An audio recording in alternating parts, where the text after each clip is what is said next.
Already packing, come with me. I'm not really asking. We'll get away to a place where we don't know. About to see the world in action, what we can be, life with no distractions. We'll get away, this is what we waited for. Take my hand, we'll make it somehow. We can't miss out. I'm done living life with the lights out. Die with my own doubts. Be free with me. Let's be free with me.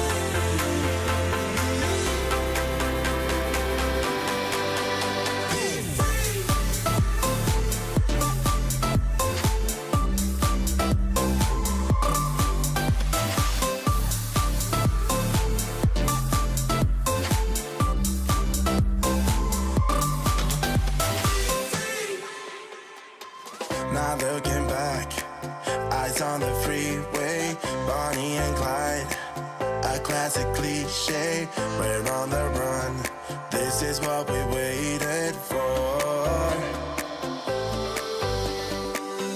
Take my hand, we'll make it somehow. We can't miss out. I'm done living life with the lights out. Die with my own doubts. Be free.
Welcome back. It's time for a new round in Reykjavik Open. It's time for round number 5.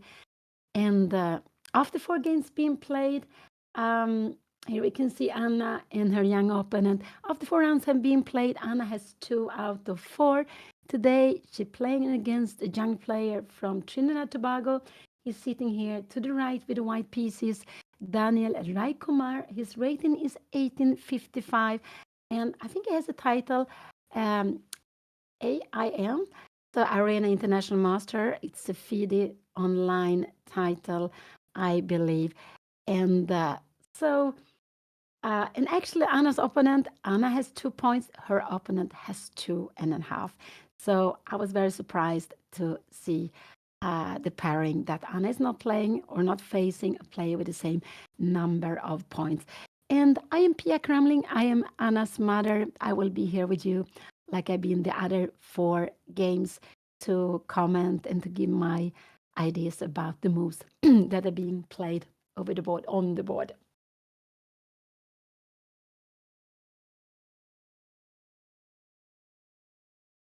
And Reykjavik Open is a huge traditional open. It has been held for 32 times. This is the 32nd tournament. It's just wow, fantastic.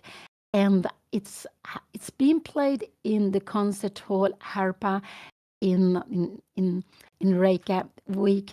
And I myself played the tournament. I told you it was quite a long time ago, 41 years ago, but we didn't play there. Harpa was not yet built. There are 400 players, a little more than 400 players. In the top, you have 5 players with more than 2,600. And now, when 4 games have been played, only 2 players are having 4 out of 4. So, and then I think it was 14 plays with 3.5 out of 4. One of them is uh, Hannes Stefansson, one of the Icelandic player who actually played this festival 27 times. That's quite amazing. And this year, Reykjavik Open is dedicated to Fredrik Olafsson, who unfortunately passed away some few days before the tournament started.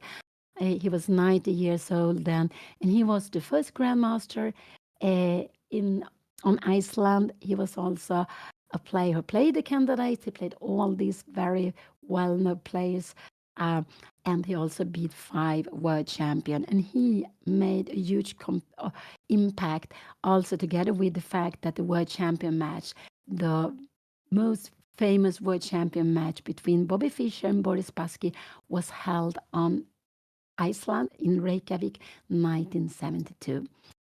And so we see here they are sitting both of them very focused before the game. This is good to arrive a little bit earlier. Actually, it's not a little bit earlier. It's already 5 o'clock here in Sweden, where I am sitting, and they are of course sitting in Reykjavik. Um, and there it is local time, 3 o'clock p.m. Local time in Iceland. Behind we see in red now he just passed away, Vasil Ivanchik, and I believe he was also one of these. I think it was 14 plays with 3.5 out of 4. And he's a legend. He's a legend from Ukraine. Has been one of the best players in the world. I think the best he was rated number 2, and not world champion in classical, but if I'm not mistaken, he has won the world championship in blitz. I will check that. So I do hope I don't say anything that is not correct. So yeah, you will see now most of the players are sitting down. It's because the tournament, the games will start at any moment. I think there will be a little bit speech, and then the game will start. You can see there's some people walking around with cameras.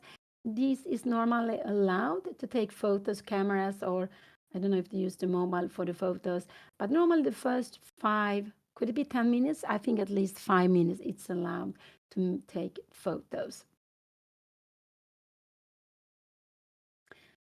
Here we see some applauding. I'm sorry, I don't know what they're saying, but someone is getting flowers, and I can imagine that it's someone very important from Iceland. I would guess so.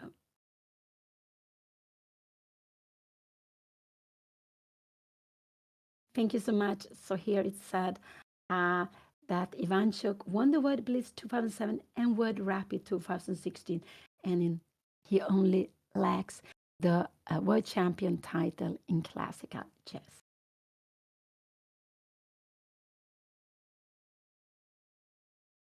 So they will start now at any moment.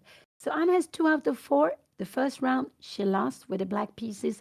Then she won with the white pieces. Very long game, almost 5 hours long. And then in the evening she lost against an international master, Justin Sarkar, of United States. And yesterday with the white pieces, Anna won a game where she was better, but she let the opponent come back and it was equal. And it happened several times. In the end, they enter rook endgame and it was a draw. It was equal, but her opponent went wrong. And Anna showed some very beautiful techniques before she won the game in the end after almost 5 hours. So let's see her opponent play. Knight f3 comes up here now. Knight f3 was on the board. That was the first move to be played. And knight f3. And we have seen it once before. Let's see. It could be a little bit of delay online board, but this is what he has played here now. Knight f3. And this is a very flexible move. You're not really saying what you want to do yet. You can use a lot of different setups. And here we have it on the live board also. So knight f3, actually this is what happened in Anna's game from round number 3 against Sarkar. He also played knight f3. And I think Anna's opponent is the only player from Trinidad Tobago in the tournament. And you can see how international it is. The first round, Anna played against a player from England. Second round, she played against a home player from Iceland. And for the fourth round, against 2 different players from United States. And today, she's facing a player, very young player, born 2010 from Trinidad Tobago. So chess is very, very international. I could see that there are players from more than 50 countries participating in the REYKJAVIK Open, and that is quite amazing. Knight f3, Anna repeats, she goes d5, she goes d5 here. This is the way she also played in the first game. Will he repeat? No, I don't think so. He can play here lots of different moves, and he go d4. He wanted to have a queen's gambit, and he started with knight f3, d5, and now we have a queen's gambit. Let's see if the live board is a little bit slow, but here we have the position on the board.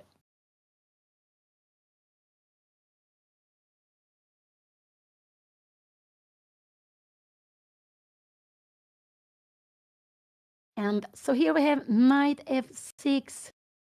Here we have it. We have the position on the board. Good, works well, the live board. So it is like a queen's gambit. Let's see what her opponent will play.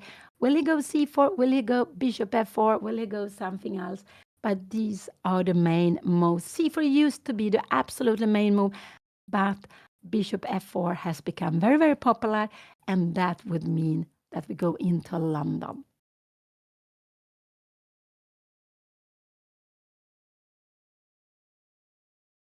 Yeah, in this tournament, it's classical tournament with classical time control. They are getting 90 minutes. In these 90 minutes, they have to make 40 moves.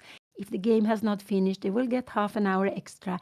And all the time, they have this extra time with half minute per move, which is so important. An idea that Bobby Fischer had very, very long time ago, even before there were any digital clocks, but it really made a revolution to chess, and I must say I'm very grateful for it, not to have like it was before, that all of a sudden your time was gone. So the digital clocks just help us to use the time in a better way and to be able to win easy winning position even with little time on the clock. And Anna has a little more time, but this is just the start of the game. It's just the start of the game. And the tournament is held over a week. So it's 9 games in 1 week, and one idea of making it shorter to have double rounds. There will be a double round tomorrow. So today they play round number 5. Round number 6 and 7 will take place tomorrow. So it will be a very, very early round at 6. Round number 6 at 9 o'clock a.m. local time on Iceland. And of course, to make it for the amateur play, so at least it will be a little bit easier to come, a little bit cheaper, and also shorter to take time off. But of course, to go and play chess and to play classical tournament can be very expensive. It can be a very long time being away, and therefore there are also some tournaments where they are actually playing 9 games in only 5 days. They're having 4 double rounds to make it short, but it's very, very intensive. And I would say it's not for anyone. I would say it's not so much for people of my age, at least not for me. I'm very careful with playing tournaments with double rounds because you need to have a lot of energy and for the both of the games. But of course, they are very practical. And so all the time we see more tournaments with double round. And here we have Bishop F4, the London. We have Bishop F4 here now.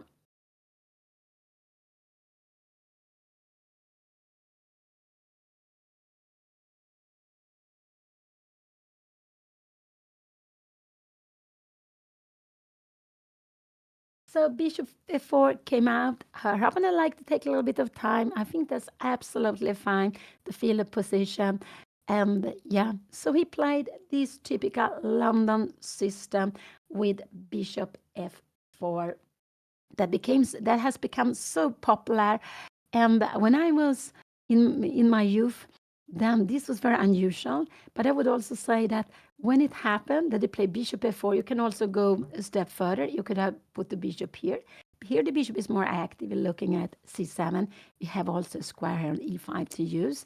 Then this was quite awkward to play against because when you're young, you like to have more open position. And as black, you're not so used to play against it because it happened not very, very often. But these days, everyone plays the London, whatever age. So and it's absolutely a good system. It's a way of you don't need to know so many, I would say, not so many force lines, more to understand where to put pieces. And the pieces will more or less be on the same squares, whatever black does. So it's just it's a good system to play, absolutely. And it's a way of choosing an opening where you don't need to remember so much, more to understand. Of course, we always need to understand, but here it's more about understanding, I would say, as the pieces lots of time just come to the same squares.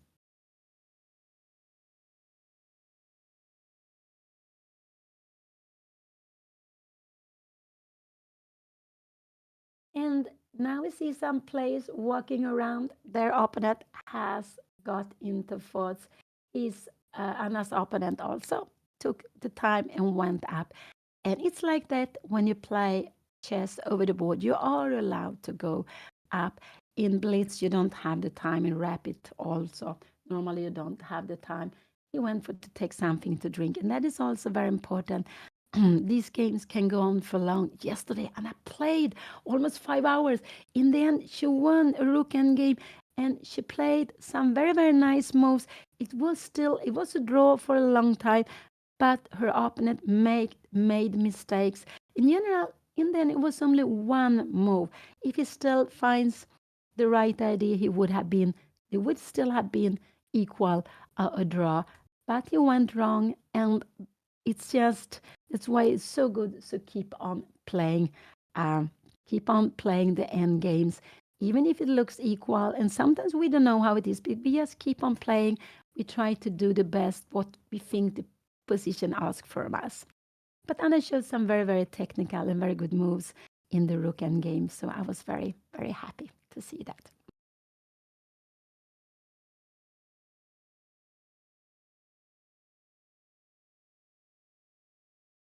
Anna's the first move was knight f3, d5, d4, knight f6. So white has played 3 moves, and Anna is a little bit taking her time now, which is absolutely fine to do.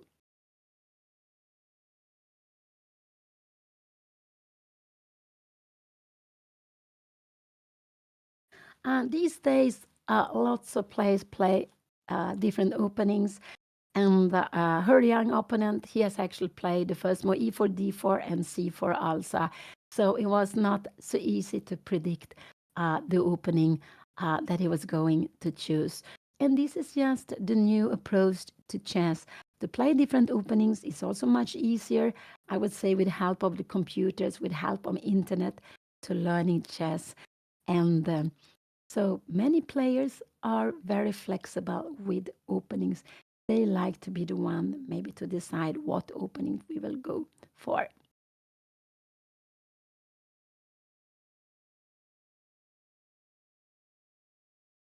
There are lots of different ideas.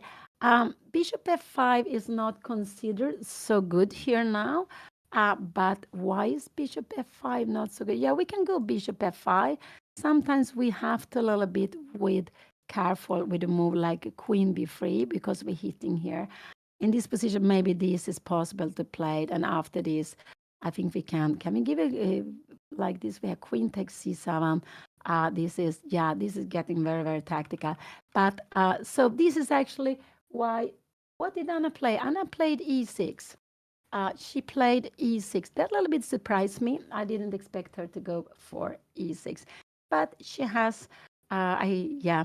So she goes e6. She's blocking it. So going out with the bishop, as someone said, you always have to be aware of this queen b3 move, hitting b7. This is actually the disadvantage with going out. So the most common move are e6 or c5. These are the most common move, I would say, in this position. Anna played one of them, e6, and that means that this will become a passive bishop behind the pawns, but it's quite popular to play like this.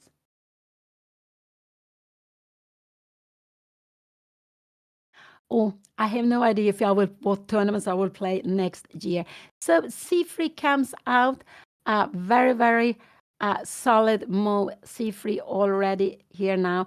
Now I expect Anna to go. Yeah, I expect her to go bishop d6. This is just very common move to be played. Bishop d6 because you actually want to get a grip of the e5 square. We can see that white has this control of e5 on the central square. Black has this control of e4. And remember, these four central squares, sorry, I made like this. Maybe I should take away this and this. Oops. Oh, how do I do this? So these four squares are very, very important. So we can see that black has good control of this square and d5. White has good control of d4 and 5. So now bishop d6 is the most common move to be played. c5 can also be played if you would like to. c5 and then e3 and then go bishop d6. But maybe a bishop b5 would be a good move. So I would say bishop d6 I like. And after a move like bishop d6, white can play in different ways. What you very seldom do, you don't take. You can go e3. This is a little bit unusual because you're ready to take like this. But this is absolutely fine because we can see the pawns are on dark squared and we had changed the dark squared bishop. So let's see here now. c3 was played. And what will Anna play here now? Um,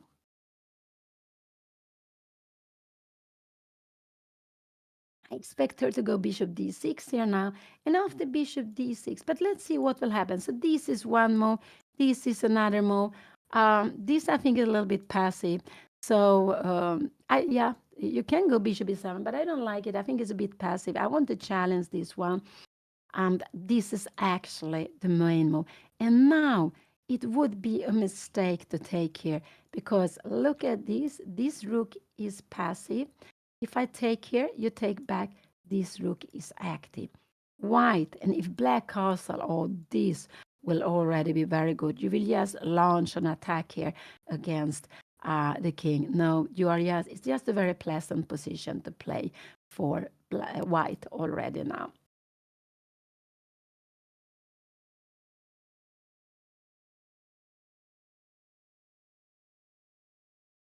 No, stone wall would be a stone wall if white had a pawn on f4, then it would be a stone wall. Or if black had put a pawn on f5, this structure f5, e6, d5 is a stone wall. Or if white had a pawn on f4, f4, d4 is also a stone wall.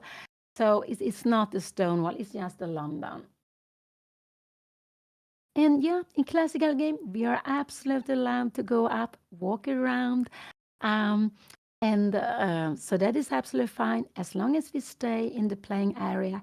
And when it's an open tournament, here's an open tournament with 400, I think it's 420 players or very close to 420 players. So it's a huge playing hall. Also a place, of course, they can go to the bathroom, they can go take something to drink. You can bring some food with you and you can eat it, but not at the board. We are not allowed to eat at the board any longer. We have to go away a little bit and then we can eat.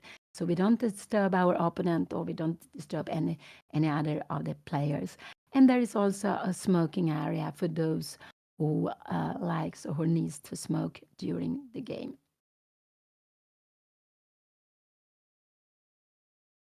I don't like 97 so much, but it's absolutely possible to play at 97. For me, bishop d6 is absolutely the main move. And here we see it on the board. I like bishop d6. This is a good move. And he took on d6 without hesitating. He took on d6 without hesitation. Actually, it's possible to take two ways, but this is just a little bit surprising because, as I told you, the main move here is bishop g3. I think is the main move. You waste the tempo, but you want to keep the bishop looking at each other. He took here immediately. Anna took back with the queen. Now Anna is planning knight d7 and e5. This is knight d7. I think knight d7 and e5. Now maybe we can also castle. So queen d6, he took it very, very quickly. Let's see here now. Here we have it on the board. Takes a little bit out. They play too quickly. The live board is not really here yet. Here we have the position. And he play e3? Yeah, he played e3. And we had c5 here now immediately. And Amma just played this move very, very quickly, very quickly. And now if you go knight bd2, I would actually prefer to go castling. I'm not sure I want to go knight c6. Maybe can we go bishop b5, pinning the knight and then castling. I just like to go in a position like this, knight bd2. I like to go castling, and after knight e3, I will go knight c6. I'm not sure if the knight is better here. It could be the knight is even better on d7, and if castling, we will go e5, and this is absolutely fine to play. Here we will just play this position, and I like the knight more on d7 actually. e5, I don't know, is e4 a good move? I think this will be just very, very equal in a position like this. Here, yeah, this. And we have knight f6 here. Actually, it's not a pin because we have an in-between move and we take it. Knight f6, and the bishop needs to go away. And here we will just, we go e4. We leave white with an isolated pawn here. Go back, this is very, very far away. So let's see, the position is like this. They have played quite quickly the first move. What did he do? He played e3. I think Anna will go knight c6, but I would prefer castling here now. I really like castle before. I think it's just a little bit more flexible. And I think I prefer the knight on d7, because if your opponent takes on c5, I might take back with the knight. So yeah, this is what I would prefer to play. But Anna played knight c6 quickly, very, very quickly. I will take some water. I can feel that I need it.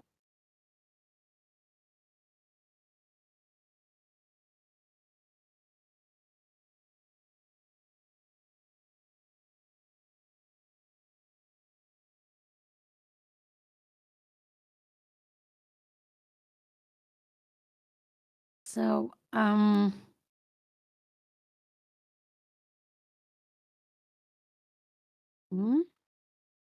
so what? But this is just a common position we have on the board, and I just want to play quickly. I don't think she's really planning to go e5 now. She's planning castle and then to go e5. And her opponent can, what could her opponent? I think bishop b5 is absolutely fine to play. We go castling, castling. Maybe shall we go move like d here? Or maybe we just grab the bishop. You will have to take it like this. And we have a position which is about equal. We have this passive bishop. So let's see what he will play. He hasn't played, but actually he could go bishop b5, castling, and castling. Do we want to go knight d7? Feels a little bit slow. We bring this back. No, this is not a good move. I guess bishop d7 would be natural to play. And what? Maybe bring in out the rook here. No, this is not possible. There is a tactical threat. We have knight to take d4. You need to take it with a knight. We take here. You need to take here. And we grab a pawn. I'm not sure which. The pawn is probably the best. If you move away, yeah, we take here, we have won a pawn. And if you try some tactics, this would absolutely lose because we take on d2 and we threaten the rook. So, yeah, bishop d7 would be a good move after bishop b5. If bishop b5 comes, we can go castling first, castling, and bishop d7. And now this might be a threat because the bishop is not defended by any piece. So we always have to look up for these tactical things. In this position, it might not be, yeah, but even in this position, it will absolutely be fine for black to play.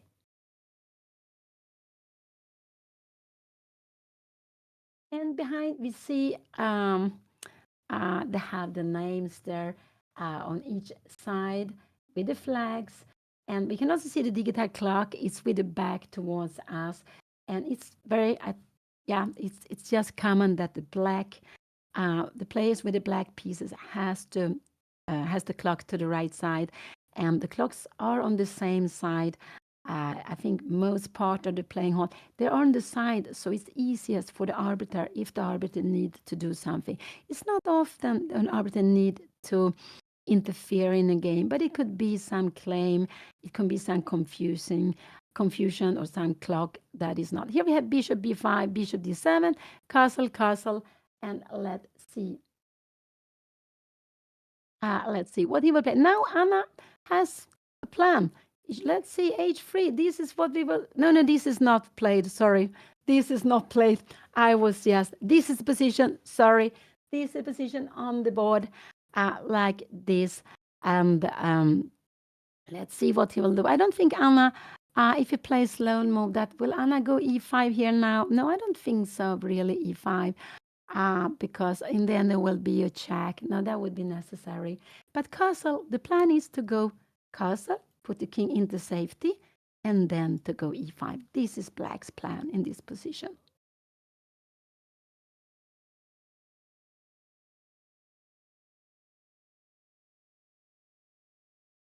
Yes, there is a rule that you must move the pieces with the same hand as you are using for the clock.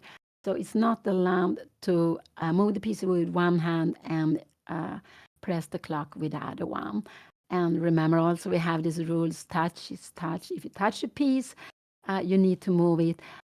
Or if you have left the piece in a square, on a square, you need to leave it there. If you touch a piece in the opponent's camp and it's sure that you haven't said shadub, then you actually need to take it also. But that's, it's very, very unusual. Anything like that happens.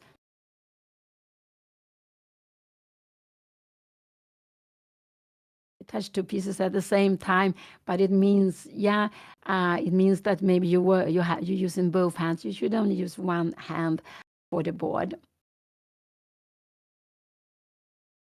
So after 4 rounds, Anna has 2 out of 4. She lost the first game. She won the second round. She lost the third round. She won the fourth round.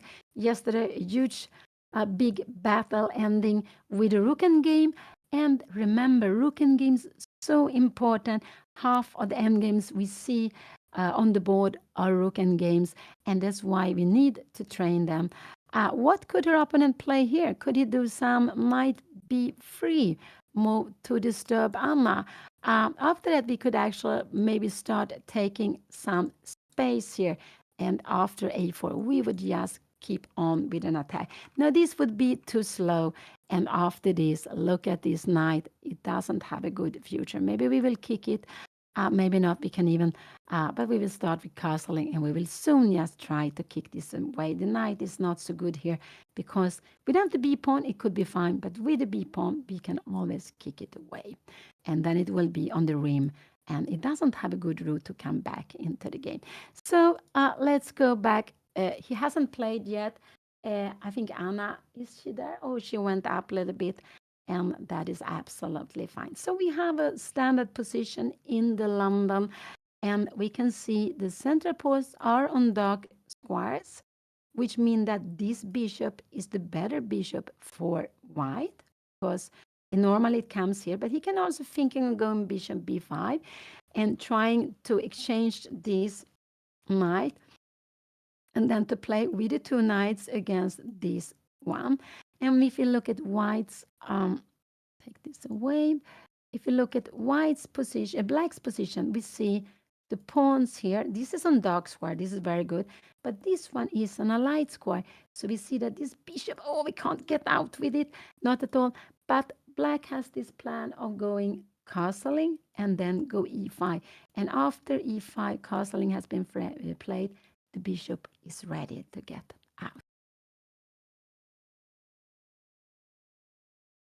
So here we have position. I will just take away a little bit the arrows.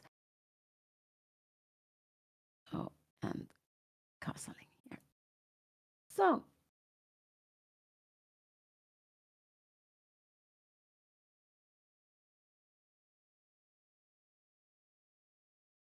and it's actually quite on the side. We can see another Swedish player. I'm not sure how many Swedish players are there. As I told you, there are more than 50 nations playing in the tournament.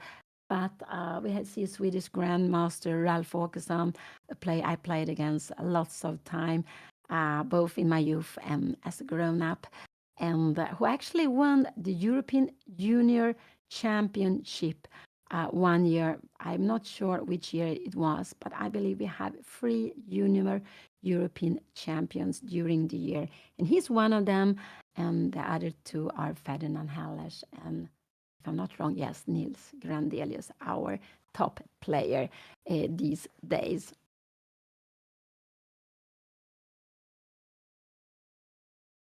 So, a general rule in chess is that we try to take the center with the pawns. We develop our pieces. Lots of time, it depends a little bit of the opening. If it's an e4 opening, it's easier to develop the pieces on the king side. But we try to develop the pieces on the king side quite quickly. Here the position is closed. There is no danger for this king, no danger for this king. So it's not really in hurry. But then we put the king into safety. And here this king will be best on the king side. This king will also be most safe on the king side. So normally we try to castle quite quickly because of all things we are thinking of. Keeping the king safe is the most important of everything.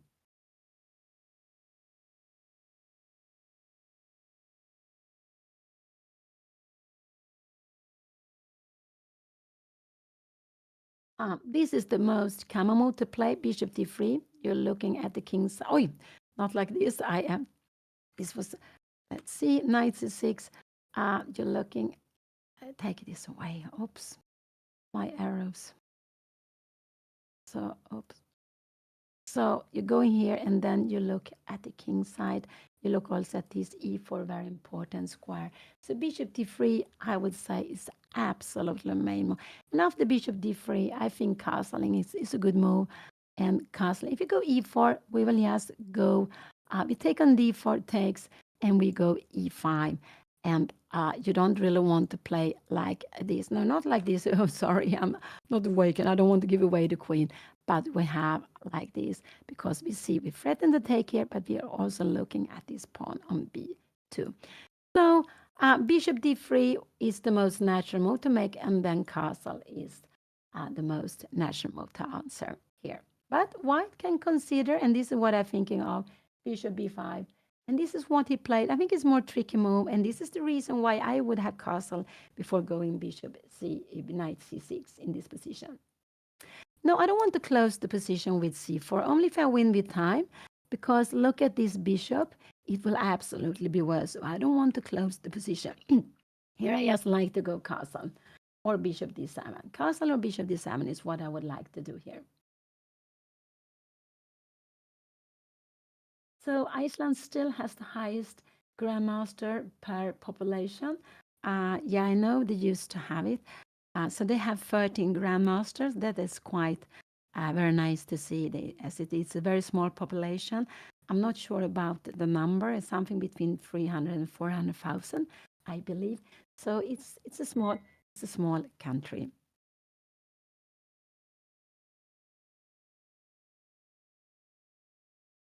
And I've been there twice. 84, when I was there during a month, I played a closed round robin tournament where I faced many of these strong Icelandic players. And then after that, I played REYKJAVIK Open. Let's see, what did Anna play? Bishop b5. She played castle quickly. That was a good move to do. And just to castle, what will he do? I think he will castle also. And it could be he would take on c6, but I think that would not be so good. And I will just take back castling, and she will go b6. And now we see it's important. This pawn is not on c4 because poor this bishop. And her plan will be maybe bishop a6. Maybe she will even go a5. I'm not sure. But she is going to bring it out. And she's again trying to get to play e5 in a position like this. So castle was played here now.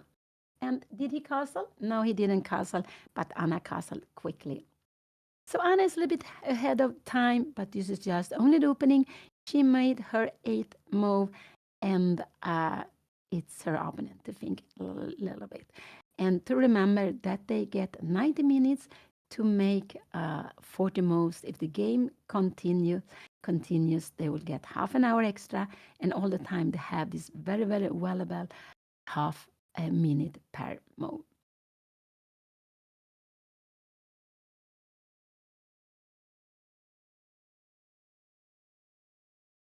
Yeah. So here it's good to keep the tension with the pawn on c5. It depends on the pawn structure, can tell us where to play actually. Here white has a quite flexible setup, but in London I would say I think it's more common to play on the king side. I'm not sure, but we can look at the pawn structure. Here actually black like to go e5. Black really likes to go e5, but it's not possible. That's very important with bishop e5. If you go here and Anna would go e5, this would absolutely just lose the game on the spot. I mean, after here, we would just win a very value pawn. And if we take back with anything here, white just grab this and has a pawn extra. This is just almost winning for white. So now he's thinking, well, and the only thing I can think that he's considering is, will he take on c6 or not? Will he go castle or take on c6? These are the two moves to consider here. So Anna has 2 out of 4, but her opponent has 2.5 out of 4. And yesterday he made a draw against the player quite above his own rating with more than 200 points, 2,079, I believe, or something like that. So he seems to be a very, very solid player, this young Daniel Raikumar, not sure how to pronounce it, from Trinidad Tobago. And I must say that how international chess has become, and that it's just so great, so amazing.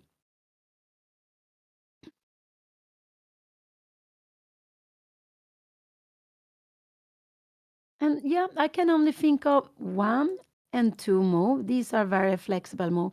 Yeah, you can make a move like queen e2 if you would like to.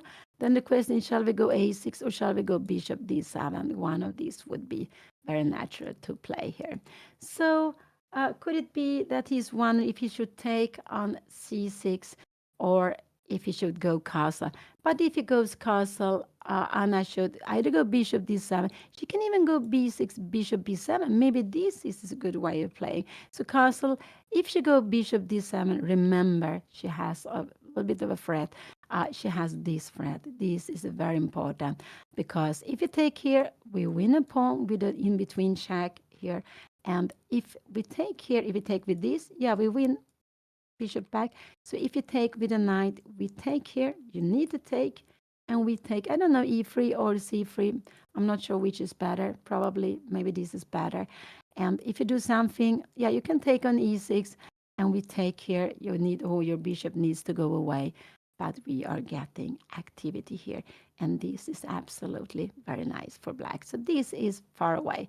So if he goes castle and Anna go bishop d7, there is a trap in the position. It's a trap white has to watch out for.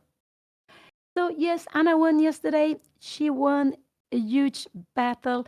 She was better many times, but she went wrong, and her opponent find good ways to get into the games again and again. Finally, they went into an endgame. Rook and bishop against rook and bishop, the same colors.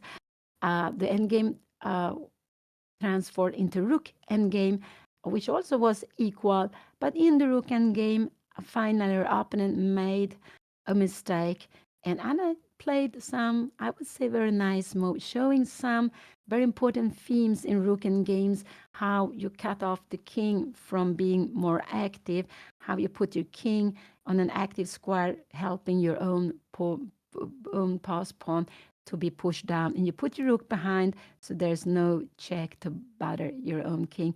So it was a rook endgame almost in the end, and almost a game of 5 hours until Anna finally won that. So Anna has 2 out of 4. Her opponent has 2.5 out of 4.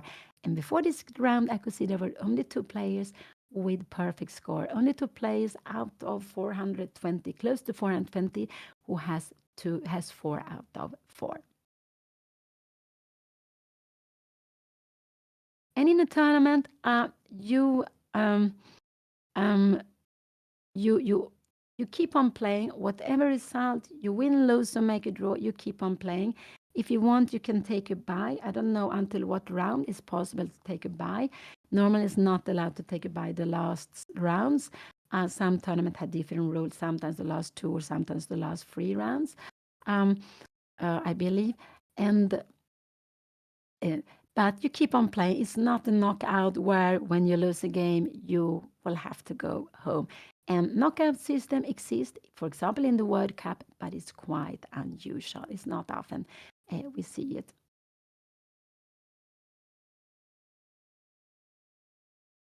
And normal when you are paired, you get, as we have seen Anna, here we have castle on the board. That was a very good move to be played, not to make any decision, not to take on c6 too early. So that's what he played here now. And what would I like? I like bishop d7. I like it because it's a trap here now. Bishop d7. And if you take, yeah, we will take back. If you go a4, I'm just wondering here, will I go a6? I'm not sure I will go a6. Maybe I will start with b6. But b6 is not so good. We had queen a2. Now a6, we can just grab it. So maybe after a5, we will go a6, and you take here now. What can we take? We take with the bishop, but I was wondering if a5 is annoying. We have knight d7, and our plan is to go e5. You remember, if the position is open up, the bishop might become strong. And remember, with pawns on both sides, the bishop can become stronger than the knight. Even if we have this, let's say, this d5 pawn here, a little bit blocking the bishop, but we're trying to go e5, and if you take, we will later on trying to go d4 to get the bishop to work. So bishop d7 is the move I would like Anna to play here now. And this tournament is rated for international rating. So Anna's rating is 2046. He's facing a young player. His rating is only 1855, but he's making a performance match above his rating. Um, so we should never underestimate anyone. And yesterday, Anna played with a player with little less rating than her opponent today. He had 1826, and he was playing very well. Every time he got a chance to come back in the game, he took the chance. And it was balance in the end game for a very long time. So we should never underestimate anyone with a lower rating.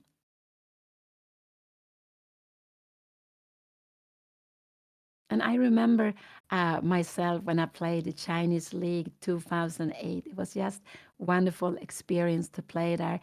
The only time I played the Chinese League. And there on the top board, there was one young Chinese player. He had only 2,300. He was young. I think he was maybe 15, something like that. And he beat all the other players on first board, Chinese or foreigner, or not all the games, but he won lots of games. And so much less rated. And at that time, he was very unknown for me. And but now, of course, he's very well known. It was Ding Liren in his youth, and that was the first time I saw him playing. And I was just amazed to see a player not so high rated. I don't remember. He was probably not an IM, no, not an IM yet. And even though he was winning lots of games on first board in the very, very tough and very, very strong Chinese league.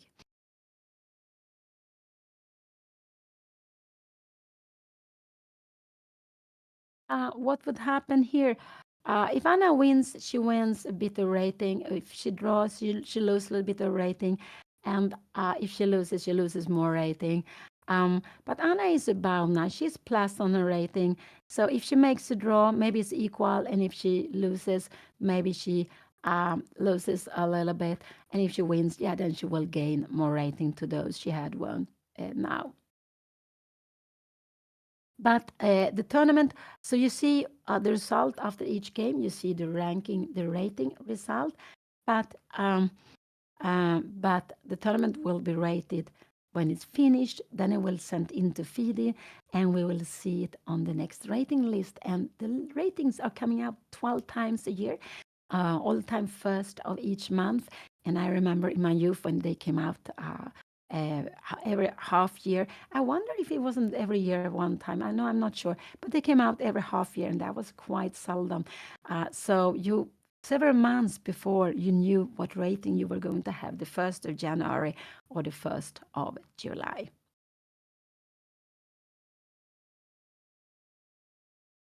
I don't think we can have lower rating any longer than 1400.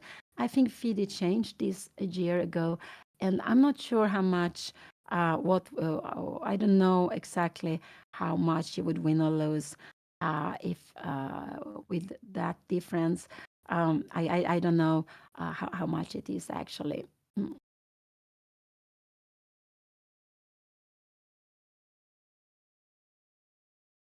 Um, yeah, I don't know. Someone says that her opponent started playing chess here only 2024. If that is true, that is very, very amazing. I would not believe that to become such a strong player starting so late, because chess and becoming so strong player so quickly, that is, if that is the case, it's just amazing, because chess it's advantage, like with languages, with lots of things to start early. You get a better feeling for it. And I started with 10. I thought that was a bit late. And Anna, she knew how to move the pieces already when she was free. Uh, but you don't have to start so early. But it gives a better feeling, I believe, if we start early with the game.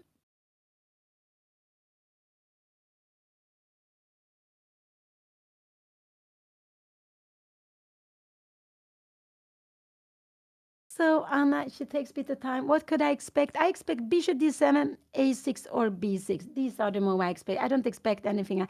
I don't like this move. You are coming here, and you are a little bit losing time. Where does knight go? If you go here, yeah, you don't play. You cannot play a5 anymore. And now maybe you take here because you get this double pawn. So no, yeah, no, we don't want to do that. So knight d7, I don't like. I don't like knight d7. I like bishop d7. I don't like a6 is also possible to be played. If you go a6, and you take here. We take with the queen, and in a position like this, what is white aiming for? Are you aiming for c4? But if you play c4, we are actually open up the position for the bishop, even if it takes a bit of time to get the bishop into the play. We want maybe to get the bishop here, take on c4, and look at this tandem, the queen and bishop here. So a6, I would say a6 or bishop d7 are the two moves I could think of in this position here for Anna. And this had been London, where white go out very quickly with bishop to f4. After that, white has exchanged on d6 when Anna went up with the queen. That's why the queen is standing here now. And so she wants to go e5. E5 is not possible because you have this move. This would absolutely be completely fine for Anna. But of course, the e5, the pawn is defended by a knight. We take away the defender, and then we grab the pawn. So e5 is not possible to play. And that is why her opponent played bishop b5 in the opening. So it's very solid position. It's solid for white, but it's also solid for black. So a6 or bishop d7 are the two moves I would expect Anna to play. I don't like knight e7. I don't like it. Then it would a little bit being admitting that knight c6 was not so good to play so early in the game.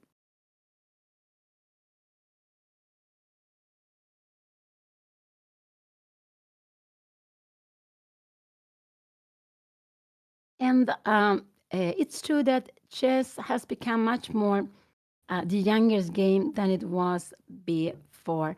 Knight e7, I don't know. I don't like these moves much. There could be some tactical, oops, we have this. We have to be a little bit careful taking here. We have this move, but we just go queen e5. Actually, we have, oh no, this is not, this would actually be bad. We have this, and this is the only saving move. So maybe knight e7 could be a possibility. It looks a little bit strange to play it rook e8 and e5, but we take here now, and I'm just wonder, and we take here, knight takes, and what is this? Knight e4, again, not a problem, but this position is more pleasant for white. A little bit more pleasant because we would prefer to have the pawn on b6 than on c6. But it's close to equal. I would say it's close to equal. So knight e7 is a possibility also to go for e5, I believe. But it looks a little bit passive. But it could absolutely be played to go here and to go e5. Maybe rook e1, e5 is better way to play. I'm just wondering. And here we have knight d4, and this wins a pawn. Does it win a pawn? No, we have this move. After knight takes c5, we have queen b6. We have knight d3. Oh, wow. And in the end, we have this position. It's a little bit more convenient. No, it's about equal, but this with lots of fireworks. So it's a little bit, but I would say 1, 2, and 3 moves. I do hope she doesn't, that Anna is not looking at knight e7. I don't like that move so much.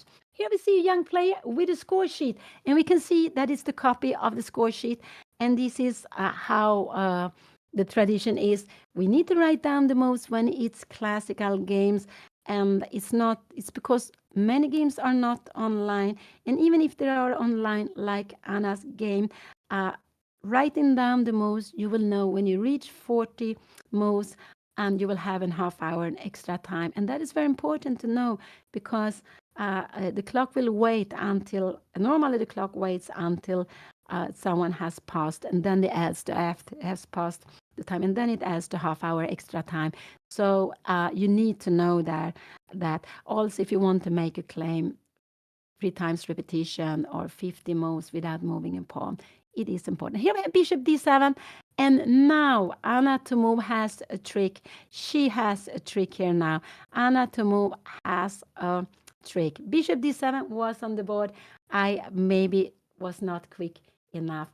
So now bishop d4, but he has need to defend it. What will I expect him to do? Maybe queen e2 could be a move. Can Anna go a6 take here? And we take with the bishop. Can he go knight e5 here now? No, now we have bishop b5. So queen e2 would not be a good move. What could it be do here? Maybe rook e1 is a good move to see. No, rook e1 is the threat. I'm forgetting. We have a threat here. I totally h3. This is the threat. This is the threat Anna has in the position. So it's a tactical moment here now. And that's why it's so important to train calculation. There always comes, in the end, it always comes to calculation. Also, yesterday when Anna played the rook endgame, she needed to calculate the moves. It was a race, and finally Anna won the race. It was a pawn race. And so it comes, calculation is so important. If we cannot calculate, it's just very, very difficult with chess because we need also to be able to calculate, but it's not enough only to calculate. We also need to value the position. What are we aiming for? But calculation is one part of it. So what could we expect here? Could a4 be a move to be played? But then we have looked at it. a6 is a good move. And after here to take knight e5. I'm just wondering how we should proceed here now. Shall we do something like this? And f4, what we will go b5 here now. Let's see, and now we will just try to open up. We're not so scared. There are not so many pieces here to attack with. We don't have this attacking bishop on d3. The danger here is not the same. After g4, I guess we will just keep on opening the position like this. Maybe bishop b5, and we are entering on the c line. But maybe g5, we have g5, we go just knight d7. After a move like this, we have only threats against f7. We don't have any threat against h7. This beautiful bishop we normally have in d3 is gone. So without the d3 bishop, it will not be an attack. So Anna played bishop d7. I think that was a good move to be played. It was one of the moves I expected Anna to be looking at. And actually, we had in the third round when Anna played, but it was just completely different position. But it was also that white played bishop b5, but bishop was fianchetto, and then bishop d7 was a good move that Anna answered with. Here it was one of different possibilities. It depends on if you're performing better than the rating, your rating will go up. If you're performing worse, your rating will go down. And how much it depends on the average rating of your opponent. And so it's always compared to our own rating. If so, like now, Anna is performing better than her rating. She's performing something like 2,100 and something, I believe. I don't know exactly her performance. So she's gaining rating, and it just depends on that. But we shouldn't. I would say that the rating is a way of encouraging us always to have something to play on. And that's why the rating is important. It's if you cannot win a prize, we can always play for to get higher rating. But try to, if it's possible, try to play against ourselves to be the better of ourselves, not care so much about other players. So let's see what will her opponent do here now. I don't know. He needs to do something with the bishop. So what could it be? Queen e2 could be a move, but then we have a6. And now, yeah, bishop b5 is coming. If you go a4 here now, I think we can go rook f6. Can we go rook knight d7, planning e5? I'm just wondering, e4 here now, take e4, knight e4, and we just have this position. And now it's open up. You see, now this bishop is quite happy. It's open up, and I think maybe we will not be able to keep it, but we will have a position like this. It's very, very equal here now. This is very, very equal. So this is a very solid position for both white and black, I would say. It's very, very solid for both white and black. So we have this threat. Remember, this is the plan. Knight take d4. So this bishop has to be defended. You can also exchange here or move away. But white has to do something with the bishop. Defend it, move it away, or exchange on c6.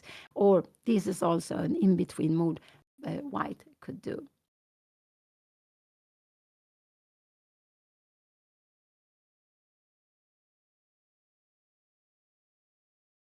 Yeah, I think I had my peak rating 2550 twice. I think I had it also 95, 2550, and 2008.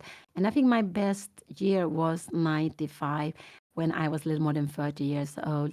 And when you go back in my youth, they used to say that the best players, their peak are when they are in 30, 35.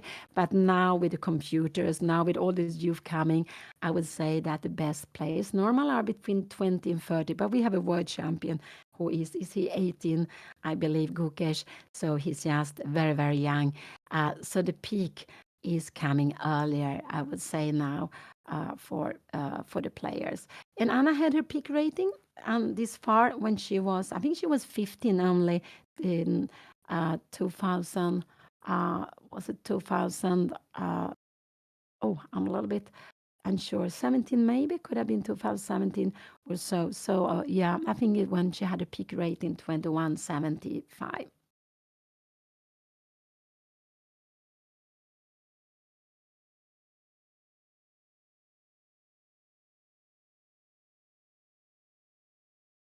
I think Anna can absolutely beat her peak rating. But yes, there are some things to work on. It's just like this for all of us. And if she can overcome it, one of these things we can see that she really tries very hard in this tournament is to play quicker. And she's more determined. And I think this is something very, very good. And we can see that she's playing quicker. Absolutely. Here she has more time than her opponent, but she has also had more time than her opponent in other games too. So, and that is one part of it. And so I absolutely think that if Anna keeps on working with chess, that she will beat her peak rating.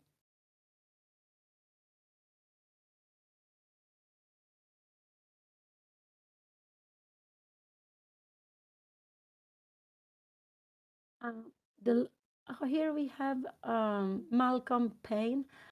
He's an international master and organizer. He has made a lot. I think it's Malcolm Payne. Malcolm Payne, or maybe I'm confused. I could be confused. Sorry, I shouldn't say. It looked like Malcolm Payne, but it could be someone else. Also, sorry. Uh, I think it was Malcolm Payne. But okay. So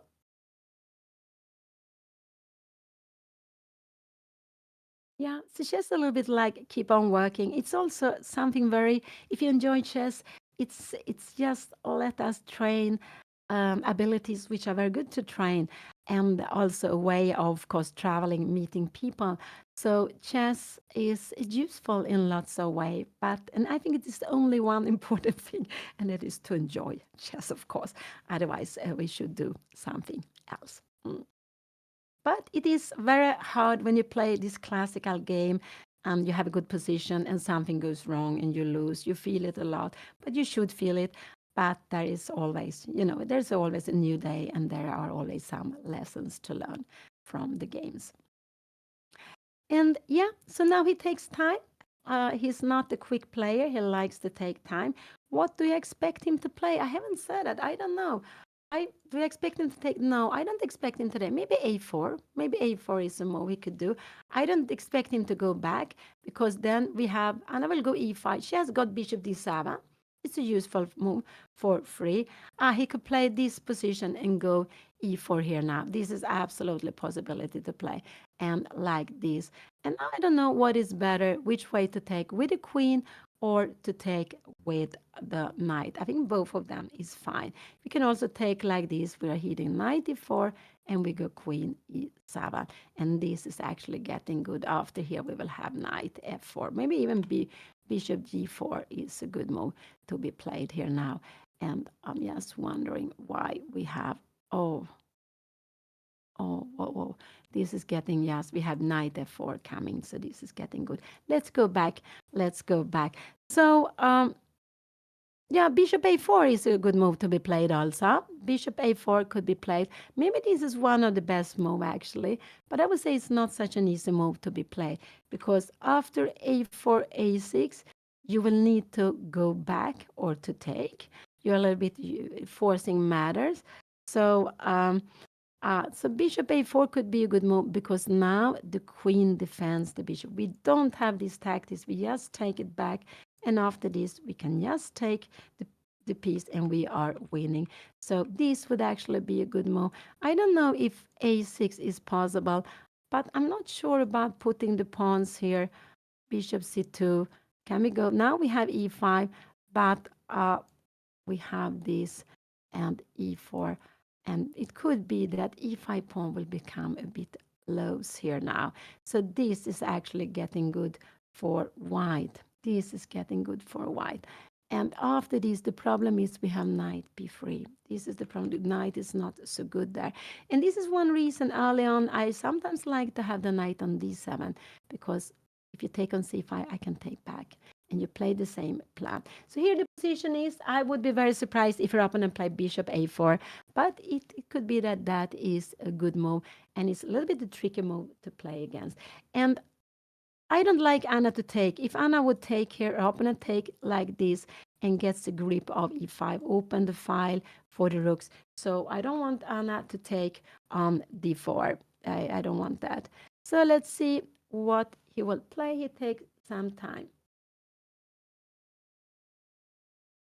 Yeah, Anna played a very nice rook and game yesterday, and I think it was very useful, very good for all of us to see it. And we saw some very important strategies, some important plans you have in the rook and games. And and the rook and games there are always some tactics to calculate on, and they are not at all easy. And the best way to learn them, I would say, is of course you can study them. That is also important, but to play out the games.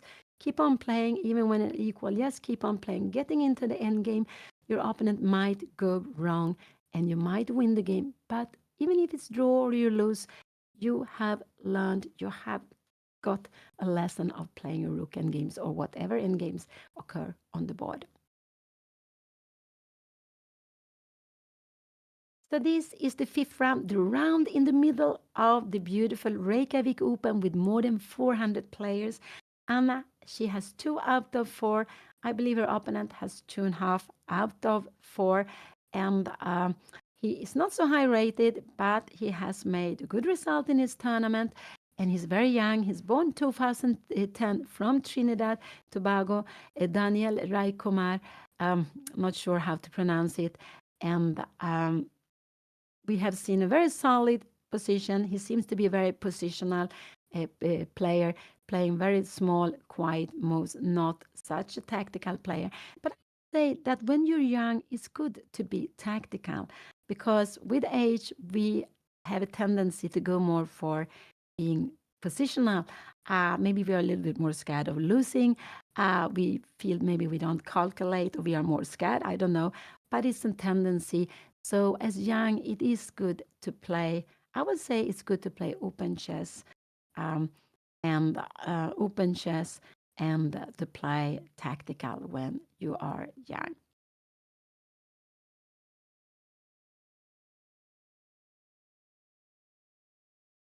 In some tournaments where we played, I don't think it's the case in Reykjavik Open, but in some tournaments it's not allowed to offer draw before the 30th move. And in FIDE official tournament, lots of them is not allowed. When it's playing for team, yes, it is allowed. But in other tournaments, there are lots of them you're not allowed to offer a draw. And I remember back 10 years back, I played the Grand Prix for women. And during one series, at least during one of these Grand Prix, it was taking place during 2 years. We were not allowed to off draw at all, and so we came to an equal end game, and then the play started to repeat the position when it was just nothing really to play for. But now in many tournaments, I don't know, but in some tournaments, and absolutely in some official tournaments, they have this rule: you're not allowed to offer draw before 30th move. But if it's a threefold repetition, yes, then the game can finish in a draw, even before that.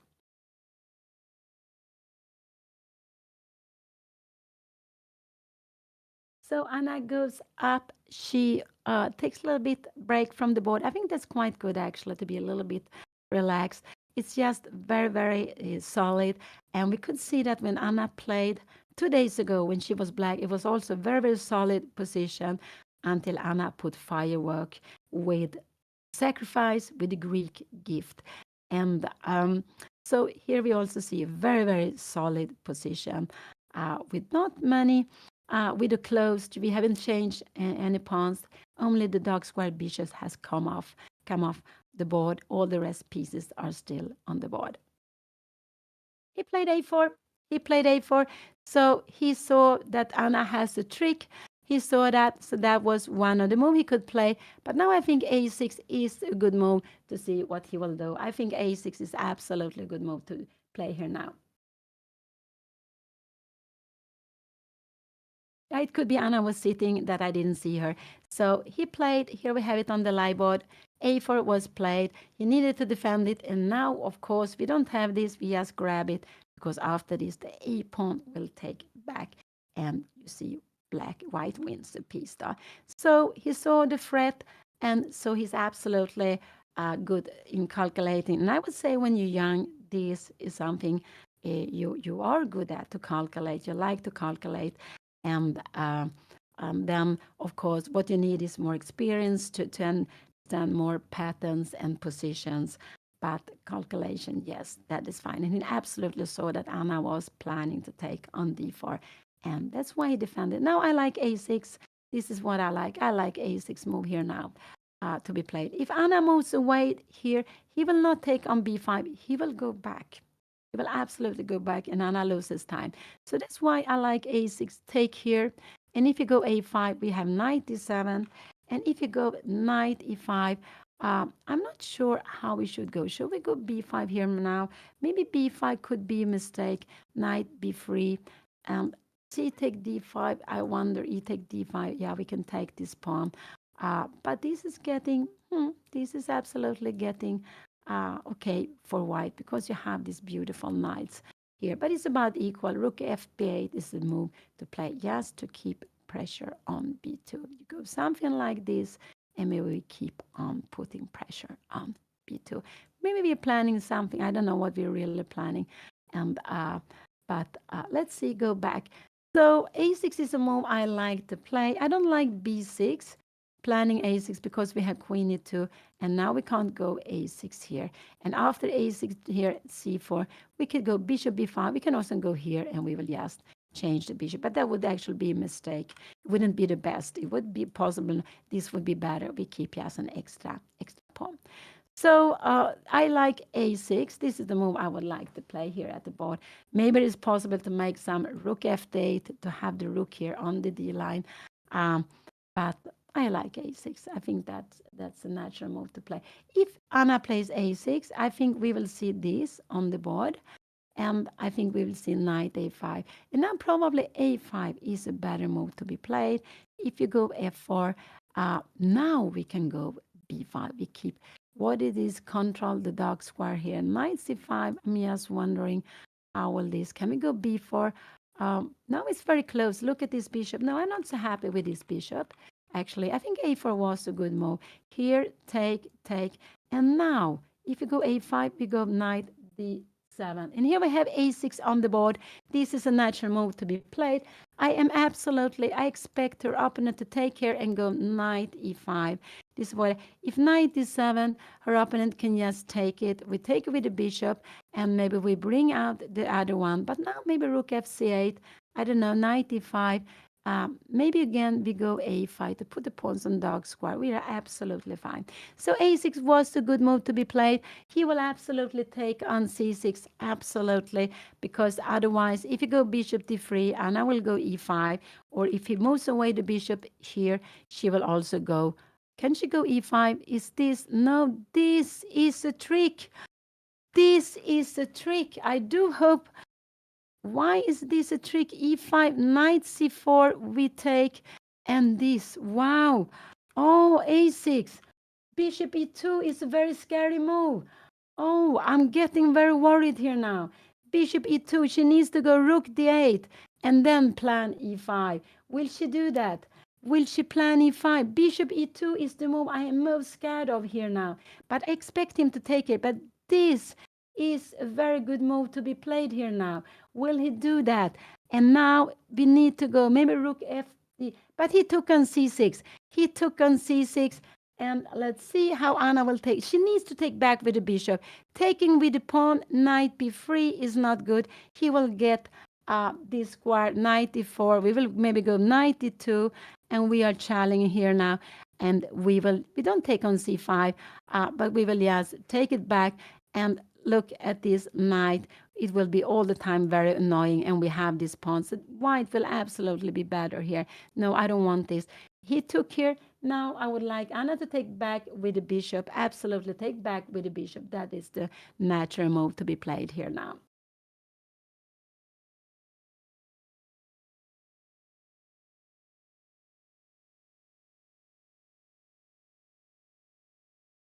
So bishop take is the logical to keep the pawns together.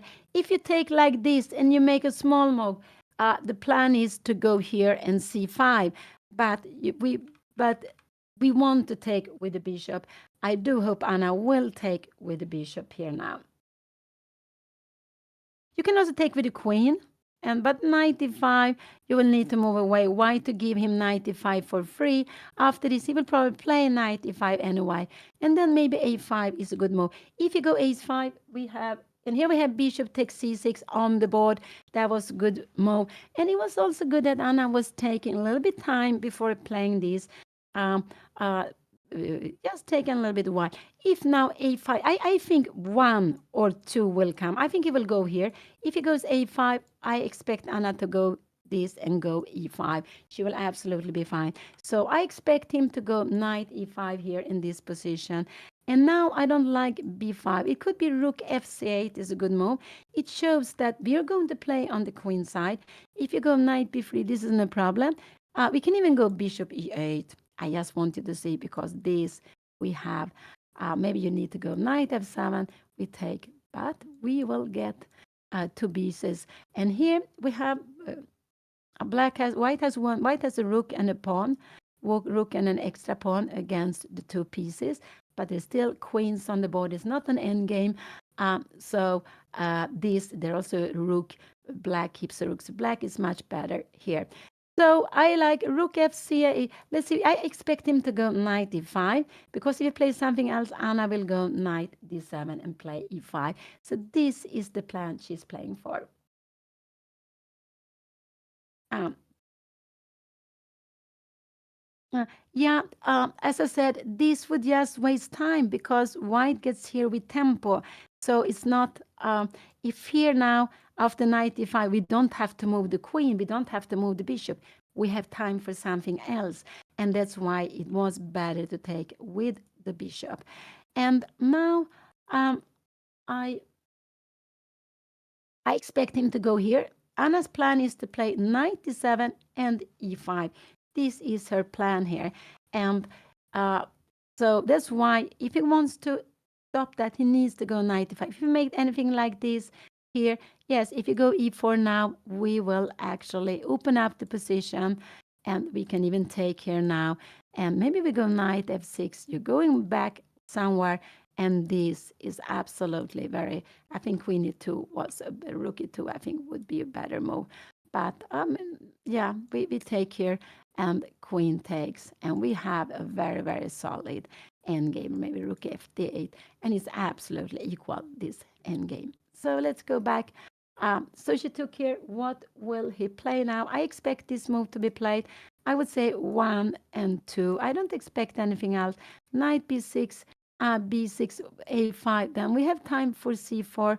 You will need to come back and we will maybe just go rook FB8. We could have even go B5, B4, but rook FB8. And if you go, and we are planning, and if you take here, we are getting some, we are playing against this pawn. Actually, we will put, after knight d5, might even bishop b5, might bishop e8. Oh no, there is a trick. Oh, sorry, knight c4. We need to keep, otherwise. The trick I want to say is that this, and this here. Now you get rook and 2 pawns. White is better in this position because you get rook and 2 pawns for these pieces. You can see 1 pawn makes the whole difference.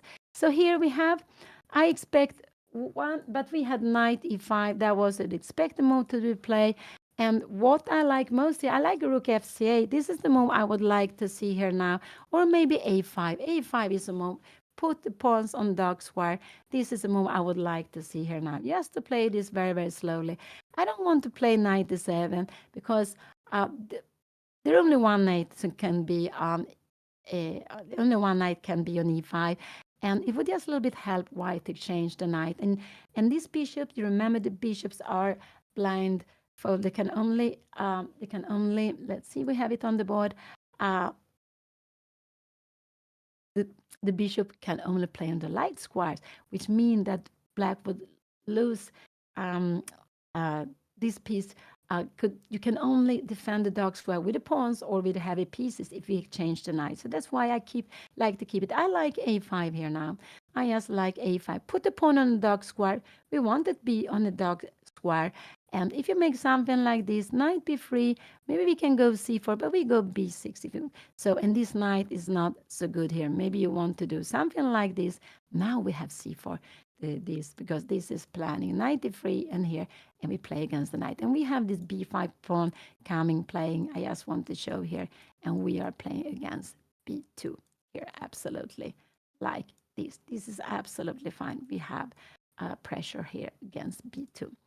So a5 is the move I like most of all the moves here in this game. It's a very slow game, very, very positional game. And our opponent has spent close to 40 minutes getting to this position. Anna has 15 minutes more. She has spent 25 minutes. And of course, both of them spent the extra half minute they get. And this was his 12th move. So Anna has made 11 move and needs to make her 12th move. I don't like b5 because on knight b3, I think this would be a pity to lose the control of the dark square. But I like a5. A5 is the move I like here, just to challenge the dark square. Anna went knight e7. No, I don't like knight e7. This move I didn't like so much. It's nothing wrong with it, but I didn't like it so much here. And now if you go a5, can we go e5 here now? No, we have knight c4. Wow. And white will be better because it's not a good move. This was played. Knight e7 was played. I'm quite sure he will take. He can, after knight e7, he can go here also if he wants to. But then again, I like a5. And now you can take that and some. So it's not, let's see what he will do. But if he plays this, bishop takes and a5, e5 is a mistake. But b6 is a good move to be played. And if knight b3, we have c takes. And we will, afterwards, we will go bishop b5, rook e1, and here, and we will take the pawn on b2. So this is all it. Knight e7 was played. Let's see what will happen. What do we expect? I expect him to take on d7. So the moves, do you expect him to go f4? No, not so much. If he goes f4, yeah, f4 can also be. So there are three moves actually. One, I don't expect him to take the bishop because this bishop is blocked behind the pawn. If he exchange the d7, so 1, 2, and 3 moves. These are the 3 moves. And also these are the only moves. Of course, he can also go back. But if he goes back, can Anna go e5? Yes, I think she can go e5 here. And this one is blocked, and there are no tactics here now. So this is absolutely fine to be played. Knight b3 here now. And now I like queen d6. So maybe now a5 is a good move to put here now. But we can maybe put the rook. And it's absolutely okay. It's about equal, maybe a little more pleasant for black. I would say that the position is very equal. Anna was not better, not worse. It's also equal, but I would have preferred to play differently, not to change the knight on e5. So, yeah, I expect 1, 2, and 3. These are the 3 moves I expect because Anna, of course, she threatened to take on e5 and she will win the pawn. Her opponent needs to do something against that.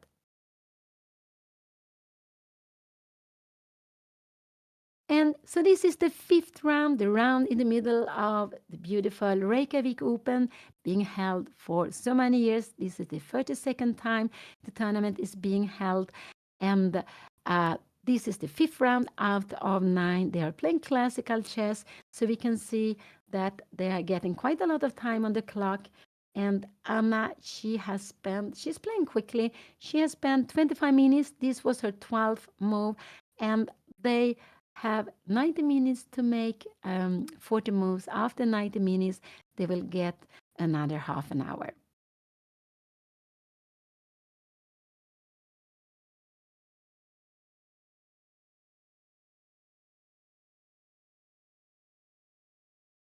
And Anna, she has 2 out of 4. She has 50%. She lost the first round against a young player from England, Sohom. He was 23-54, a little more than 300 points above Anna, a FIDE master, born 2009. Second round, Anna won against a local player from Iceland, uh, Stefan Arnalds, 1850. So he was a little bit close to 200 points below Anna. There was also a very long endgame. Finally, Anna won in the endgame. And she won on time, but it was a one position for Anna at that time. And in the third round, Anna faced an international master, Justin Sarkar from United States, 2,305. So it's like 250 points more than Anna. She had a fine position, but she went for a sacrifice. She couldn't. It was too tempting, and then it was not enough. And her opponent, he grabbed the piece, he played well, and Anna didn't get a chance to to get to the king. It just ran away. It was a king walk out on the board, but then back home again. And then yesterday, Anna played against a player also from United States, Dylan Mice. With 1826, a little less rating than Anna's opponent today. And Anna was better several times. She won a pawn, but she went wrong also several times. Her opponent got back the pawn, and he played well every time he got a chance to equalize. And in the end, they got into an endgame, bishop and rook, some pawns, both of them. And it was equal, and it was transferred to rook endgame. Remember, half of the endgames normally are rook endgames. And in the end, it was equal chances. But in the end, her opponent went wrong, and Anna's B pawn became too dangerous. But Anna also played some beautiful moves to trick her opponent, and he went wrong. It was still a draw at some moment, but when he went wrong, she found the right way, cutting off his king, so it couldn't be active enough to get a draw. And Anna won that after almost 5 hours. Yes, that was a long game too. So, and that's why I'm very happy that the round today started at 3 o'clock p.m. local time on Iceland. I am Pia Cramling. I'm Grandmaster Pia Cramling, Anna's mother, and I'm sitting in Stockholm. And here we have Central European time. It's the game started 5 o'clock, and now it's like 6:30 p.m. Central European time.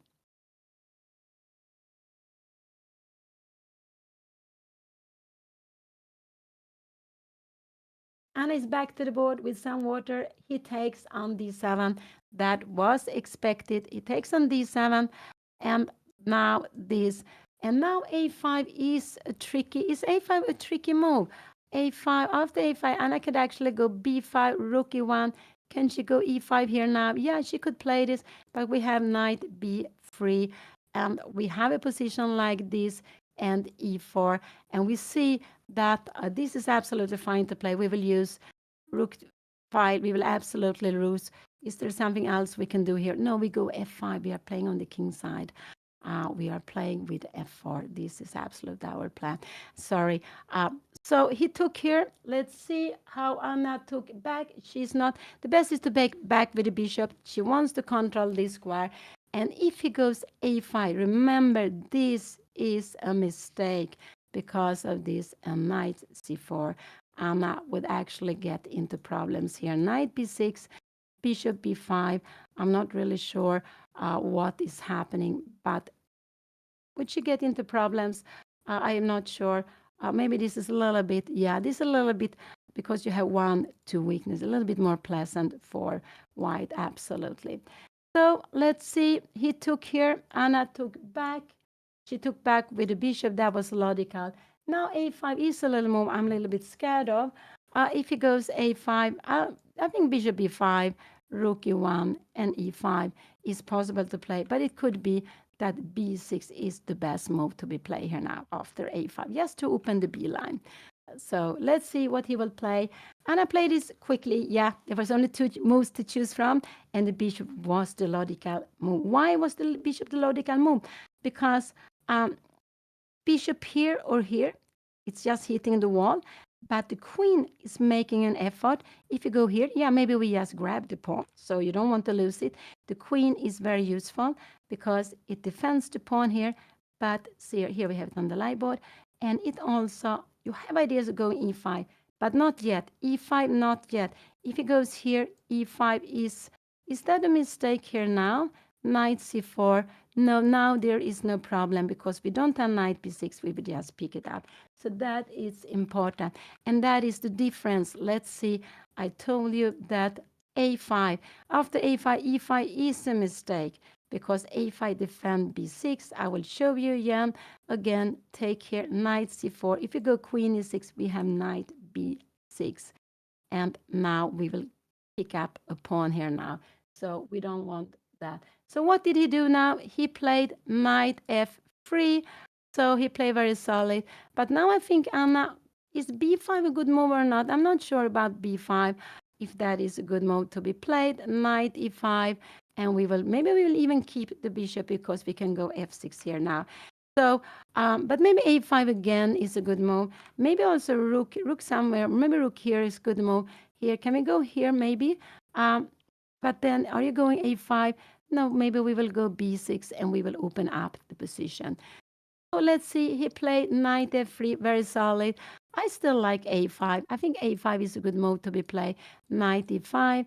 And, but now maybe we go bishop here and we just keep, if knight c4, we can even go here. Remember, this is not possible. We will just trap the knight. So a5 is a good move to have better control of the dark square. So Anna played, sorry, we go back to the board. I will go back, sorry. This was played, knight f3 was played. He doesn't want Anna to go e5, but I think, yes, it could be that Anna will go b5 here now and take knight e5, maybe rook f d8, and we have a position like this. And this is just a very solid position. After this, rook takes, you can actually even go b4 here now. The plan is if we take here, we will take and we will get the pass pawn here. But I think this is absolutely completely equal, this position. I think so. I think it's equal. So let's go back. So here we have the position and the plan with knight e5, maybe to bring the knight e5, but more than anything is to stop Anna from going e5. And that is also something very good to do when you play, to think of what do my opponent wants to do? What do my opponent wants to play for? And Anna wants it to go e5, and he doesn't want to allow one to. This, I wouldn't be happy with the f6 move. Can we go some e4? Not yet, but we could maybe go like this. Now e4, because this is hanging. If we go here now, we will go e5 and look at this bishop becoming very passive. So f6 would be a mistake here now. It's better to bring out the rook somewhere first, and after that we can start things. But then you want the other rook to be played. So now Anna has to come up with a plan that she wants to try to play in the center. Does she want to play on the, here we have it with the, on the queen side. Yeah, we can go a6. It's to give air. If you want to give air, this is absolutely fine. But I would say it's not an important move to do now. We can absolutely do a move like this, but I would wait with this move because knight g5 is not coming. Let's say we do a5. After knight g5, we will get h6 for free and we win lots of time. So, but it's true.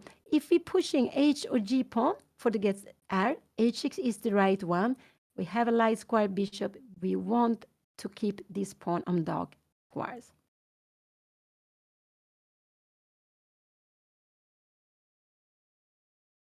What did Anna play? She played f6. She only see one, yeah, she's looking for one plan. But this is a mistake. After this here, e4, Anna needs to go queen b6. Oh, this is a mistake. Will he find this? I'm not sure. Anna went f6. If you go rook e1, yes, this was a mistake. This was absolute mistake. So if she wants to play this, I would have played rook d8 first. If you come here, yeah, we can even go, maybe we can even go here, a, and we will kick you back somewhere here. No, now this is getting good now. No. So she went very quickly. She played this plan, f6. I think Anna played this a little bit too quickly. I think this was the move played at the board. But now he will take a thought. And this, actually, f6, this is a good plan to be played. The problem is after this, he can take here, and here he will take with check. How is this position? If, yeah, this is maybe, if he takes here, Anna will be, it will be absolutely be okay. He has an extra pawn, but the king is weak. It's queen d7 maybe. I'm not sure. Can we go rook e7 here? I don't know. Queen d4. We have some checks here. And after queen g4, we are getting active here. So it's absolutely fine playing like this. We are getting very, very active. So it's okay. So if he takes here and go e4, I guess it's possible to take this. Is it we take check here? And I don't know. Rook e1 should be a good move to avoid, but can we just not take here now? And rook a1, and we can see that her opponent now is a little more active, but we have this annoying, the king is actually weaker here. I don't know, maybe queen a5, maybe some h6, maybe we go, I don't know, but we will go h6 later on and just play this position. White is a little more active because all the rooks are active, you have all lines. So take on c5 and e5, this take and e4, now this should be the best move, but this is completely impossible to see. And the idea is we attack b2 and here, and we defend c6. If you come here, we have time for this, and there e6 pawn is defended. But queen b6 would be just not possible to see. If you get this position, I expect Anna to play this, queen take d7, and to take check here and king h8. And in a position like this, g3 would be a little bit scary to play because Anna takes the g1. Maybe queen g4 here now. We have rook e2, and we are. This again, it's very, very, again, we have an absolutely equal position. Absolutely equal position, I would say. This is absolutely equal. Queen d3, and we just can defend b4. We will get c4, b4 will get like this. So go back. But f6 was played. It was a little bit too straightforward because this bishop on c6, these tricks would not have existed.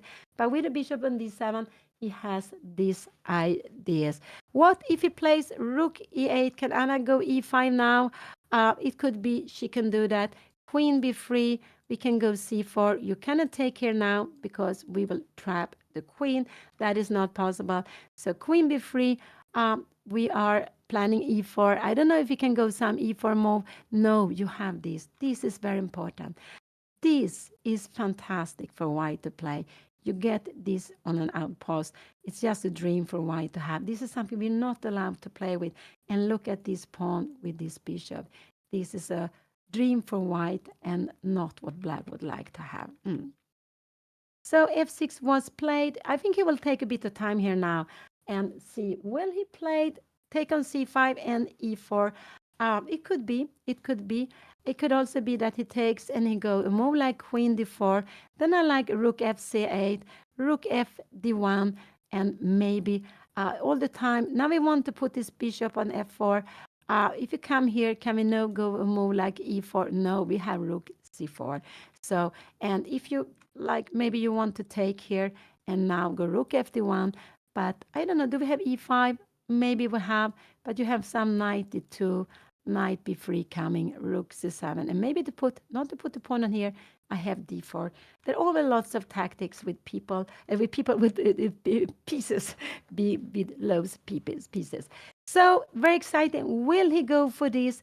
White will be probably tiny better, but it's not. But I think it's actually fine also for white for Anna. So let's see what will happen. But this is one of the moments where white can use this fact, this bishop here on d7. But no, he went queen d2. But now can Anna go e5? I think Anna will go e5 here now. I think this is her idea to go e5. And if he takes, if you go e4, we will always go d4. We're very happy. If you put the rook on d1, we will go bishop c6. We don't grab here now because you have this and you win. But we go bishop c6. e4, we have d4. So I think that was a surprising move. c4. Can he go some c4 move here now? We take here now, take on d4, and we take on c4. You can take here now, and we take like this, and we will go up. And the position has opened up like this. It has opened up for us. The bishop will be better here. It's close to equal, but little more pleasant. An open position. We have pawns, king side, and pawns on queen side. Equal pawns, but it's open position. And rook and bishop, they are a good team together. Like the knight is very good team together with the queen. So queen d2 was played. And I just like Anna to go e5 here now. I think that is a very natural move to be played. I don't know after e5 if you can go e4 here now. We take here, you take back, we take here, you take on c5, but maybe we go queen c6 and we keep everything defended and we will win a pawn. This is just very, very good for us. This, okay, 91 looks so passive. And I don't know, rook c1, and we are getting, now we take on a4. So that is not possible. So e5 is the move I would like Anna to play. So I do hope she will. She can also go something like this if she wants to. Bishop e8, and the idea of after rook f1, we will go bishop h5. Yes, but this is absolutely no problem, I would say, to play this. So, but I think e5 is fine to be played. Bishop e8, rook d1. Could she go bishop f7 here? Could this be played also? Yes, planning e5. But the bishop is also equal good on c6. Why to lose this time? So I would just, I like after queen d2, it was a very small, solid move. But I like e5 just to go for it, to play, to keep on playing the plan. Yeah, it's very equal, the position. Her opponent is a very solid player. Also, in the opening, where white can try to get an advantage, when this was a London bishop f4, Anna brought her bishop to d6. And then her opponent could just go back, keep the tension. And if Anna would take, h-pawn would take, and the rook would be active. So she wouldn't have taken. But he just went for exchanging pieces quite quickly. And it's very solid to play like this, but it also made the position quite, we take away this arrow. Oops, let's see. Oh, how can I get this away? I don't know. So here we have it away. So here we have the position on the board, but I like Anna to go e5. I think that is absolutely fine move to play. I don't know if he is planning some b4, e5, could b4 be a move. Now we will take here, you take here, we go e4 like this, and this knight should be on d2. It's very, very passive here. And now we will probably just play on the c line. This knight doesn't have a good square to come to.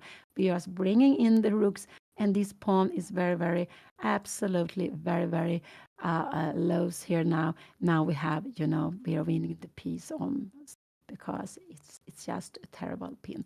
I made this very, very quickly. So e5, I do hope Anna will go e5. This is absolutely the natural coming up after her last move. Just to put the pawn on e5, and after e5, if he goes this would not be good. We take, and now we go e4. So this would not be good. And very important, if she goes e5, he goes here. this would be a terrible mistake because of take, and knight d4. And this knight is a dream on d4. Maybe we can even take on d5. Um, yeah, maybe, no, we can't take on d5, sorry, because we have this in between move, and then, so that would be winning. Yeah, he likes to exchange pieces, and that is quite important to know when it's better to exchange and when it's better to keep the tension. Tension is when the pieces are standing against each other, and you want the opponent to exchange. Maybe your pawn structure will be better. Maybe one of your pieces will become more active. And if you exchange too easily, you will not put so much pressure on your opponent. So Anna, he is having 2 out of 4. Her opponent, her young opponent, born 2010 from Trinidad Tobago, Daniel Raikumar, he has 2.5 out of 4. And yesterday he made a draw with a player with more than 200 points above him.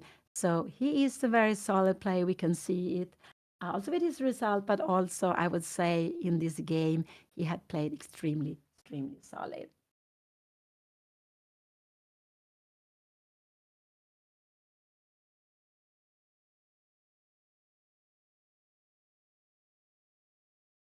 Here, Anna is on her way to move. Will she go e5? I do hope she will go e5. It looks like it's a bit cold in the playing hall. Actually, it looks like, I hope it's not as cold as outside when they're playing in and here we have it, e5, of course. This is the plan, and it works well, no problem. Here you had e5. Remember, if white makes here, try to make a strike. We get the pawn to d4. We are just better. We have a fantastic pawn. And the same, if you make a strike like this, of course, we cannot take it. The queen will go, but we wouldn't like to take it. We will go d4. So if white makes a strike, you need to do it like this, for example. But I'm not sure. Then this is maybe the best way of taking. And after this, we have been looking at this. And now rook c8 is maybe the best way of playing here.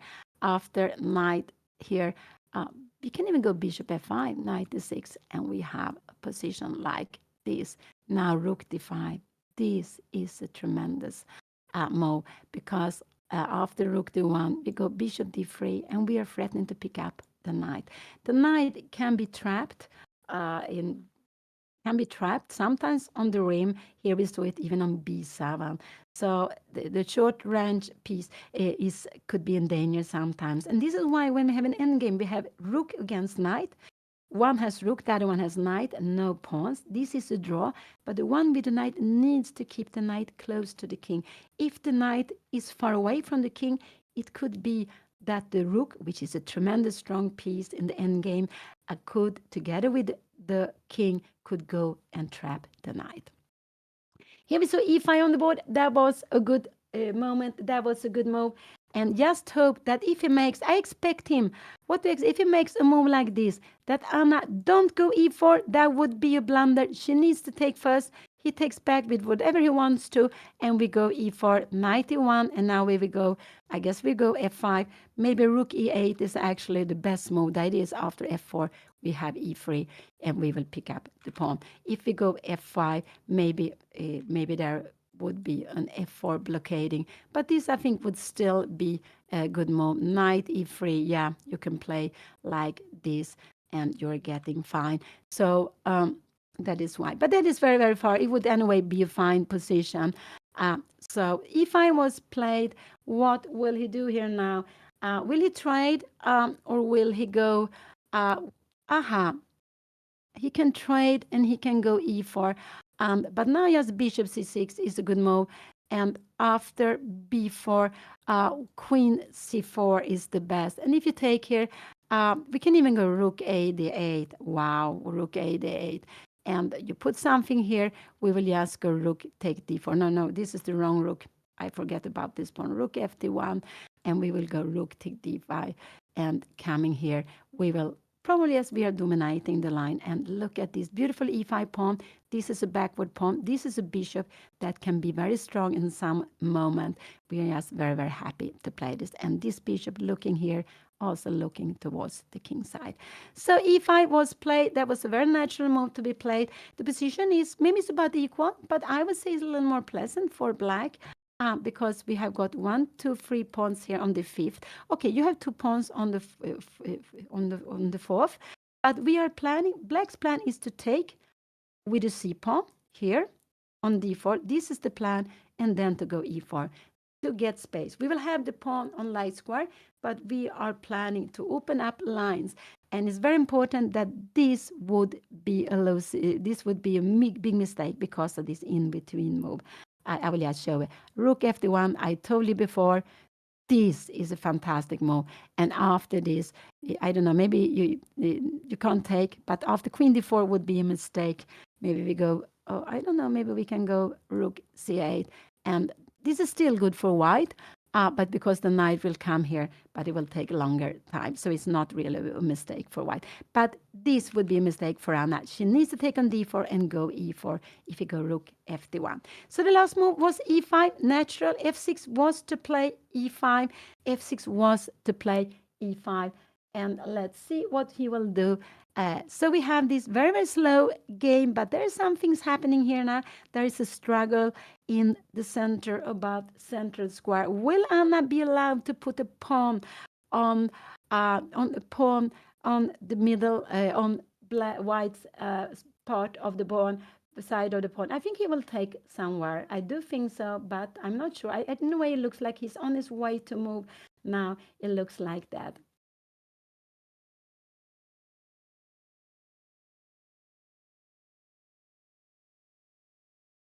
It looks like a rook to d1. Could it be that? If it goes for rook to d1, it should be the f rook to d1. But I think it looks like more thinking of something on the queen side. So if you take here, Anna takes like this, rook f d1. I'm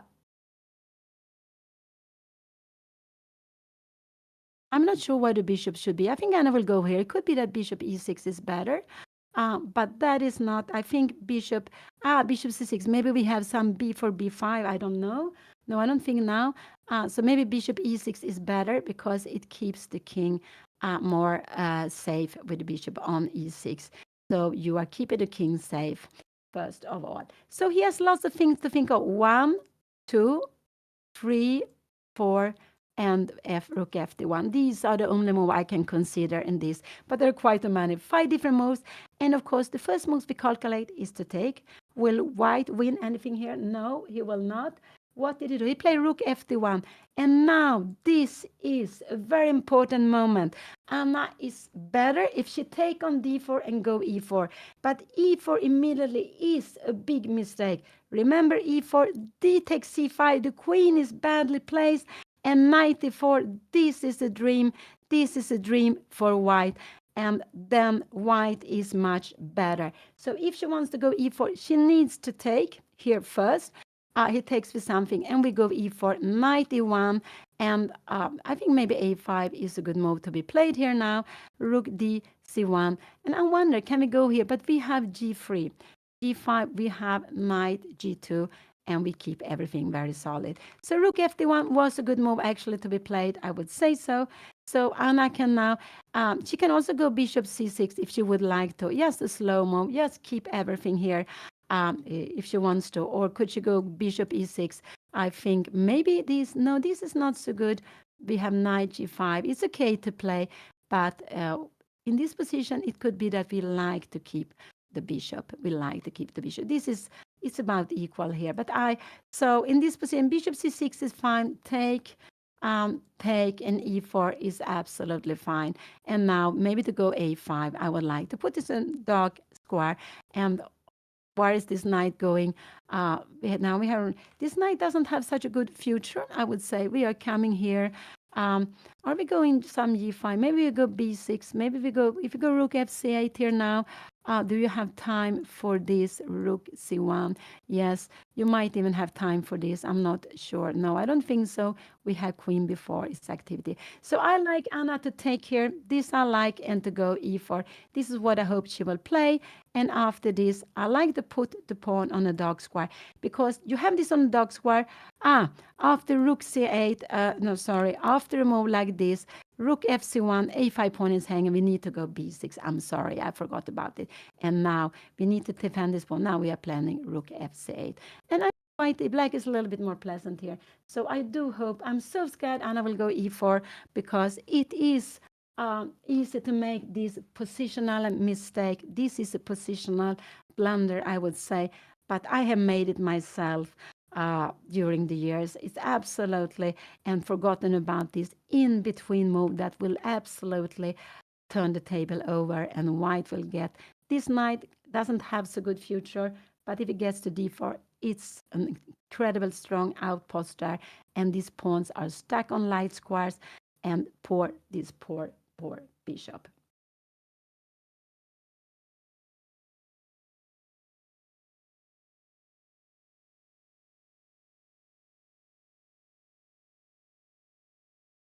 I just hope she doesn't play too quickly. I do hope she doesn't play too quickly here. Uh, it's one of these critical moments. Think a little bit. Uh, but the logical is to take. Also, we want to open up the position for the bishop. The logical is to take and go e4. This is absolutely logical. And now a5 is a good move. Actually, to avoid this one to come here, because then white is dreaming of a knight on c5. So that's why we want to go a5 in a position like this. So let's see this. I'm a bit nervous here, because it's possible to make a mistake with e4. It's possible to make a mistake with e4 here now. Here we have Vasil Ivanchik, seeded number 4 in the tournament, this legend player. And very nice to see him playing in the open. And Anna took on d4. So happy to see it on the board. She took on d4. This was a very good move. I'm very happy she played it. I really like it. And then I just hope he will absolutely take with the c pawn. This is the most logical, to keep the pawn structure equal, because otherwise, if he goes here e4, remember this. She can go f5, but rook a8 is the best move. Maybe if you go g3, oh, this bishop will just enter here. No, you don't want to have it here. And we will go f5, something like this. And maybe we even go bishop f3. I'm not sure. But we will, after knight h4, we will just start pushing the pawn here. This would be a dream. He will absolutely take back with the c pawn. Anything else? He has two moves to choose from. Take back on d4 with one of the pawn. Taking with e pawn would not be so solid, because Anna would have an extra pawn on the king side. He would have an extra pawn on the queen side. But Anna is ready to push her pawns. Her rook is also good on f8. So no, I don't expect that. I expect him to go c take d4, and then I expect Anna to push the pawn to e4. Let's see. And then he has only one move to do. So I do hope this is what we will see on the board. So Anna, she took on d4. That was good. Here we see, and we can see some players walking around, and I think there are also maybe a little bit of audience here, but lots of them walking around are playing in the tournament. And that's a bit of a charm when you play in an open tournament, that you can walk around, you can look at the other games, you can feel the atmosphere in the tournament. And I just want to show that this would also be a huge mistake. Look at this poor bishop, the pawn on d5, and this knight. This is a dream for white to play, to get this outpost. And this is why taking here, Anna is not threatening e4. She's not threatening e4, but she's planning to take another pawn here now. So she's planning to take on c3 or e3, probably on, either of them would be very good. So probably on e3, I believe. So he will need to take back on d4. Now it takes a bit of time, but c take d4 was absolutely the first move to consider. Yeah, and it's logical to take with the c pawn. You see, we keep the pawns in front of each other. So that would be very logical to play. He hasn't played yet. he is, yeah, he's taking his time here. He's absolutely taking his time. And rook fd1 was a good move because after this here, knight e1, you see that these rooks are connected. And now I like this move very, very much, a5. This is a quite a good move to be played. And after you go rook c1, we go b6. You can come here if you want, but we will just put a rook on c8. And you cannot come here now because we will just take, you need to take with the queen, but then we have rook c8. You don't want to play with the rook and knight against the queen. It's not enough. And in a position like this, we can take, and we don't take the pawn because there's some checks, but we start with queen before. And this is just, and we will pick up this pawn with the queen or the other way. But this is just very, very good. We are dominating the position. And this knight wants to be in c3, not on c2. It wants to be on c3. So with the knights, we should look at the roots the knight has. What roots does the knight have good roots? After, for example, c takes d4, this knight would love to come to c3, but it's a very long way to get there. It's like 1, 2, 3, 4, and 5, but so it's just too far away from there. And he took with the c-pawn. That was absolutely expected. Now I expect Anna to go e4. I expect her to go e4. I wouldn't be so happy to go bishop c6 here now. She can play this, but I prefer to take space with e4. This is absolutely a move that could be played. Can he go here now to play like this? And it's still a little bit more pleasant for Anna. I don't think he will take if she goes bishop c6. I would think he will do something like that because after e4 now, this knight is getting to better route. So I wouldn't like Anna so much to go bishop c6. I like e4, knight e1. But now it's important not to go f5. And here we have it on the board e4. e4, knight e1 is the only move to be played. After e4 was played, because knight h4, we will go g5. So he has only one move to be played. e4 was played, knight e1. Now we want to play in the queen side, but it's possible Anna go f5. And this would be a mistake because the pawn, the bishop is stronger here. f5 is not good because of g3, bishop g2. So f5, no, I do hope Anna will go a5. This is what I would like her to go. She can even go h5. The idea is this: we will go h4. So, but after h5, can we go h5 and now g5? Oh, this is very, very crazy. So e4 was played. We have it on the board. He hasn't played 91, but he has only one move to play, and he has like to take a little bit of time here. But there is only one move to play in the position here now, and he will absolutely play it. And here we have it on the board, knight e1. It was played here, the only move. And in this position, it's very exciting. Where will Anna play? I hope she will play on the queen side. The move I like most is a5. Can we do? But we can also maybe play something like this. Is a5 and then start with h5, but not f5. f5 is very tempting, but f5 is a mistake now because we're blocking this pawn. We should not touch this pawn. We can go h4 and h4 if we want to. After this, we can actually try to blow up the position like this, and this is actually very good for Anna. So h5 is a good move to be played, but f5 would be not so good. And now Anna play a4 here. So f5 would not be good because we have g3, and knight g2. We are just keeping this away here now. So f5, I think g3, g5. We have f4 here now. Wow. No. And now we need to go g4 and to play. And we will block this position here. This is important because after taking, this is a backward pawn, but again, the knight comes into e5. This is a dream. So not f5. f5 is actually the only move I don't want to see on the board here now, because white has plans. I don't know if f5, if white can also go f4 immediately. Yes, that would also be possible. So I prefer the pawn to be on f6. I prefer to be in h8. So h5 is a beautiful plan to play, to go h4 actually, and maybe even to put the pawn. So I guess if you see that, we will see maybe b3. Can we go here? Can we go h3 here now? Now we can actually play like this. We can play on the king side. Rook d, c1, and we can go rook f here. You go some activities. We go rook f8. You try to get the rooks here, but we will just, maybe we will block, maybe we will even go g4. And we are opening up the position. No, this was not the right way. We have f5. No, this is too much. This is too difficult. So h5 is possible, but it's very difficult. I prefer a5 to play on the queen side. This is what I prefer. The only move I don't want to see on the board is f5, because Anna is a little bit better here, but with f5, her pawn will be blocked on her on a light square, and this bishop will be playing towards the king side if the pawn remains on f6. So this is the fifth round, exactly in the middle of the tournament, Reykjavik Open, and they are sitting in Reykjavik in the beautiful concert hall Harpa, which has been the playing hall for several years now. I think maybe since it was finished. I think it was finished 2011, so maybe from 2012, something like that. But the last years, it has been the playing hall for in Reykjavik Open. There are more than 400 players, close to 420 players. Anna is seated 159 among these players.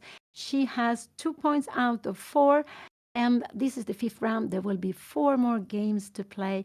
Tomorrow is a double round. Wow, it's very, very tough. Tomorrow they will play 9 o'clock in the morning, and they will play 9 o'clock local time on Iceland, 9 o'clock a.m. local time on Iceland. Rook a c8. Yeah, I was not so happy with this move, Rook a c8, but it's okay move. She wants to keep the option open because now a5 is a good move to be played here now. And we want it because her opponent can go a5 and b4. Yeah, I was not so happy about this more. a5, it could be Anna wants to put this in here now. Rook dc1. And yeah, so I wasn't so happy about Rook c8. She played it quite quickly. I wanted her to go a5, remember, Rook c1 and b6. I want this to be on a white square. This is very important to keep this on a light square. And I will go b3, I will go Rook c1. Okay, we will have these exchanges. Maybe this is what Anna didn't want to have. But this position is actually better for Anna. This is getting a problem. If you go here, we have bishop take a4. If you go here, we have mate. So the only way to defend is with this. And it could be even bishop g4 is a good move. If you go f3, we will open up the position for the pieces. So a5 was the move I would have allowed Anna to play here now. Now I think it's getting more close to equal because he has this and he's planning to put a piece on c5 and all these pawns are stacked on light square. So Rook c1, Rook dc8, we are coming here, and Anna's plan is if you go Rook c8, she's planning, yeah, she has this queen before, and this is actually very good for her. This is actually very good. But in a position like this, Rook takes c4, we have knight c2, and the knight is just coming after a move like this. You can go knight b4, but maybe this is not so good. We have Rook a4, Rook c1, and we will grab it.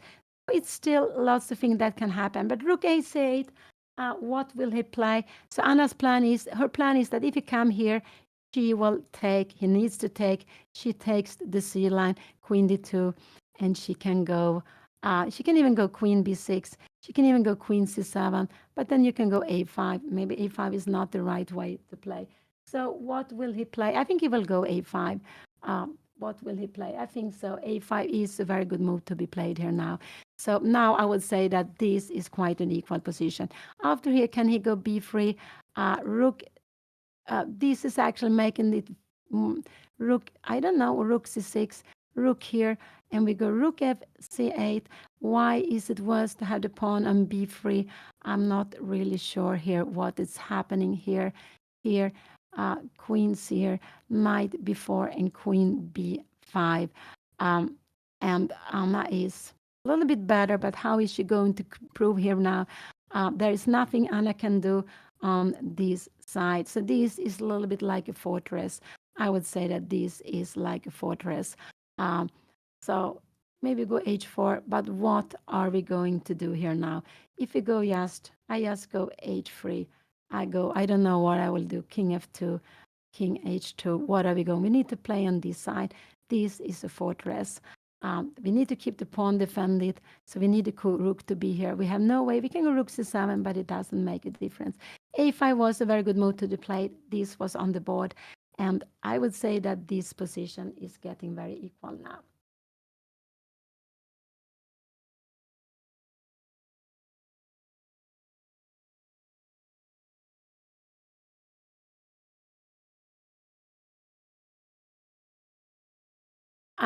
And that is a little bit what we need to remember. We want the pawns to be another color than our bishop, because now with knight to c5, and also in a king, pawn ending, pawn in an ending, if a king gets to b6, so the bishop can never keep it away. Another piece has to keep the king away. So it can be, for the end games, that could be actually dangerous. So if I was played now, I like the most active move, but it's not so easy to know if the pawn is better here. I guess this will come, and this will come, take and take. And now rook c8 is very tempting, but we have this beautiful, beautiful move. And when you take here, how are you going to defend? If you come here, yeah, we have bishop c6, and we'll just pick up the pawn. And if you go rook b1, we can go not rook b5, but we can go rook a4 if we wants to, and pick up rook a4, b4, and rook a2. Look at this knight; it's not getting out. What is going to happen here? Now we have rook b2. We will pick up the pawn. So you make maybe g3. And now we have this knight g2, and we go g5, and white is actually mated all the time on the last rank. So g3 would, you need to go something h3, and now I like h5. And white cannot play anything. If you come here, we will go just, maybe rook b2 will be played, and we will pick up the pawn. So let's go back. a5 was played. I do hope Anna go rook c4, but it's not so easy to know that this move is not so good. Rook c6 could also be played. Rook here and here, but maybe now knight c2 is good. So I'm just wondering, rook c4, rook c1 here. Can we go rook c2 here now? No, we have queen b4. This is why rook c4 is such a good move. We need to put the rook on the most active square. Rook c4 is a very important move. So remember, try to play the position as active as possible. So rook c4 is a good move. And after a move like this, Anna can even go, she can rook c8, but queen b4 already now is good. But she can also go rook c8. And after this, the best, this would be losing because we are pinning. This would be losing, but you can go rook c2, but you can also take and go knight c2. And here we have a position where this would not be good, but queen b4 would actually keep a position very, very solid. This is, I would say, this will absolutely be an equal position. It's nothing you can do. You don't want to, this knight will stay there, the rook will stay in the A line, the queen will stay here. So white will just go back and forth, and there's no entrance for black. So this will be, I would say that this will be fortress for white. And this is why it was important, because we don't really want, if you go b6, b6 here now, take, yeah, it will be very, very equal. So it's possible. But rook c4 is the best move to be played. I do hope she goes here.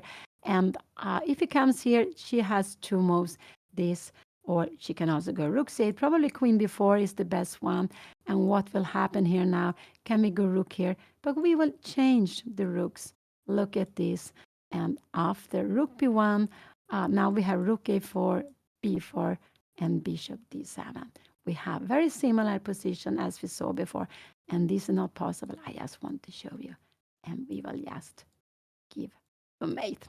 So always looking at the back rank problem. Rook c4 is the move. I do hope Anna will play here now. I do hope she will play that to keep the position more, to activate her rooks. This is what I do hope she will do.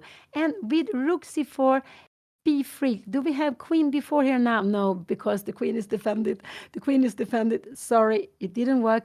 So rook c4, rook c1. Now we have queen before, and because if you take it, we will grab the queen. And if you go rook c1 here now, then we need, now rook b4 is not so good because we take here, and we don't want to have this pawn structure. This has improved for white, absolutely, because a5 is fantastically. It's like, what do you call it? This, it's like a wedge.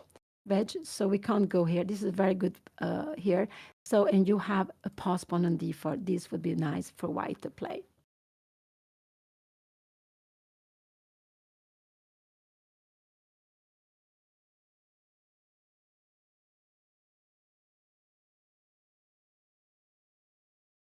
So lots of players behind. They're all very focused of their games.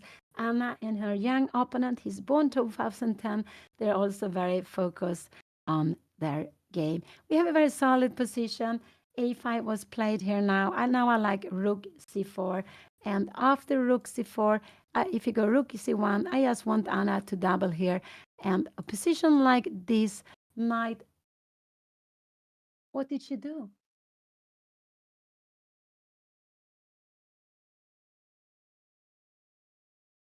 I don't know. What did she play? She played f5. Oh no, this is a mistake. I don't like f5 now. I don't like f5. This is a little bit a mistake. Now look at all the pawns. I think this is a mistake. He can also go rook c1.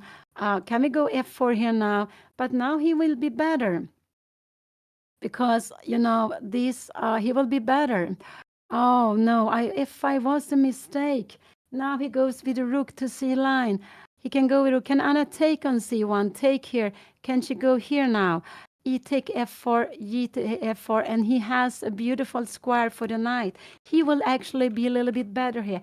So she is changing a little bit the plans. And no, f5, I never liked f5, and I don't like it either in this position. Rook c1, can she go bishop c6 here now? Yeah, she can do, but then we have g5, knight g2. And no, knight g2 is not the right. f4 is the right way, and we need to keep it like this. So f5 I didn't like. I feel it's a little bit like impatient. This is not a plan. No, this is not the plan. Her opponent, with the pawn on a5, her opponent will go, because after this he will get e4 square, e3 square. So after rook like this, Anna can go here. Let's see. He can also go f4 now. F5, he can play f4 if he wants to. But I think the best move is this. And if Anna takes here, takes and go f4, he takes on f4. And he will get rook take f4, rook c5, bishop c6. And he is doing well. He's doing much. Now he's better. He gets the root for the knight. So I feel Anna a little bit impatient. She took the c line. He played a5, and now she wants to go f5. But she doesn't want to go f4, and this bishop is blocked now. So I do not like it. Yeah, I don't really look so much, but I really look at this pawn, and I don't want this pawn to be there. I want it to be on f6. Now look at her pawns. 1, 2, 3, 4, 5, 6 pawns on the wrong color. These one are good, but we need to compensate putting the other pawns on the other way. And this is the reason why Anna played rook a6. She wanted to keep this plan, but f4 is not a threat. So if you go rook ac1, maybe this is the best move to be played here now. So can he go rook c1? Is this the move to be played here now? And yes, to keep the rooks. But then she has lost the tempo with this. And now f4 is a good move to be played. If you take here, we have time to take back. If you go f4, you can even take here maybe, but this is maybe worse. This is maybe worse to be played, but you can go knight e5, and this is absolutely, maybe this is okay to play. We put the bishop in e4, but we have this weakness here, and queen b3. We are trying to make some activities here. Now we're actually having activities here. We have. So let's see. I was not so happy with f5. Her opponent takes time. What will he play? What will he do? Um, uh, I don't know if rook comes here, so maybe Anna should keep the rooks like this. What can he do? He can go f4 if he's scared. Depends, but this is not a threat. This is not a threat. If he makes like this, we don't go here. Do we go here now? I thought it was not a threat. Because knight c2, we have rook f8, and this, we have also other tactics. h3 was a bad move. So if he comes here, rook e8, keeping the two rooks, f4 is a threat. Without the rooks, let's say you make something like that. Now f4 is a threat because we have this knight e3. We can actually play this because we are getting so many. I guess we take on h2. Now we go bishop c6. And this is weak. I wonder why is this? We have queen before, attacking this, attacking this. So this is absolutely good. The rooks are not so good with the knight. The rooks like to be with the bishop. So if rook c1 comes, Anna needs to, I think if she wants to go f4, she needs to keep the rook on the board. She needs to keep the rook on the board. So what can he play? He can go f4, he can go e3, and he can put one of the rooks on c1. And that is actually what I'm most scared of. I little bit feel that Anna is changing plans. If she wants to go f5, I think she should have done it one move earlier. This is what I think she should have done. But I said I didn't want her to go f5 at all. I don't like f5 so much because of this bishop. If she had a dark square bishop, yeah, I would love this. I would absolutely love it. And rooks when she goes on the board if she goes f4. So rook c1 is a very tricky move because she needs to maybe go here or maybe go, can she go g5 planning? But again, we have f4 and a position like this. Now this is fantastic for her opponent. So will he realize that after rook c1, changing one rook is no danger for him? But if Anna keeps the rook, and he does something like nothing here, rook c3, f4 is absolutely a danger.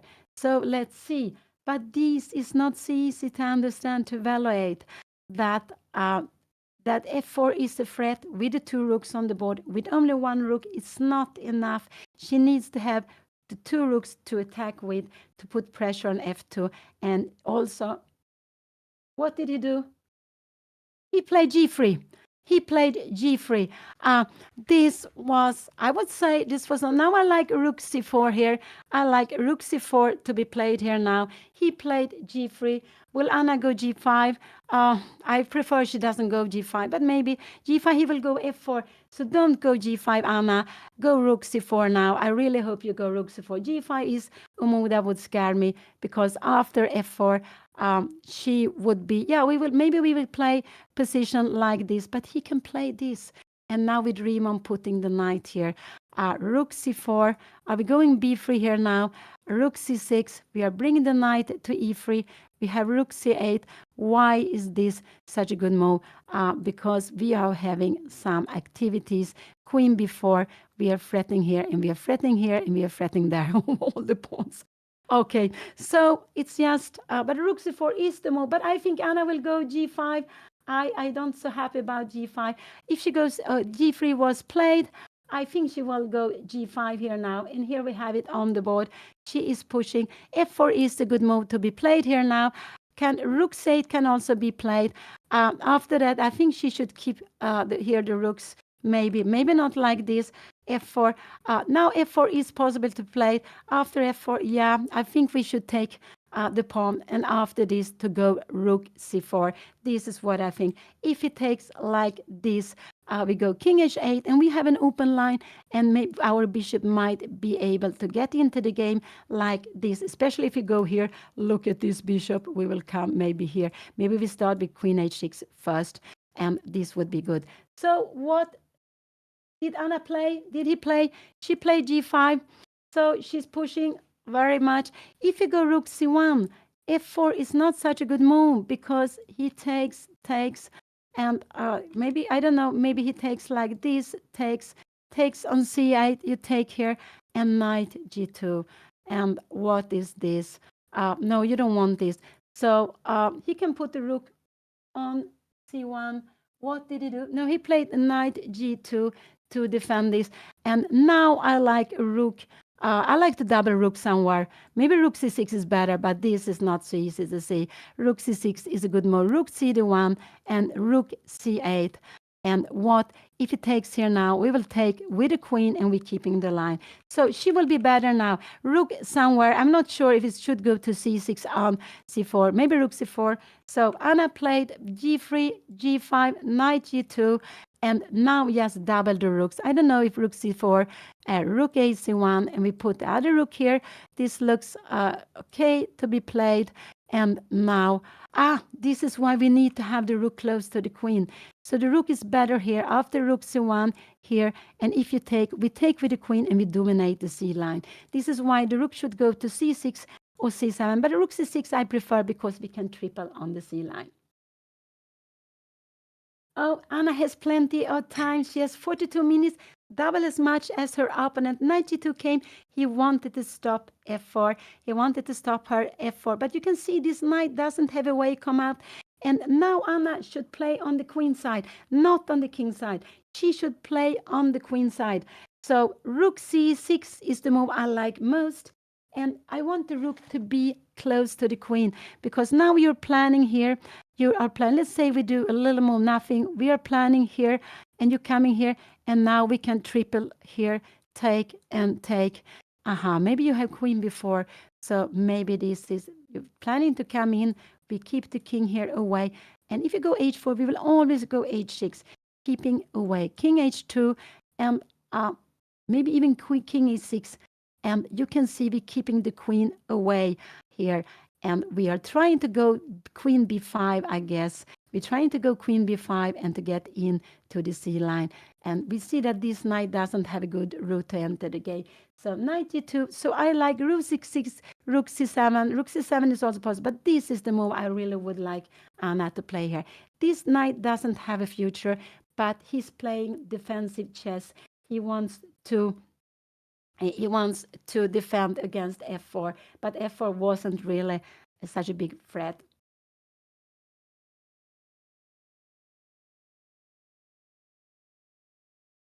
It could be Anna wants to go here, but bishop h5. But no, I don't like this because it's not doing anything on f3. It could be she wants to put it on f3, but no, I don't like this. I want to use the c line now. This is what I want to do. I want to use the c line. Rook here and rook c8, and now I'm planning. After 91, I am tripling here. So you will, if you go away, I will go. Now I can start playing here. I'm controlling the d file. So I want, first of all, now to control the d file. Anna has managed to get this this knight passive. It doesn't have a future here. As long as the g5 pawn remains, as soon as h4 comes, Anna go h6. As long as this remains, this knight doesn't have a future. But if it comes here, this is a dream. This would always almost be winning for white. So this is why I want to go rook c6. You go rook c1, whatever rook you want to go, and we double. As long when you take here, we will absolutely just take with the rook.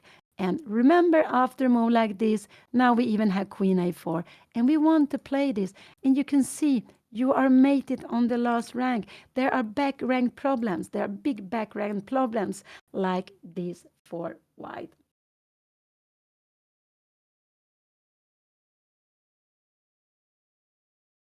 So, so here we have, this is the position. No, I will not play the Swedish Championship. I haven't played for some time.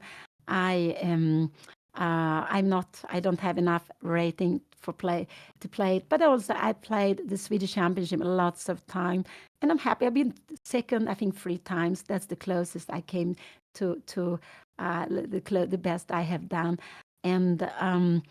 But my older brother, I have only one brother. My brother Dan, he's an international master, and he's the reason why I started with chess a long time ago. He actually won the Swedish Championship 81 when he was played in south of Sweden. And actually, he had an accident. There used to be a free day. It used to be quite long. It used to be I don't know if it was as long as that, but it used to be 16 player. At that time, it was an open group, but it used to be lots of rounds with a free day in the middle. And on the free day, he played football. And after that, he was hit badly. He had to go to the hospital, and he was, he couldn't walk properly. But it was good for his concentration, I believe. And he finally won that championship. 81. Oh, that's 44 years back. Very long time back. So, Anna, I do hope she takes time. I really do hope she takes time and that she look over the whole board. So what can we think of? This knight defense against f4. It's passive here. It's one piece less here. We want to play on the queen side. This knight doesn't have a future. So I do hope Anna will play now on the queen side. King side is fine, but this could be a move, then it will absolutely be equal. This is the good move to play, and she needs to play it now. So she has time here to come here, and she will triple. This is just very, very important to play here. So if you take, we take with the queen, we control the c line. So, and after this move, we are planning queen c7, h4, we play this very important in between move. You're coming here, and we go queen c7. Maybe we can go king g7 here if you want to. But we can also go queen c7, I believe. Could we do... no, we have rook a3. How is this position? Queen b4. Wow. And there are counter attack. This is getting dangerous. I didn't see this. So queen, this is actually rook f c8. We have a plan of going h4, h6. Can we now play this? And rook a3? No. We go queen c2 or even give a check here. And even giving a check, king h2 and rook c2. And if you come here, we will just take, I don't know which pawn. Maybe we take this one because after rook c7, we have a threat. We're not scared to play. So rook c6 is very important move to be played. And rook c1, rook f c8. And if you take here and go h4, h6, king h2, maybe queen, this maybe now rook a3 is our plan. And if you come here, we have queen before, and the king, this king is more safe than the other one. Can we go queen before here also? We could do that, and we go king f7, and now king h2, and I don't know, maybe queen b5 is possible. King a6, we have maybe rook a3 here, and we want to exchange. We want to play this. But after rook c3, how is this position? This position is absolutely fine because our king is going to walk and to take the pawns. This is very, very far away, but rook c6 is the move I really want Anna to play. I think this is the only way to keep the advantage. Other moves, it will be about equal, I would say. And the plan is to, this is fine. Maybe it wasn't so bad to play this, but her opponent choose a defensive idea. He could play more actively, and he didn't have to defend against it, against f4. He could have gone, but now Anna, these are good here. This is passive, so I want her to play on the queen side, but I think it looks like she is only looking at the king side, and that worries me. I do think that Anna will not go rook c6 here, but it's just such a good move to be played.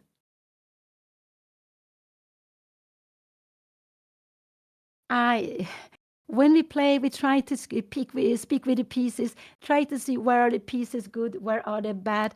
And if you look at there is one player who said that we should look at the worst piece on the board, and I would say that this is now the worst piece on the board, knight g2.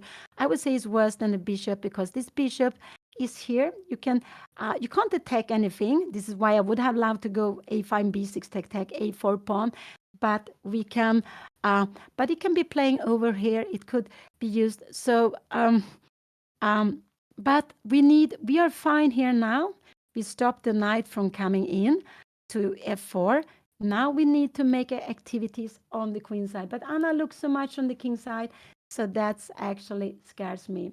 c4 is also a good move, but it's not as good because after here, you will take, we cannot take back with the queen, and you have time to We have queen before. So h4 is the good move, h6. And now rook c1, we again had this beautiful queen before move. This is actually after queen e1. We're trying to get in here now. Now we have a move like this, b3. What will happen? And queen a5. We're keeping the queen away. We are better, but there's still queens on the board. Maybe move like this. I don't know, king, yeah, maybe king g7. And if you come here, queen h5, we have queen d8, and we keep the position. We keep control of the position. Very far away. So rook c4 is also possible. I want the rook to go up. This is absolutely what I want. But I think Anna looks so much towards the king side, and that worries me. And then if she wants to look at the king side, this would be a huge mistake. H4 would be coming. White is just much better. We will get this square. This would absolutely be almost like positionally losing. So don't move the H pawn. If you move it only one step, but it's not necessary now. So what more can she do? So just so using the C line, it's just such a good way of playing. So I would like rook c4 is also possible. Rook c6 or rook c4 out of my first move. I'm not sure. Rook c7 here and here. Um, um, but now maybe it's not the same. Can you go? Yeah, but here, if it takes, we had queen before, king f7, and the queen is worse here now. Rook a3, and this is actually absolutely fine now for white. So rook c7 is not a good move. Rook c6 or rook c4 are the two moves I prefer here now. Oh, Anna go rook f6. No, she went rook f6. Uh, she went rook f6. Oh, what is she planning to do? Rook d c1. She wants to go rook f8 here now, and rook a3. She wants to go rook h6. I'm just wondering, can we go a move like h4 here now? Taking, can you take here now?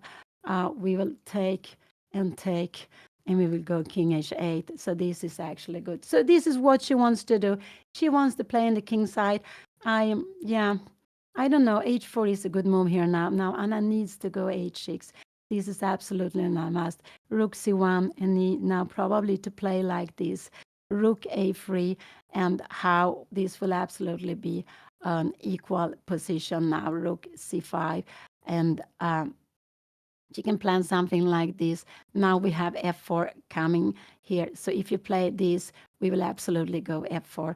But you will just move away the king. I'm not sure where the king should be. Maybe king h2 is also fine to be played. And, if you open up, this is absolutely, yeah. Rook f6.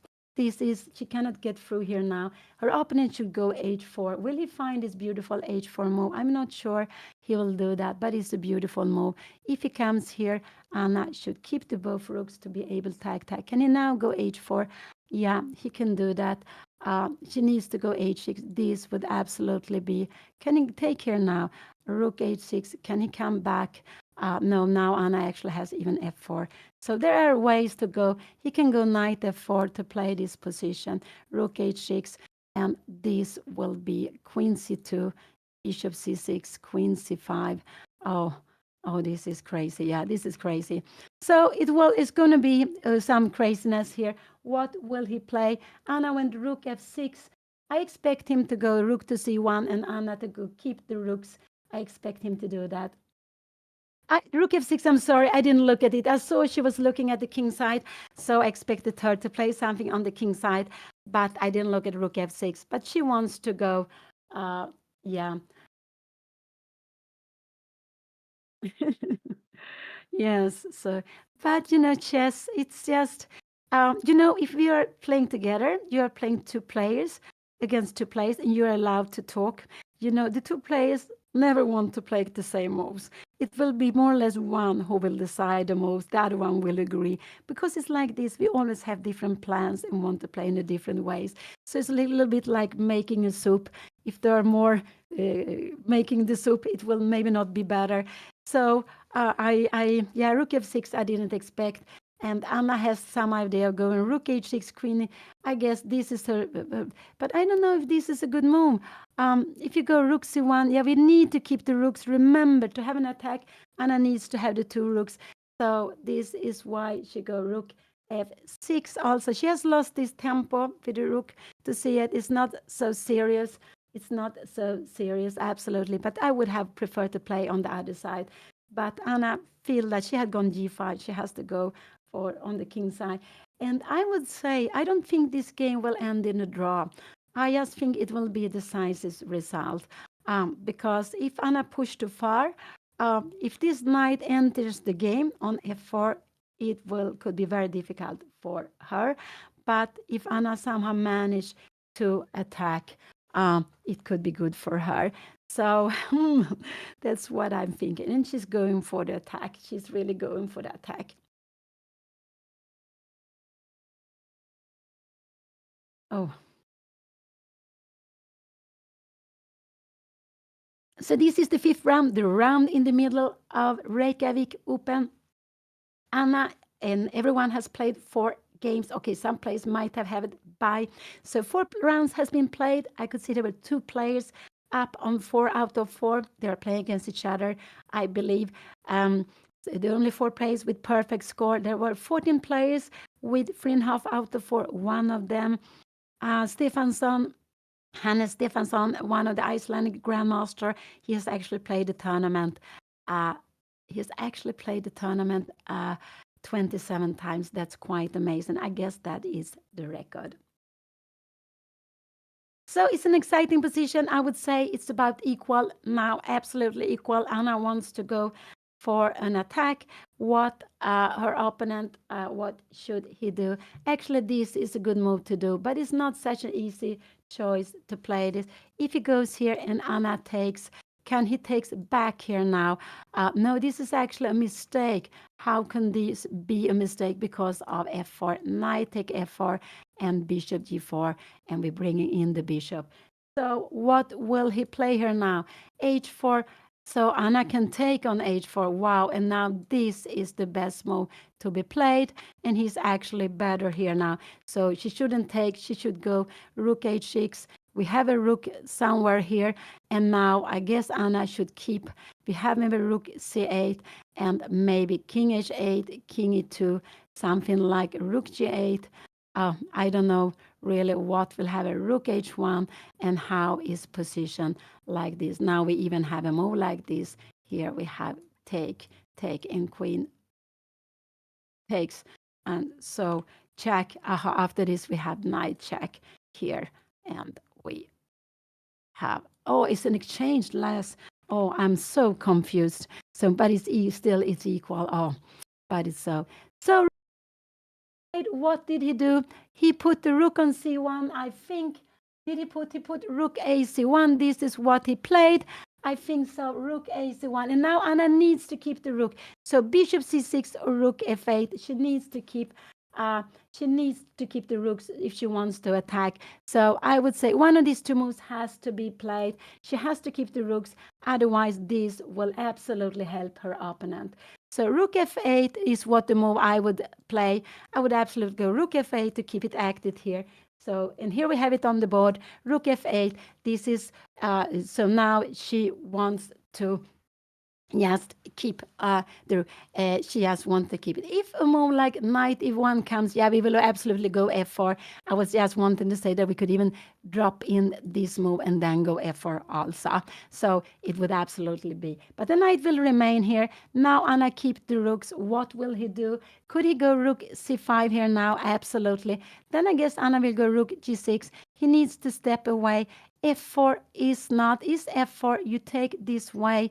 And g take f4, queen take f4. We can even take like this, queen takes. Can we take it? No, we cannot, because bishop g4. Wow, bishop g4 and bishop f3 mate. So this rook is a little bit on a bad place. So what did she do? She played rook here now, and he played queen c3. Now bishop c6, queen c7 is coming.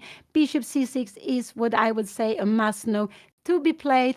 And after queen c5, we are keeping the queen. And now we are having f4.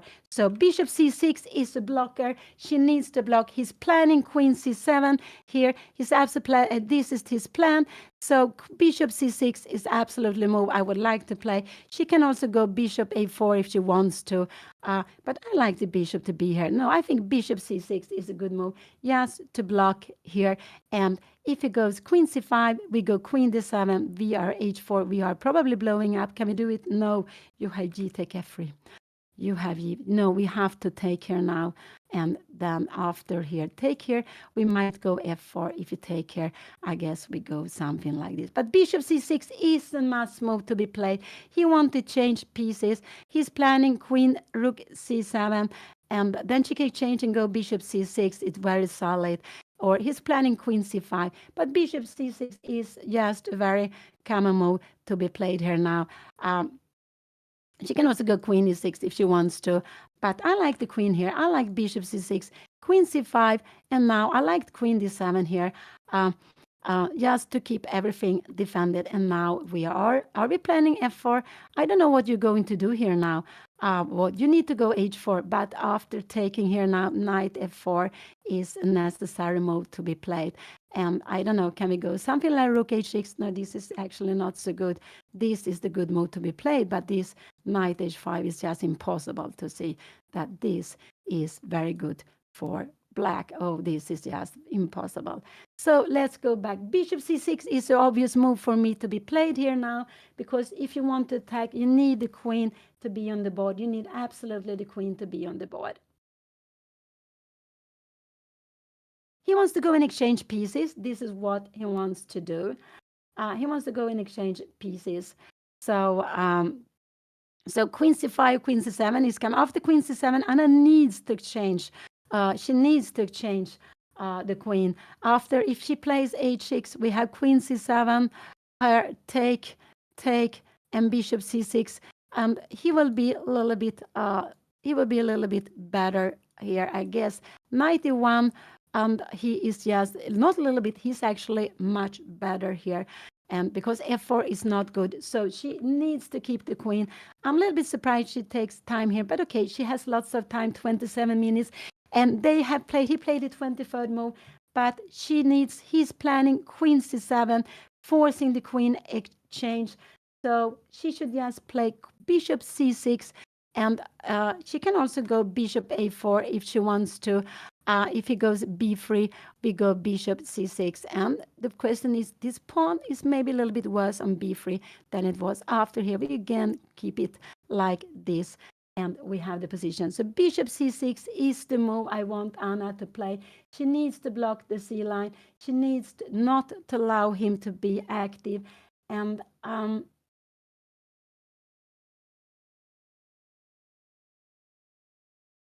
so bishop c6 is very, very important.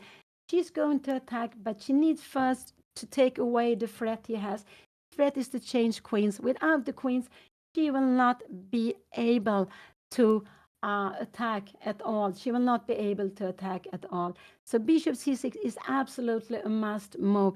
If Anna plays something else, I think she will be worse, actually. Okay, bishop. She can move the bishop. Bishop b5, queen c7. She can play like this. This is absolutely also fine to be played. Rook c3 and b6. B3 here, and play this position. It would be about equal, I would say. This would absolutely be about equal. We're planning bishop e2, bishop f3. So maybe this should be played. And rook to c1, and we go bishop e8. Maybe like this, and we will. No, we can actually grab the pawn. So this is very far away. So bishop b5 is also a good move to be played here. Bishop c6. But if she wants to attack, she can also go bishop a4, just hitting the bishop. So this is actually a good way of playing, and bishop c4 here. This is absolutely possible to be played like this if she wants to. So, but here you can also go queen d7. And after queen c4 here, we have this. And I don't know what is happening. Take here now. We should take with the b pawn. We should take with the b pawn and try to get And after this, our plan is rook bait. We are planning knight e1. We are planning to run up here, knight c2. We have actually bishop d3. This would be good.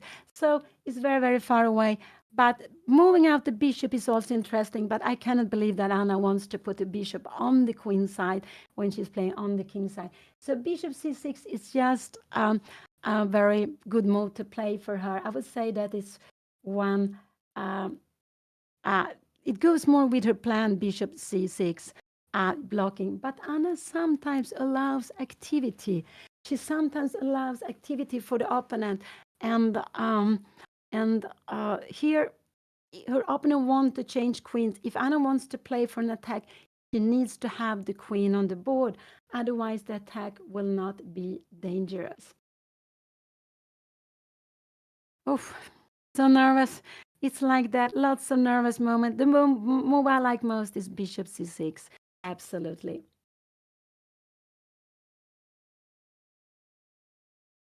So bishop here is the move I would like Anna to play.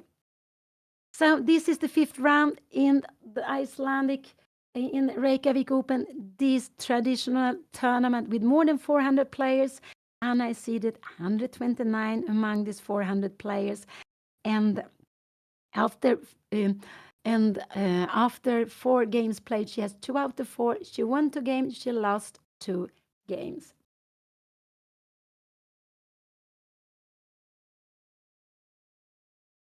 I think Anna, it's about even, but I think with bishop c6, she will be a little bit more, she will be a little bit better. I'm just a little scared that Anna is want to go some craziness here. Uh, you need to prepare the attack to play slowly. And it seems like Anna, when she is looking so much at the king side, that she wants to do, but anything like this would just not be so good here. If knight takes, take, here. We would just go queen g3 here now. So why would she wants to play it and now king is 8? I think this is actually what she is planning. She's looking at. I think she's looking at going f4, but it's a little bit too impatient. It's f4. I'm just wondering if I play here and I go queen c7, can I play this? Yeah, we have queen e6 here, and we will maybe get some perpetual. But this is not necessary to play like this. It's absolutely not necessary to go like this. But I think actually Anna wants to go some f4, and it could be we will see f4 on the board, but I don't like that more. I don't like it. It's just too impatient. It's too impatient. It's better to build up the attack with slower moves. So it could be she wants to go f4, take, take. I'm just one take, and take, and now it needs to go here. And the plan is after this we have bishop g4. But after this there is, you can go h6 if you want to, and check, king h1, and you are absolutely doing well. So after this move we need to go queen take f4 is not go king h1. We need to go bishop here. Oh, this is very difficult. And after king h2, we have rook take f4. No, why to go for this? But it could be that Anna goes f4. I don't want her to do that. And because I think that then this is a danger that she will lose the game. She will need to play so exact afterwards. It's too impatient. I don't think it's so logical looking because you have the queen here defending the third line. No, I don't like to go f4. I don't think so. I think we should prepare because then it will be, you need to play exact to have compensation. And if you don't find the right way, you will actually lose the game. So if Anna goes f4, I think there's a big danger of things going wrong afterwards. Anna will need to play exact to keep the compensation there. So I don't want her to go f4. But that's why she's thinking so long. It's too impatient to go f4. She can just play this move, queen c5, queen d7.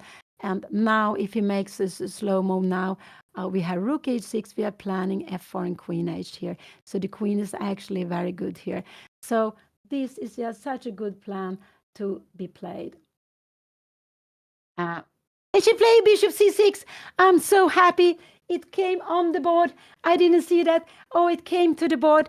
This is very good because after b queen c5, queen d7, it's looking here. We are planning this queen here, f4, and knight, a queen h3.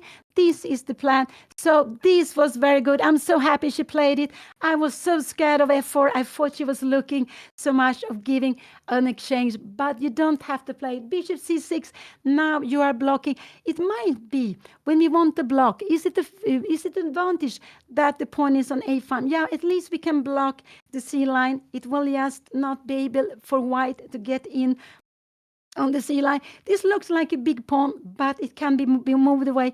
It's a big pawn, but it also defends backwards, and that is very good. And it can be moved away, so it can be active later on, but it makes useful work, and it blocks the sea line. White wants to exchange pieces. We want to keep the pieces. And this queen on d7 and e6, I actually prefer it on d7 because I like this rook to be here. And now remember, we have this plan, f4, queen h3, and mate here. And after, we have bishop b5 check coming in with a tremendous strength. So bishop c6 was played. Very happy to see that. Yes, I think so also. I think also Anna saw the bishop move early, but she wanted to check if f4 or something else is good. She has spent 21 minutes. No, sorry, she has 21 minutes on the clock, and she made her 23rd move. So they both have 70 moves to reach the control. Her opponent has spent much more time. Much more time. He's down to 13 minutes. And Anna is ahead of time. I'm very happy to see that. So this is one important thing Anna has improved. She is playing quicker, and that is very, very important. That is so nice to see. It makes me so happy. So whatever happens in the games, this is one of the improvements she has been made, and it actually will help. I always know this. I've been such a slow player myself. I would say much slower than Anna. And I got in so many huge time trouble, lost so many games because of time or making mistakes because of time trouble. So playing the moves quicker will make us, if you make the same moves quicker, we will automatically become a stronger player.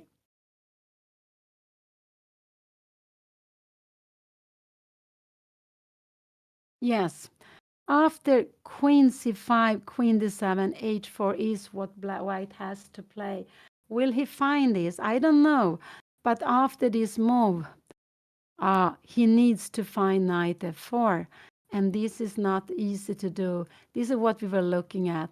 And this is actually winning is very good because after this move, we have rook takes and e3 is hanging. This is the point. After this move, we have rook here and you're coming, and we have we have lots of things here. Here we have a mate. I just want to put it up.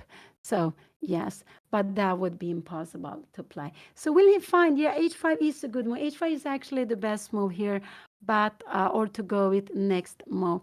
Queen c5. Anna goes up. I do hope she will come back soon because when you go up, it can encourage your opponent to play a move. If he plays a move, I think he will go queen c5 if he wants to win time. But probably his queen is better on c3 because it defends the third line. And so I think his queen is better on c3. It defends the third line here, actually, and that could be value. We saw a line where he was hanging on e3. So, yeah. But he's a player who takes his time. Some players, when your opponent go out, Anna went for some water, something to drink, and that is very, very important to have.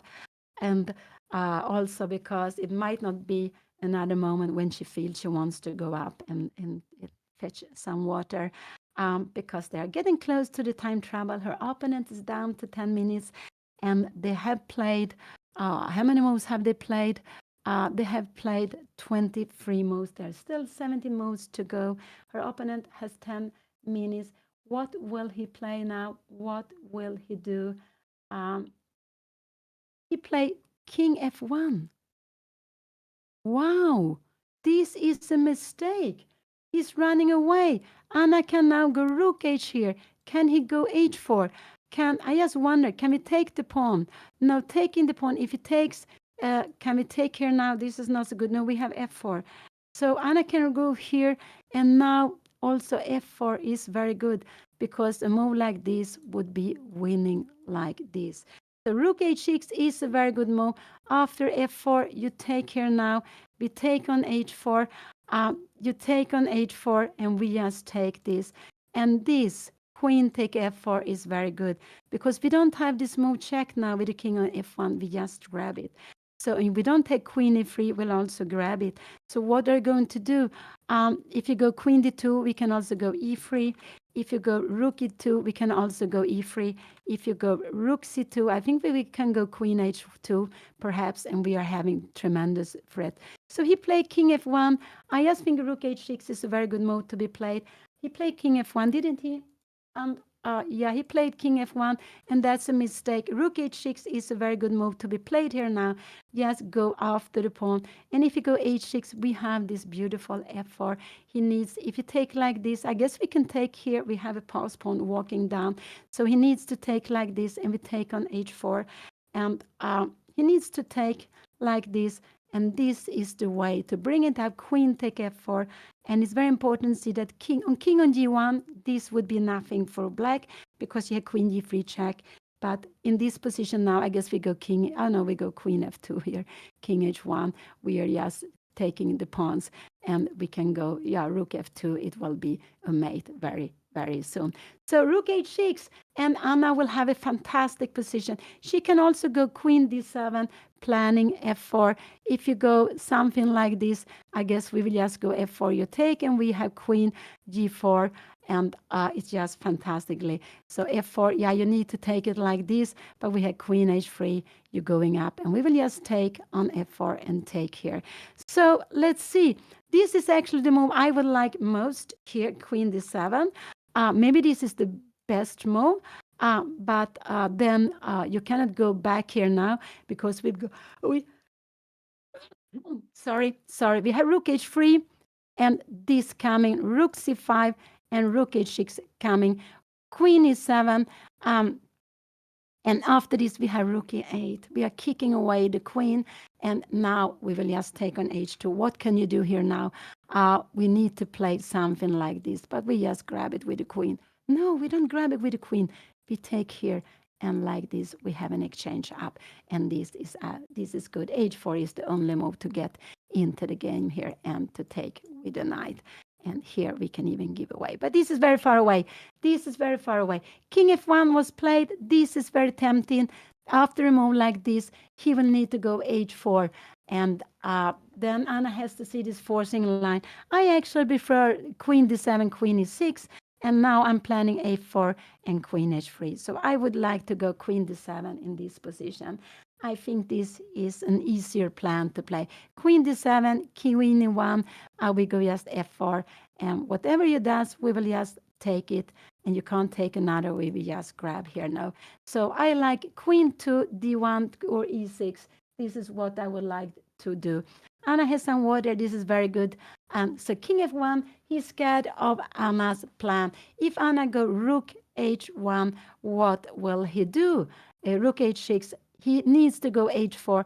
And after a move like this, Anna needs to go f4. This is a very good move to be played also. What will happen here now? I am not sure what happened. If he runs away, we have queen h5. So queen g6 is a good move because the point is you cannot take here now. I guess we will, yes, we can give it check. We can also take here because after this we have maybe check. Do we have this check? No, this is not the right way. Then we go queen g4, threatened mate. You need to come here, and we go queen f3, and we are threatening check and take on f2. This is just winning for Anna. So rook h6, h4, only move to be played, and now queen g6 is a very good move here now. And her opponent needs to try to get in somehow, and now we have f4. If you take like this, yeah, we take it. Maybe like this, maybe it's better. But we can also take here. After this, we can just grab here, and we go what is this? We have queen here, and we have, I just give all the checks, king c3, and we pick up the queen. So that was far away. So I like rook h6 is absolutely fine, h4, and to go queen g6. This is what I like to. Queen b3, could that be in a way of, and now can we go f4 here now? Maybe it's not so clear. Take here. Can we take here? Yeah, we have queen g4.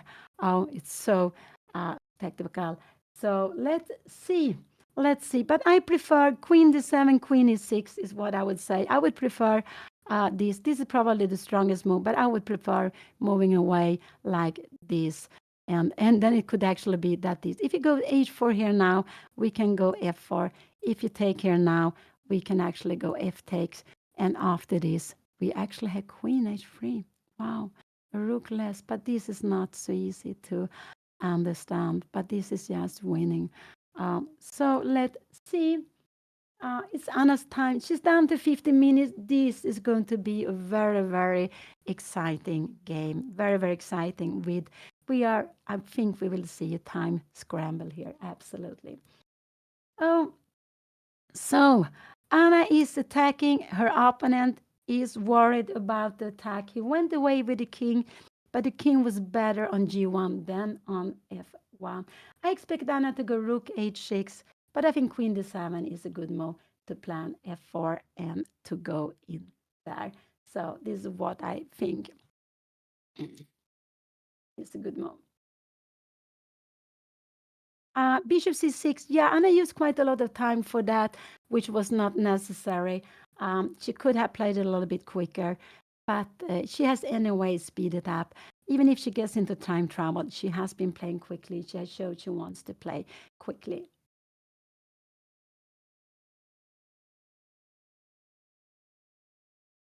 So we see them both so fully focused. It's such an important moment here now.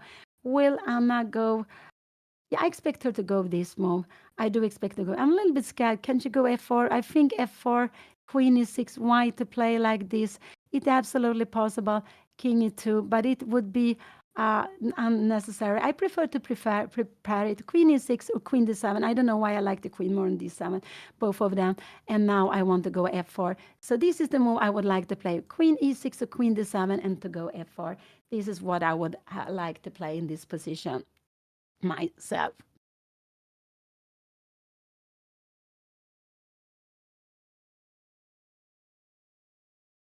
And so this is the fifth round. Anna has 2 out of 4. Her opponent, her young opponent, he's born 2010 from Trinidad Tobago. He has 2.5 out of 4. He has +1. Yesterday he made a draw against a player with 2076. So he is a solid player. But here he gets scared when Anna is attacking, and he just doesn't play. He didn't play the best defense. King f1 wasn't the best move. Anna has different way of continuing, but I like to put the queen on e6 or d7, planning f4. This is the way I would like to play here now. She can absolutely go here, here, and here. But after a move like king g1, take here, knight take h4. Yeah, we have queen g4, and we will actually grab another pawn. So she played rook h6. This was absolutely must move. What will her opponent do? He needs to go h4. He really needs to go h4. h4 is absolutely the only move here now to be played. And this is absolutely rook h6. h4 will be surely be played. But after h4, if she takes here now, knight f4 is a beautiful move, and it's just only equal. So I do hope Anna will go queen g6 here. f4 is also a fantastic way of playing, but it's not so easy to evaluate that this position. Now this here we need to take this way. Wow. And that this is actually winning for Anna because the king of f1. Because the king after a move like this, I think we can go. Yeah, we have bishop b1, check. We take this pawn with check, king g1, and here. Oh, I not put it on pre here and here, and we go rook f5. Maybe a rook f6, whatever we wants to. And there, rook f5, I would actually go rook f6, maybe stronger. But we have this move, and now we just make the mate. Yeah, it's mate. So let's go back. It's a good move. What will he play? He cannot run away. King e2. Anna will just take. Anna will actually just take on h2. No, he needs to go h4. This is absolutely. And if he comes here, Anna has rook h3, planning rook h6. No, he has only one move to do, and he will absolutely go h4. He will absolutely do that. And after h4, Anna has. This is one good move. This is also a very good move, but it's not so easy to play the right way. That after this would be a mistake because knight take h4, taking here, knight take h4, this here, and this would actually be good for him. So after this, if he goes here, I do prefer Anna go queen g6. This is what I do prefer. And if he takes here, she can give it check if she wants to. Check, king here, check, king d2, and now rook h2 is just winning. So this is what he can do. What will he do? He is down to 8 minutes. Oh, it's so exciting, but he needs to go h4. And after h4, Anna needs to go. I do hope she go queen g6. I think it's absolutely the best. Bring the queen into the king side, bring it here because he cannot take on g5. So this is what I do hope she goes. I think this is absolutely the most solid way of the easiest way of keep on with attack. Oh, he's down to 7 minutes. They have made 24 moves. There's still 16 more moves to go. 16 more moves. He's down to 7.5 minutes, and they need to reach a control of 40 moves. When they reach the control of 40 moves, they will get half an hour extra time. He has 7 minutes. Oh, I need to take some water, plus the half minute extra you get per move.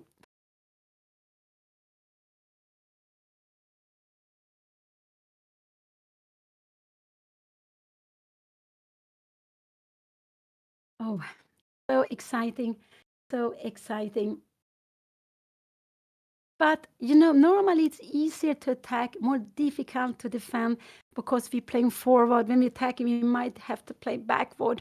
So, we like to play for a win, maybe not like to defend. But there is some fantastic playing in defending. Of course, Petrushan, Ulf Andersson, the Swedish Ulf Andersson. There are some others, of course, very good defender. And that's it's. And here we have it on the board. H4 was a must know to be played. It was on the board. And now I like queen g6 is the move I want Anna to play. Will she find queen g6? Will she find it? Bringing the queen close here. And this is absolutely what I do hope she will play here now.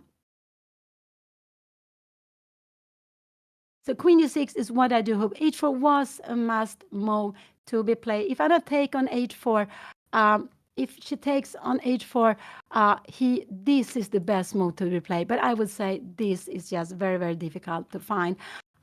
If he takes on h4, Anna has only one good move, f4.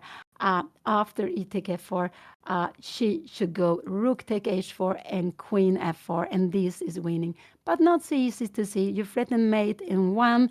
This is not possible. This is not possible because it's pinned with the rook here.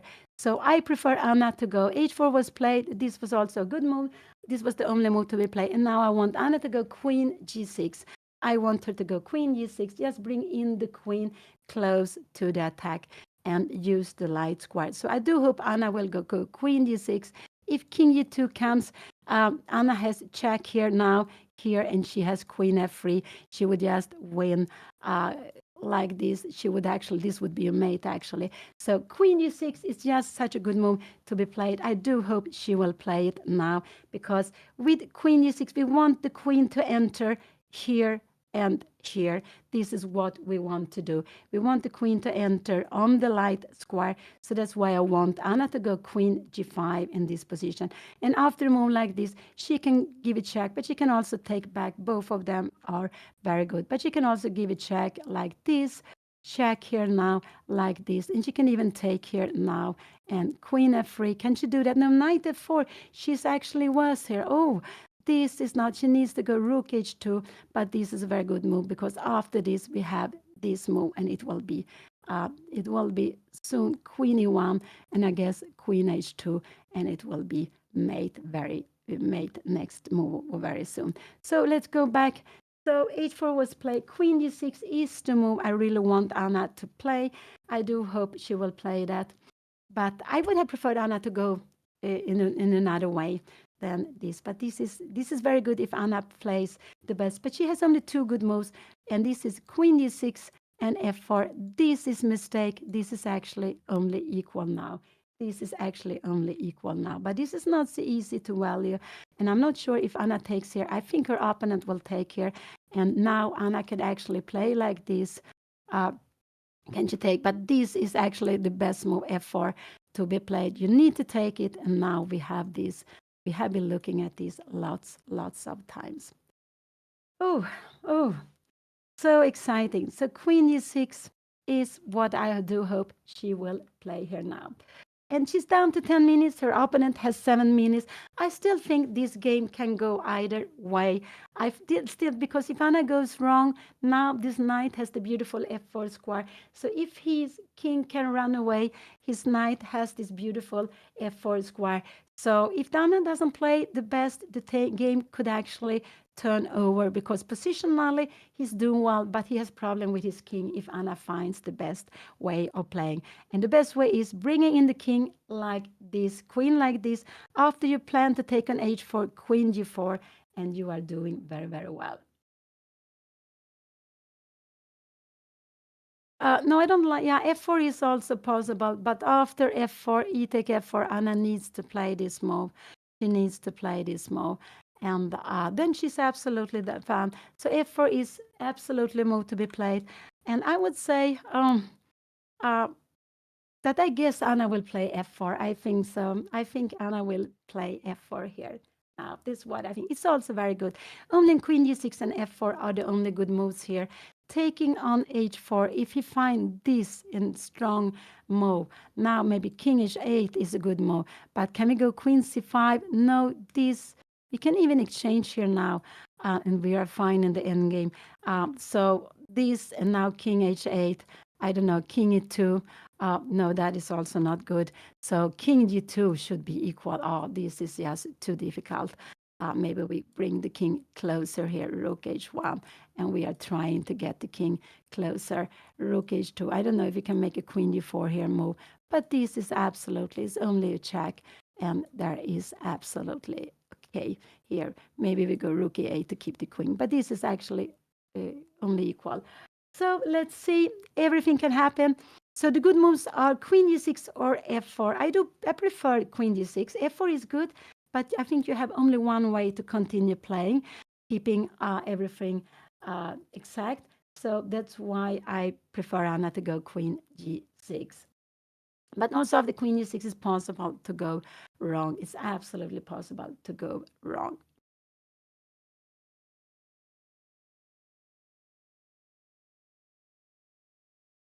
Oh, so exciting. Anna is down to 7 minutes. She's down to 7 minutes. This will be absolutely a time trouble. It will be a time trouble. And uh, I, I would say that still all results are possible in this game. Absolutely. Anna has a very good position, but she has only two good moves to keep the attack going. If she goes something else, or if it goes wrong, it could actually be that her opponent will have an equal position. And I guess if she goes very wrong, it could actually turn over the board. Remember, this knight might come to f4. And if Anna doesn't have some compensation, a pawn or some activity, this knight is a dream knight on f4. Yeah, h4 was expected move. It was the only move he could play. So I guess Anna had a plan for this. I guess she had a plan for this. Her opponent is he's AIM. AIM. He's an Arena International Master. It's a title, an online title. I think you can get it if you make a performance of 1,700 with a certain number of either bullet game, blitz game, or rapid games. I think it's something like that. It's an online title that you can get. So her opponent has a title. He's an AI. I'm always so difficult to pronounce. And it's actually, I'm not sure, I think I've heard about it, but haven't thought about it so much. But so he has that title. He's very young, born 2010 from Trinidad and Tobago, and he finds it very important only move h4 to stay in the game. Anything else would have been easy for Anna. So what will she do? Only f4 or queen d6. Taking h4 is not the best. Is not the best because he has a beautiful pawn sacrifice. Will he find it? I don't know. I'm not sure he will find it, but it could be that he will. Because this, I don't know, knight f4, taking, and allowing this check. This is absolutely very, very difficult to do. If you give a check here now, king g2, check here now, give check here now. So he needs to go king g2. So no, you can't give a check. So rook h2. I guess we have rook d2, queen h6, and we cannot exchange. Probably not. We will be better here, but we have this incredible move. Wow, what a move! And it's equal. It is equal. Wow. So I prefer Anna to go queen e6, f4, and if she doesn't do that, take on h4. But then he has this beautiful pawn sacrifice. She checked the clock, so she still has to do 16 moves in 5 minutes. 16, and this is why I wasn't so happy about rook h6. I would have preferred queen d7, planning f4. I think it was or queen e6, planning f4. I think it was an easier way of playing, absolutely easy way of playing. f4 is a good move, queen e6 is a good move. These are the two strongest moves at the board.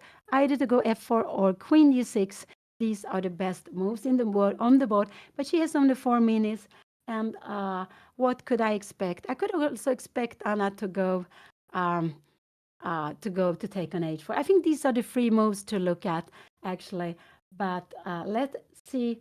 Oh, so nervous with so little time. She needed to have more time here. And then we saw that bishop c6 spending so much time was a mistake because she needed to have the time here now. That was a mistake. She spent like, I don't know how much, but too much time. Could have been a 10 minutes. Yeah, it could have been.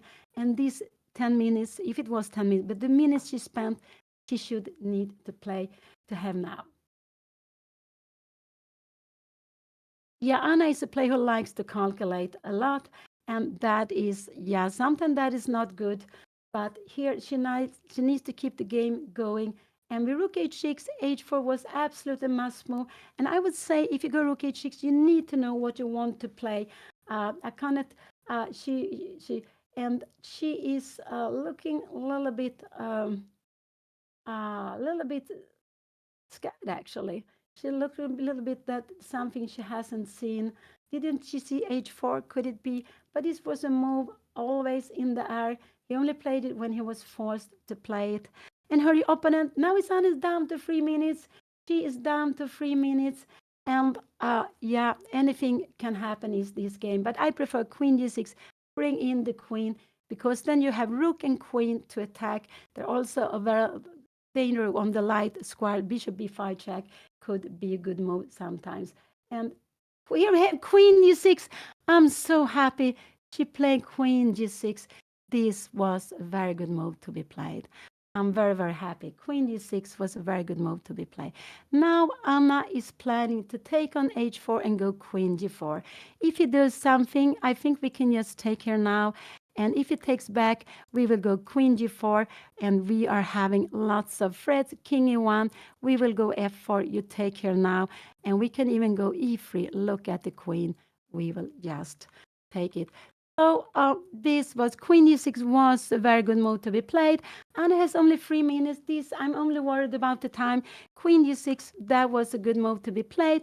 If he takes here now, I like check. King here, I like check, king d2, and rook h2. This is just winning. After here, we have queen f3, and wherever you go, this will be, yeah, we will pick up the rook here now. So this was a mate, actually. Oh, sorry, it was a mate here now.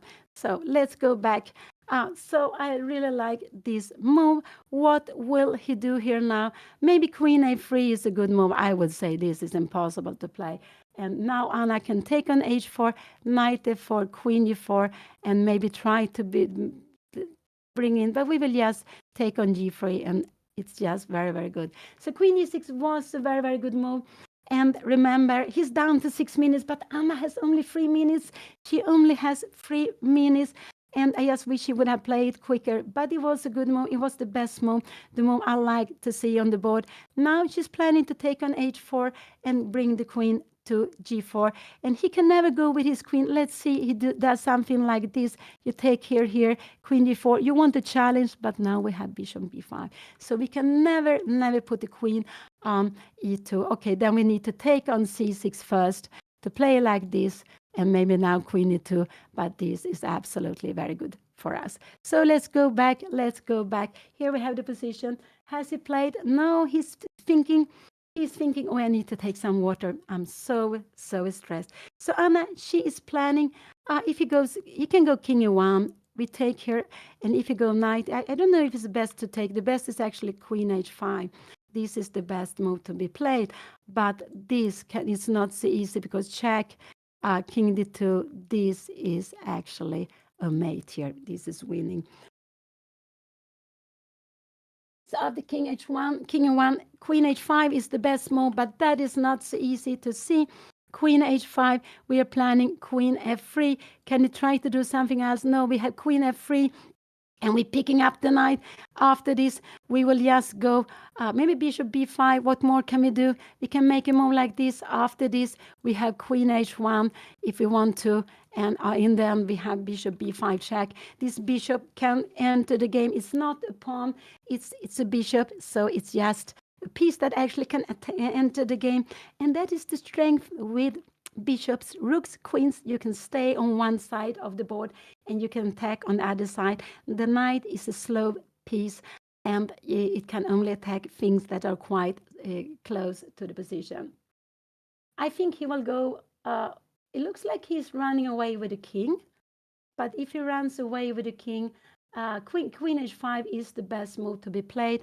I think if he runs away with the king e1, I think Anna will maybe take here now.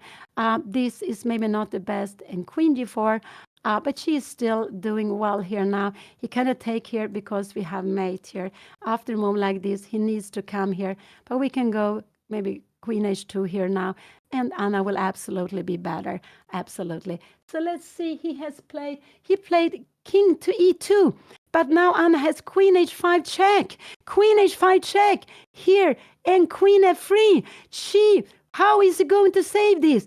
This will absolutely be drained. Queen h5 is just winning on spot now. Queen h5, because after this, she will go queen f3. She is threatening to pick up, and here we have it on the board. Queen h5, and that's such a good move. That's so good. Now we see the weakness on the light square. Where is he going to go with the king? He must go king f1, maybe, but then he lost time. And if he goes king d2, Anna has queen f3. He doesn't have time for this because it's mate in one. So what is he going to do? She played it quickly. Queen h5 was played.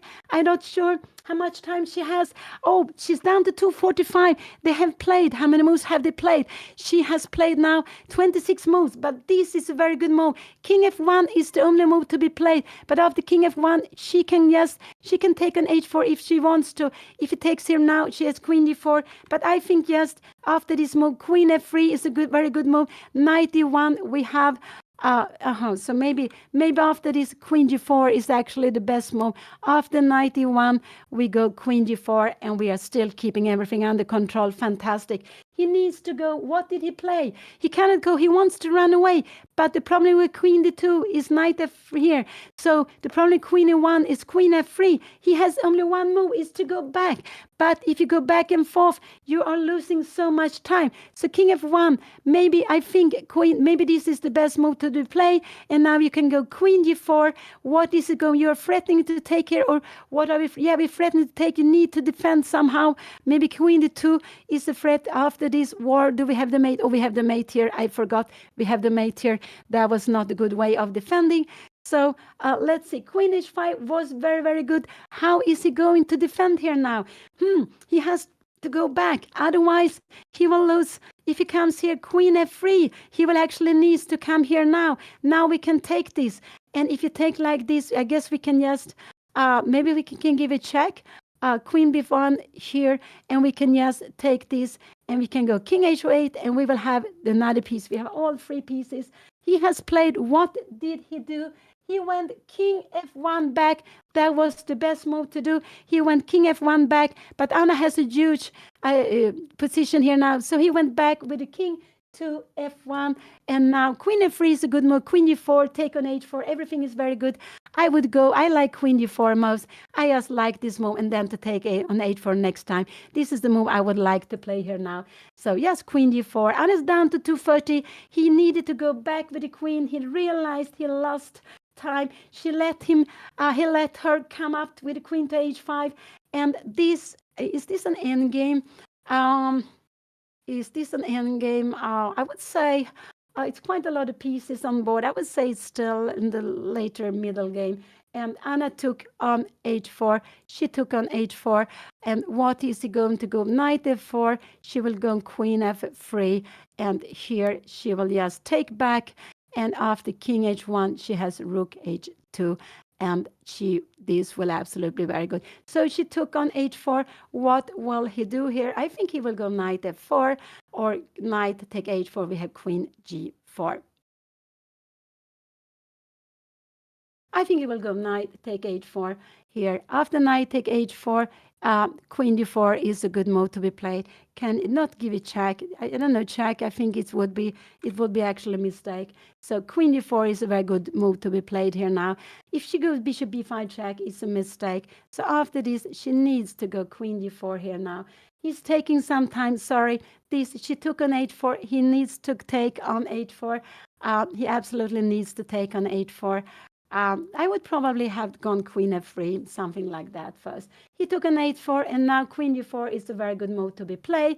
Let's see if Anna goes there. She's planning to take on h4.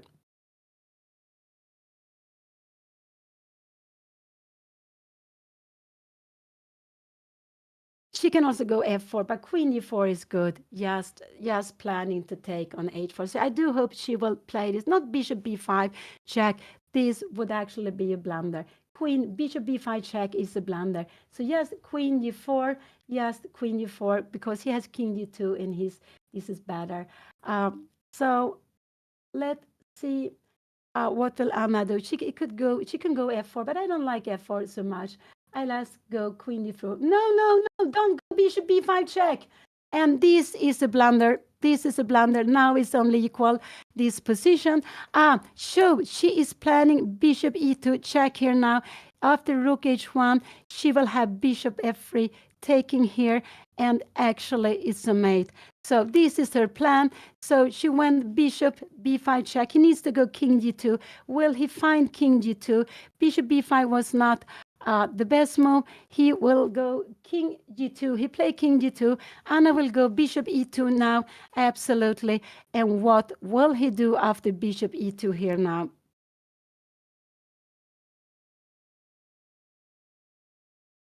I do hope she will go bishop e2. It was not played. He played the best move, king g2. This was a very good move to be played. And I do hope Anna go bishop e2.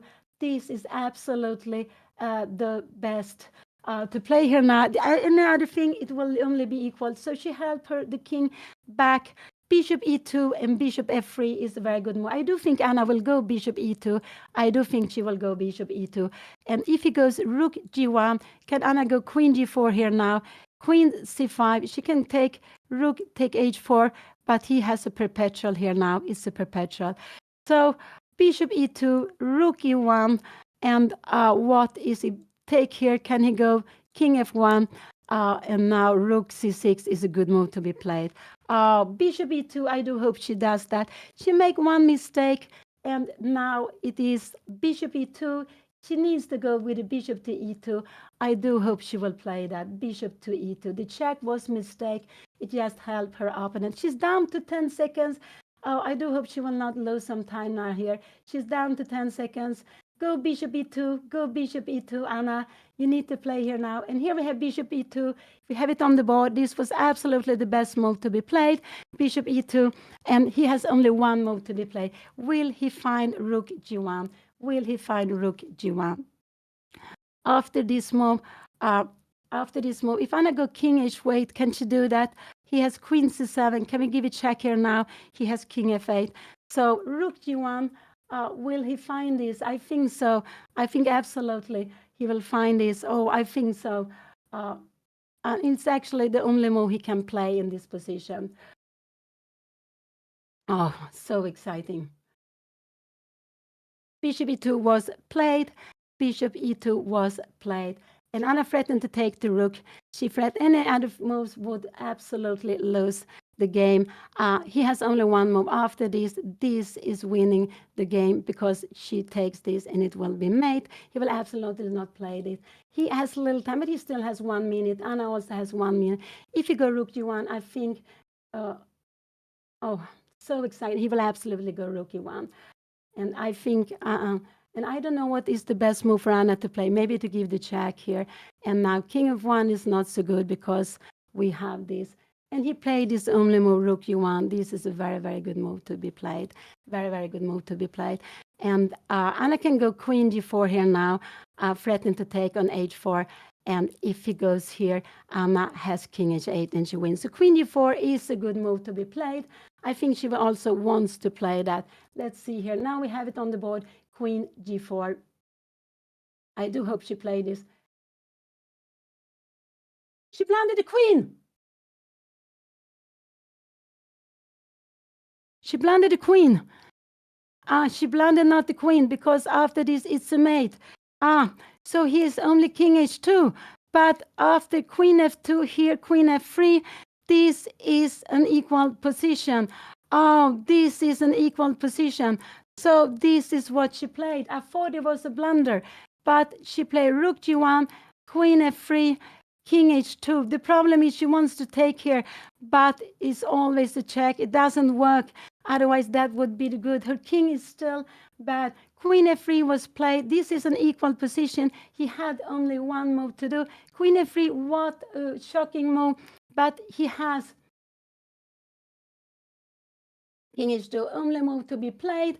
And now he's not threatened. Could Anna go king h8 here now? I wonder. No, queen c7, and she would be losing.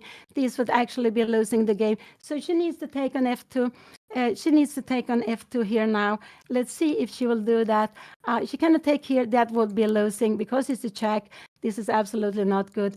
But yes, she played queen f3, king h2. And I would have preferred, and now queen f2. There is only one move to do, king g2 and queen f3. And this is an equal position. Queen d2, bishop c4, and rook f2, queen g4, and rook f4, queen g5. And it is actually white is a little bit better in the end. So she needs to play here now. Queen f2 is the only move. Otherwise, f4 could be played also. f4 is the move that could be played. She took the pawn on f2. So there are some forcing move. They have 8 minutes to go. 8 minutes. Rook g2. And she needs to go now. Queen f3 back. It's the only move she can play. Queen f3. She's back.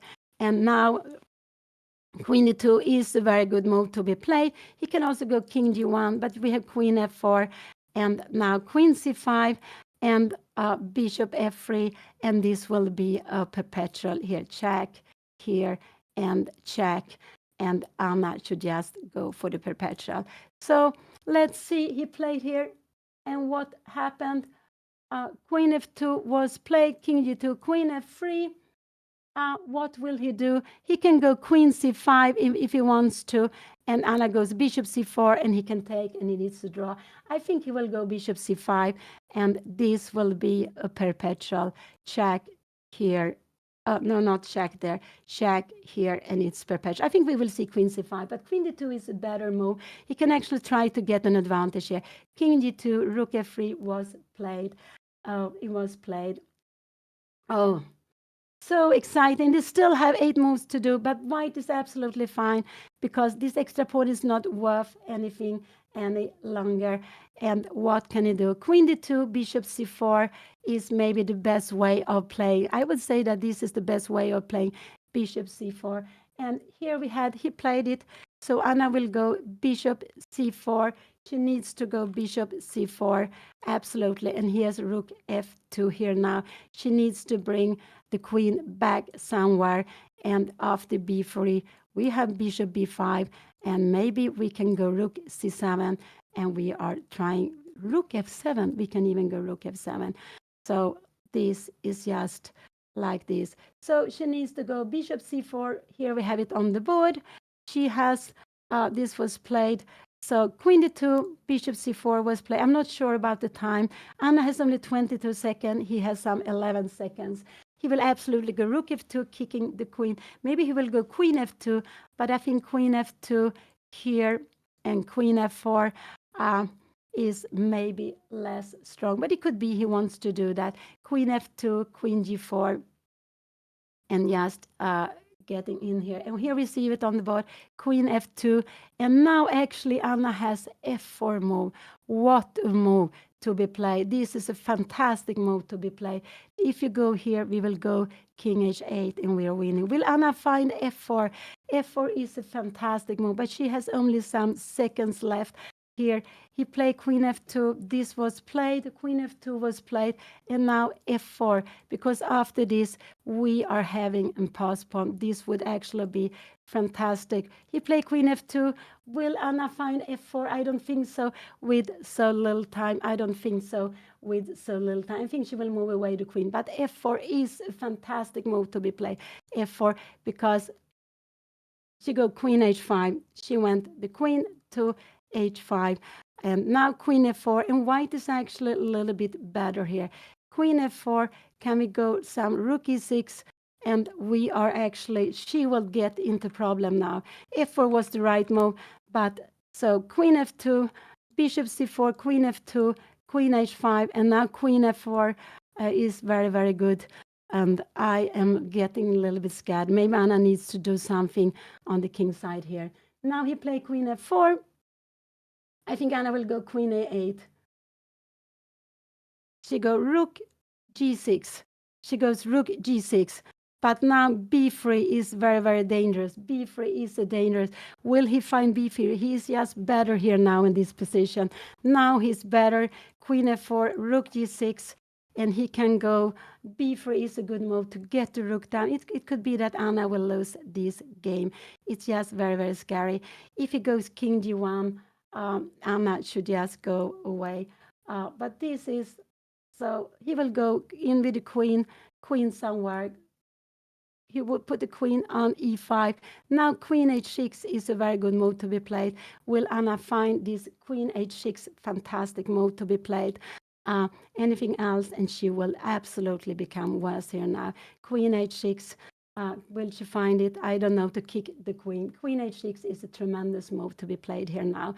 And we're kicking also the queen h6, but she's moving the rook, or she go rook g4. Oh, this, now she's actually getting lost in the position. She is getting lost in the position. Queen h4.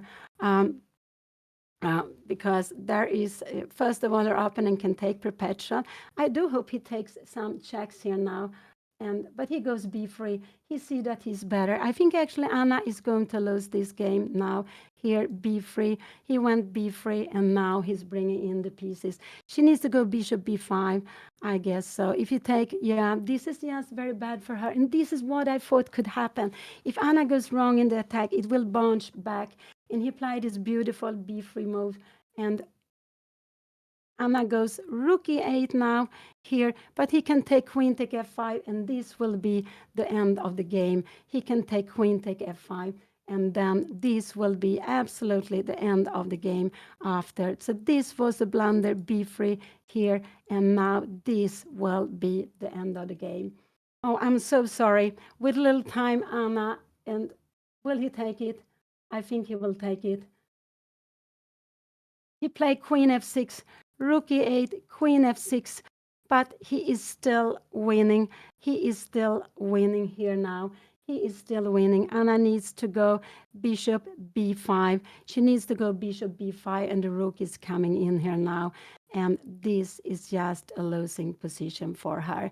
This is absolutely losing for her now. She will actually go rook g6.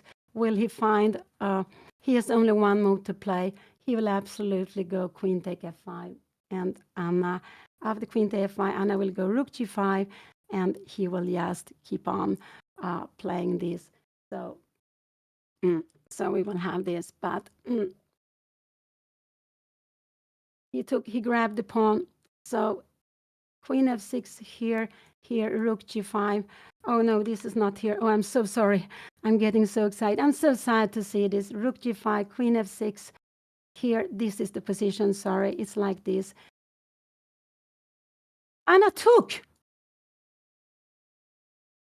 But this bishop take here, she will be lost in this position. She took, and now, I don't know. Can she save this? I don't think so.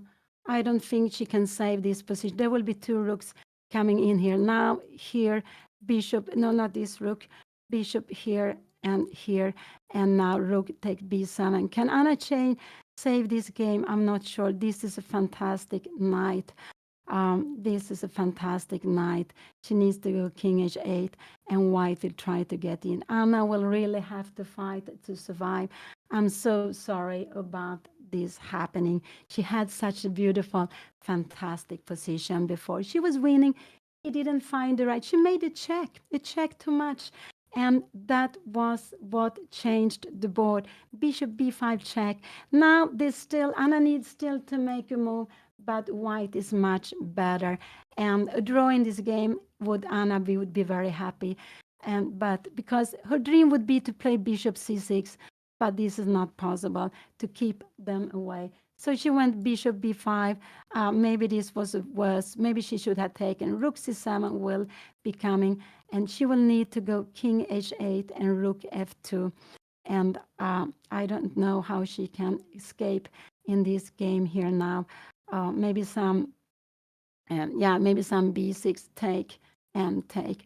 So we have rook b5, rook c7 was played, and now they have made 40th move. Anna needs to make one more move. So she played bishop b5, rook c7, and now there's a threat. She has to go king h8, and this is just a very difficult position for Anna. King h8, because he will go rook c8, and how are we going to defend? Rook f8, maybe. Can he go here and rook f6? We can even go g4. Maybe we try some h5. Oh no, knight h4. Oh, this is not good. So here she played. What did she do? Anna played. What did she do? She played rook f6.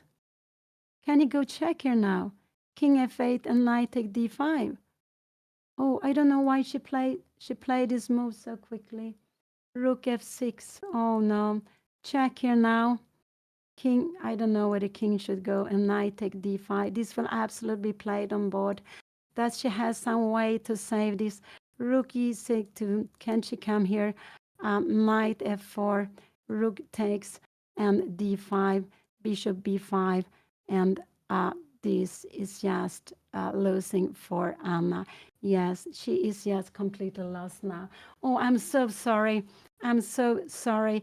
And I think actually spending so much time on bishop c6 was a mistake. She didn't have time enough afterwards, and she gave this terrible check. I'm sorry, this check on b5, which wasn't the best move. She let the king escape. And so, yeah, I'm sorry to see that. And now she played rook f6. He will actually, absolutely, maybe g4 is the best move, but I think he will go and take the pawn. I have no idea where she should go. Rook f3, and now he cannot. No, she has to go. So rook f6, and she will absolutely. She has no chance to save this game any longer. He can go g4, but he will go and take the pawn. I'm sure he will do that.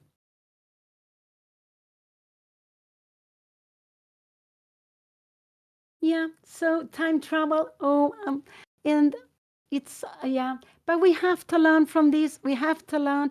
This night, I told you a long time ago that this game could end in any way. Anna's attack went going, and she got some extra tempo, but then she went wrong, and he bounced back.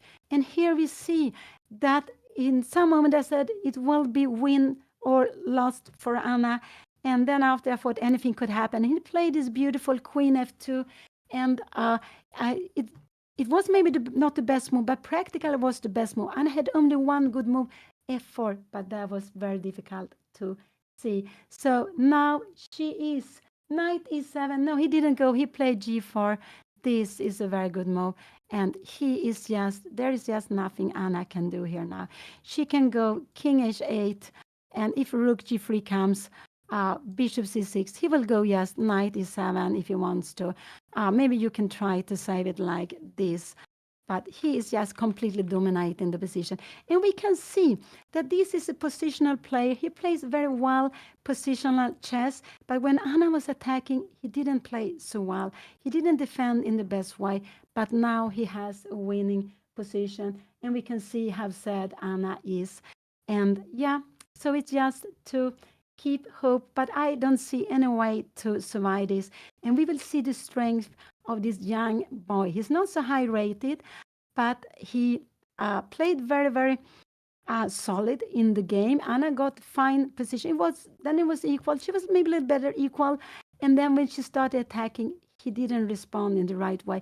She got a fantastic attack, but she made a check, this bishop b5 check. And now she realized that she is lost, but she will keep on fighting. And I will take a little pause. I will just be back at any moment.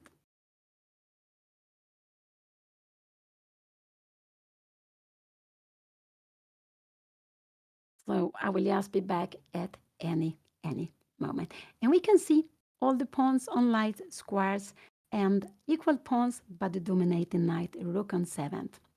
So I will be back soon.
So Anna has not played anything. She spent some time, and it's because he's planning rook e3, rook h3.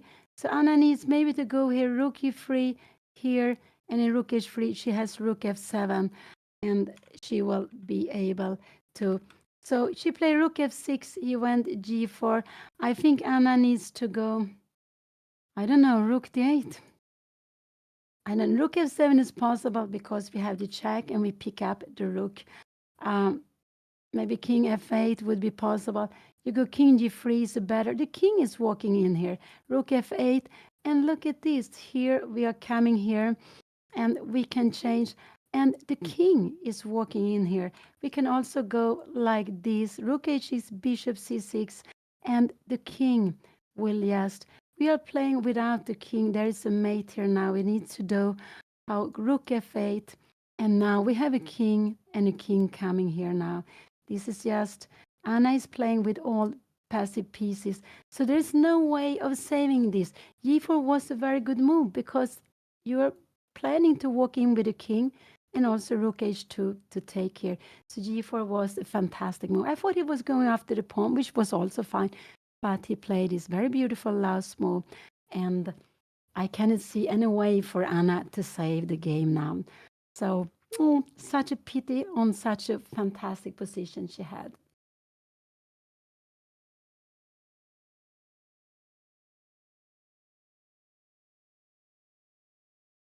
So maybe rook d8 could be a move to be played. Uh, he can take on b7, but also maybe just king g3. Everything is good here now, and he can just keep the pieces here if he wants to. Everything is good, but he's just coming on with the queen, and this he will completely dominate it. And even if he comes here, he just walk in here, and here it's not. Maybe she can try something like this, but yeah. So maybe here she can try something to get some counterplay. But in general, so maybe rook d8 is the best way to play, king g3. But if I go rook d7, we can just take this, can we not, and go check, and we grab.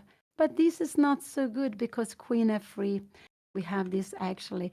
So maybe rook d8, I think, is the best move to be played here now. Rook d8 to go rook d7, and then king g3 is a mistake, but he can go rook g3 if he wants to, because now we would probably, is this, yeah, we have some counterplay here now, here, and we will keep the rooks. We will absolutely keep the rooks. So here we have counterplay. So rook d8 is the move I would like to play. I am planning, now he can take on b7 if he wants to. And now if Anna comes here, check here, and we have this position. I have one pawn. He has an extra pawn, and he can just go rook c2. Yeah, because we don't have any blocker. So g4 was played, and Anna would love to go rook f7, but it's not possible. So rook d8, this is a very good move to be played. And I have no idea what Anna could try with. If you go something like this, oh, we have rook take b5, sorry. Or something like this, we can also take check and we can pick it up, sorry. So, yeah. So it's equal pawns, but he will take this one. If Anna go bishop c6, now he has time for this. Rook d8, and he has time for this. And now we can go rook f7, but this is just very, very good. Rook h2. We need to go with the king to g8 and rook h6. We can also go king e5 if we want to.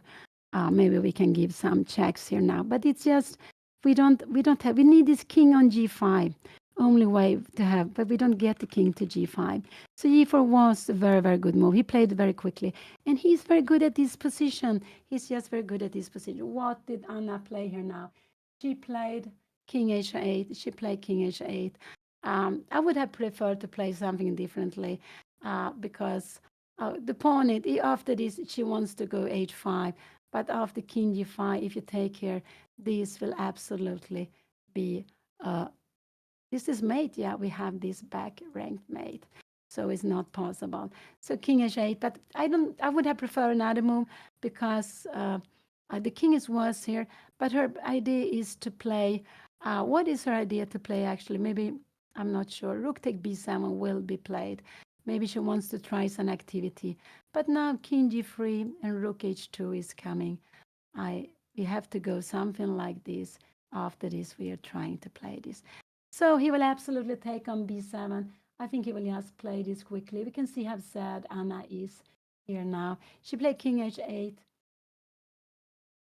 Yeah, he will go king g3. He's planning to go uh, I think I will go king d3 now, actually. And now Anna needs to go rook f8, I guess. And after king f4, she can maybe play this, but she cannot really play this. So here he played king g3. He plays this very quickly. These are the position he is very good at. King g3. This is just a tremendous threat of going. This was played on the board. This is a threat, and it will be mate. So Anna only have one move to play. Rook f8 is the only move to be played here now. And then after rook h2 to play this. And here he can just exchange and he can enter with the next rook. And we can see how passive Anna is. She has all her pieces are badly placed. And this poor bishop. Maybe bishop, I don't know. Here we can also go for the end game. Take bishop c6. We are just winning here. We are just walking in. Maybe we have some counterplay. We are coming back here. I don't see if you have any counterplay. But this is absolutely a lost position also. So rook f8 is the only move to be played. King g3 was played. He's planning here and coming in with mate to follow. So Anna needs to go rook f8, and then probably he takes the pawn. And I don't know, if you come here, he can even keep the rook here now. Maybe we have bishop d7 here now, just getting away with her. But everything is it's just nothing she can do. But he can also just play like this, and then he will enter. And the poor king, she needs to come back. And you see, this is passive, this is passive, this is active, and this is active, and this will be active. And this bishop cannot do so much. So this will just walk in, and it's just a hopeless position. And I think actually the mistake for Anna was to think so long on bishop c6. Then she didn't have time enough when it became more crucial, and she made this mistake. Bishop b5 check. She helped the king and she helped her opponent to get the king to a safer place because his king was best on the king side. So bishop b5. But she has played a beautiful game, and she will be very sad after this. And I cannot see any way to save this now. It's just completely lost at this moment. And he's so relaxed. He's walking around now because it's just really over, I would say. But Anna will keep on playing. She will keep on fighting. If not, you will also see why it's so important. And this, remember, knight on f5 is so strong. It keeps the king so weak. And that was what did he call it? Kasparov's office. He loved to have it. And of course, everyone loves to have knight on f5. Even if you don't have the queens on the board, it just restricts the king. If we could have the queen somewhere up here, but if you had the king here, it would be made with rook g7. So this king is just hopeless weak here now.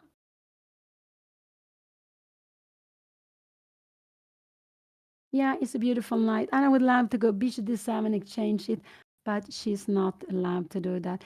And this is why maybe bishop d7, maybe in this position, maybe rook d8 was a better chance. But it is just a hopeless position. He played his g4, very beautiful move. Anna played here, and now king d3. And this is not so much she can do here now in this position. Not at all. If you try to go anything like this, you can just go king f4, walk in with the position. I don't know if you can try, but we have rook f. We don't have king e5 here now, and rook somewhere, and this is just picking up the pawns. And actually, even a position like this, even this is actually lost for Anna. Because you have f6. This is actually, even this is a lost position. Incredible. This is actually a lost position. King f8 and d5. Wow. even this with a piece up. Wow. Because of the e-pawn. Without the e-pawns, there would be checks. This would absolutely be good for black. But with the e-pawn, there's no way to take away this enormous king. So what to do? No, I don't see any chance of draw. Not at all. I don't see any chance of drawing here now because this is what I said. We have 1, 2 active pieces. This will be active, the rook h2 next, and this will be, so there will be 1, 2, 3, 4 active pieces. This is active, but this is passive and passive. It's like you're playing with 2 pieces up in this position. And also this is on the 7th rank. So I would say, because the bishop cannot help so much, you don't have this chance of this. So Anna will go rook f8. This is the only way to keep the game going. Rook f8 is absolutely the only way of keep the game going here now.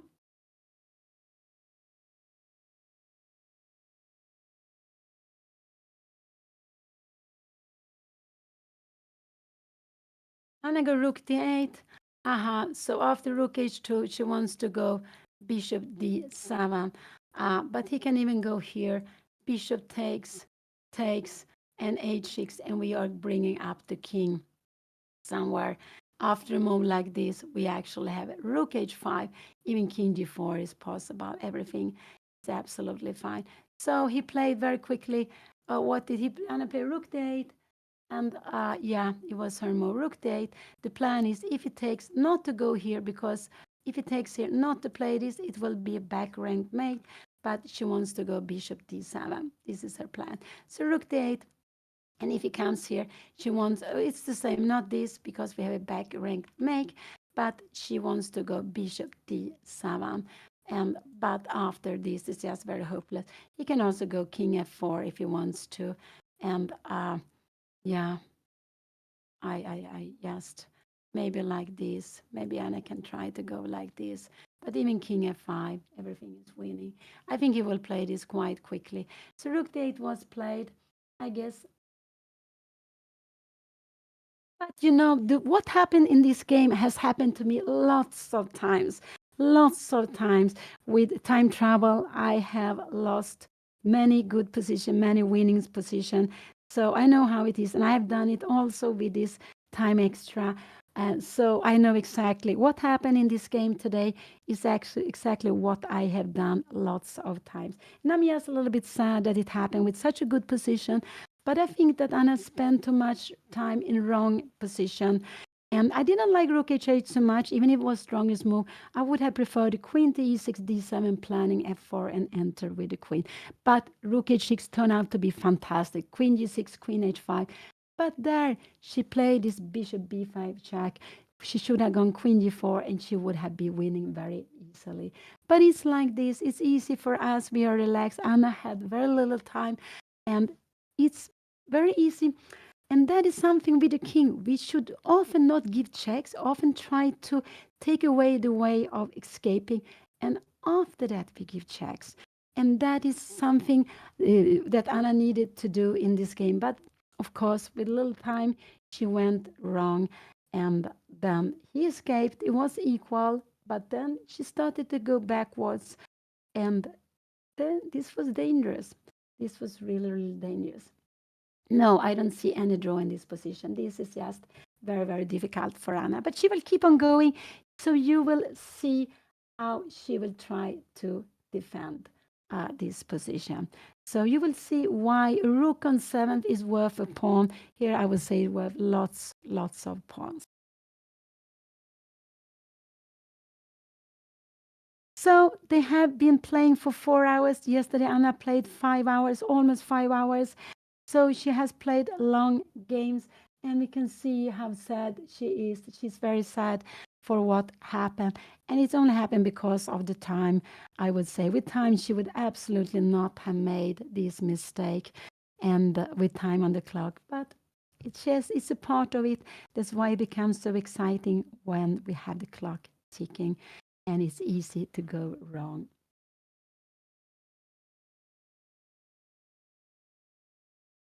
But anyway, so this is the 4th round. Notice the 5th round in the middle. Anna has 2 out of 4. And there will be 4 more games to go. Tomorrow will be a day with double round. That will be very tough. Also, because it's 9 o'clock in the morning, Anna will not be happy to start playing so early. She will not be happy to start playing so early. And of course, if she loses this, it will be much more tougher to come tomorrow after having such a good position. And this is one of the moments when chess is so cruel, when you are having such a winning position and you allow this to be happen that we have seen today.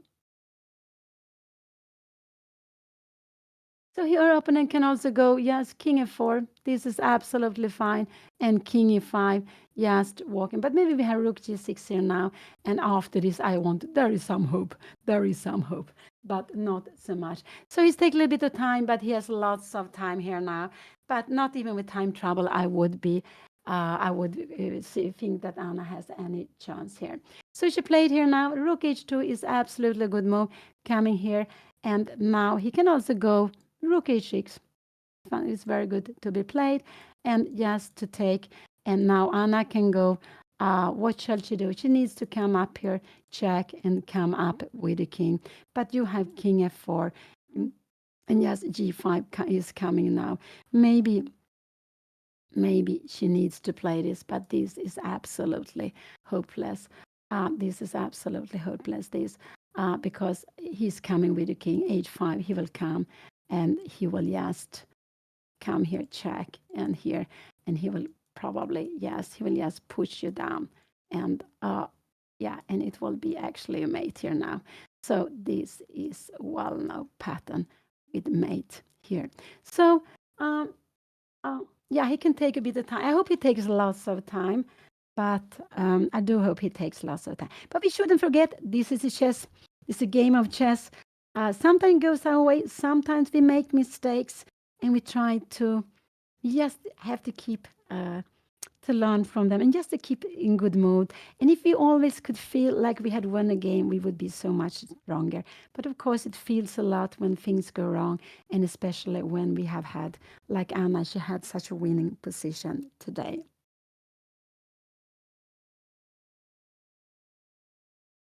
Yeah, this is completely winning for white. This is completely winning for white. And it's like I said, active piece, active piece. This king is coming around, active piece and active piece.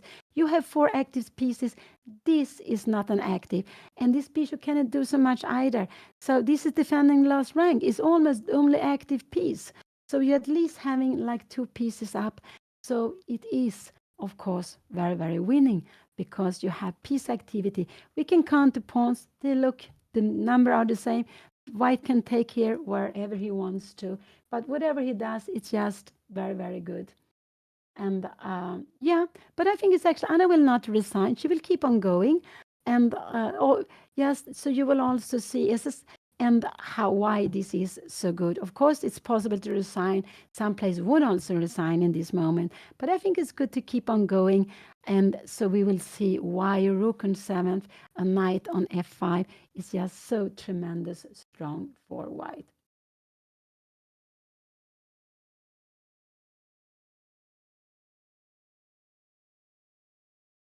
So I can do anything here now. The only move he cannot do is g5.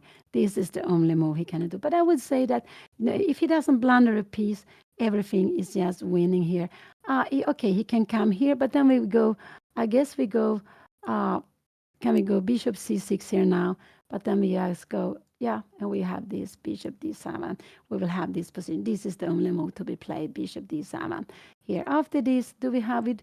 We don't have any hope here either, because if you take here, this will absolutely win the game. This is just very common pattern. We need always to come back here. And yeah, king f7, you come here. And here, we can also go and change. But we can go like this here. What is this here now? Yeah, we have the same position 3 times. I was wondering, but it's just winning, getting the rooks here. So what do you expect him to do? He's down to 20 minutes, but 20 minutes is such a lot of time. I would wish he had half a minute, but even with half a minute, he would play this. He's maybe just overthinking it. He can play He can play. Uh, it's just such a wonderful position for white here now.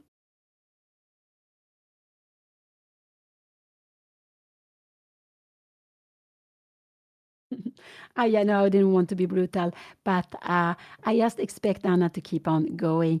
I would absolutely expect her to keep on going, even if she knows it's just hopeless. Mm.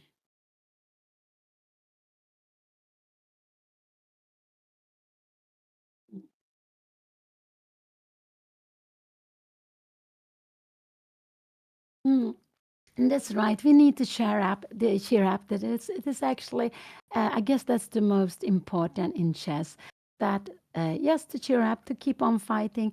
Sometimes it works, sometimes it doesn't work, and then to put the game behind us. I think that is what is very, very important. So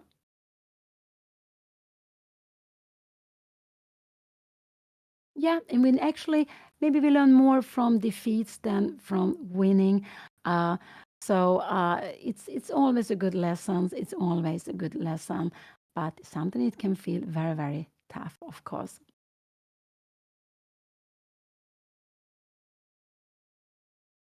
So this is Reykjavik Open, such a beautiful tournament being held for the 32nd time. It's 400 players, close to 420 players.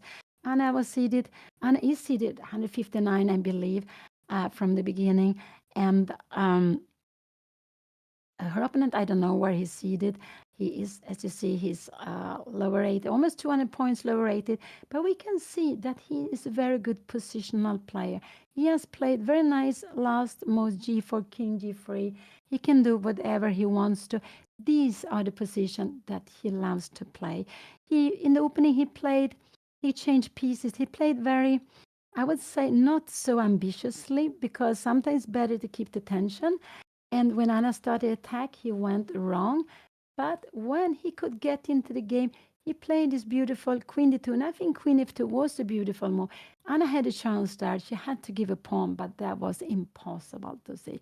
I would say that was impossible to see. But she had that chance and giving a pawn that, and then she would have been tiny, tiny better. But when she started going backwards, her opponent had all the pawn structure, all the holes to use with Anna's pawn on f5 and d5 and the light square bishop, the nightmare, what you don't want to enter. This is exactly the game, the end game you don't want to have with the opening with the position Anna had a long time before.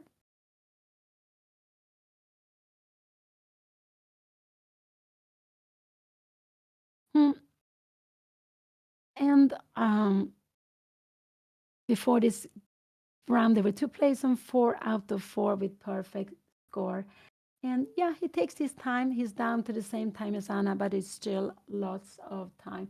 Anna is little looking aside. She can't see any way to save the game because she needs to do that. If she was a move, would she like to go b6? Let's see. We do something like this. Can we just go b6?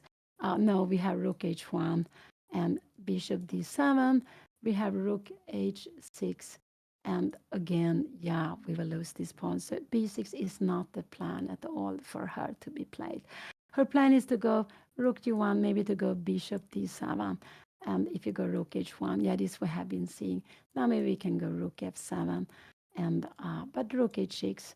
And now we're getting some counterplay. Maybe I wonder rook d6. Is this possible? Yeah, this is possible. Wow. Oh, always possible. Oh, always possible. But we even with this incredible jack here and here and here, white is winning because white has an active king and black doesn't have an active king. Mm. So he's on his way to move. He has 15 minutes. He has 15 minutes. He can play anything as long as he doesn't blunder anything. So he can play any move in this position. And we are a chess family. I started with chess because I have a brother, Don, who is an international master who played chess, and I did everything he did. So finally, I followed him to the chess club and I started with chess. And Anna, she started with chess because of me and her father. We are both chess players, we are both grandmasters. Her father, Juan Bion. So, of course, we have been traveling a lot, the chess tournament, and we have brought Anna with us. So, she, from the very, very early age, she has been traveling to chess tournaments quite a lot, and which is, of course, a very, very special way of growing up. And I'm just so happy that she keeps on playing, that she likes chess after all the chess she has been seeing during so long time. I think he's on his way to move here now. He's on his way to move. Anna just tried to see if she has some hopes, but she knows.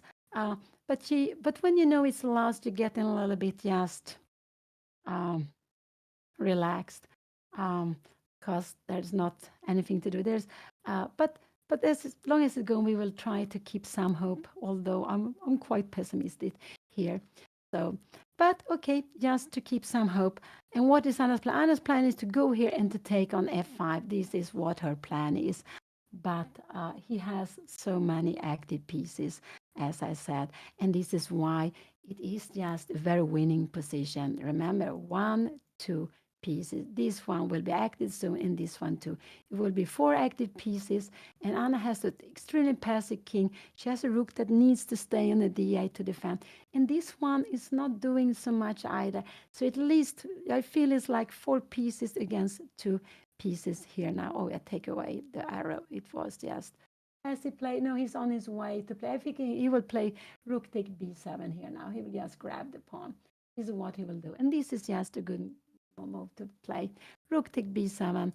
And now Anna will go bishop d7, I guess. I think she will go bishop d7 here now.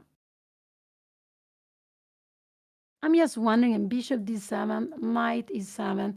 Uh, we have rook f3 check. Of course, this is a mistake. I think absolutely. He played rook take b7.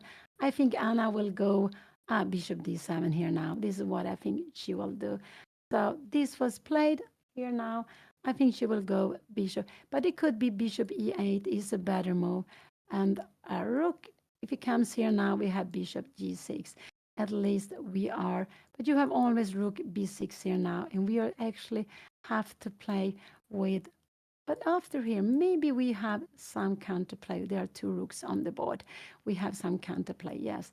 So this is actually the best plan. He played rook take b7. The best plan is to come here, but he can go rook b6. Can he do it? No, maybe not. Here we come here, take here, rook b8, but we have rook c2, or we have even knight d6. Wow. Bishop c7, b7, and take, and rook c2. And this bishop is getting trapped. Only move is this. And we will just lose the rook and game. So, yeah, I don't know what to do. Maybe bishop d7. He's planning rook b6, I believe. He's planning to go rook b6 because Anna is standing on mate. So it could be he's planning rook b6 here now. But I think this is a position he will play very well. Absolutely. He played this very beautiful g4, king g3. And the position is so overwhelming, so he can play in a lots of ideas. Rook b6 is not a threat with the bishop here, but if Anna goes here, yeah, he will have time for this to play here. And there is just nothing she can do here now. Absolutely nothing. She maybe to go rook b8, and we have knight e7, bishop e6, and but he can also in a position like the go rook c2. I think this here and king f4 is just easy winning. Actually, I think it's just easy winning also because we don't play with the king. There is a king less here. It's being like playing a piece down.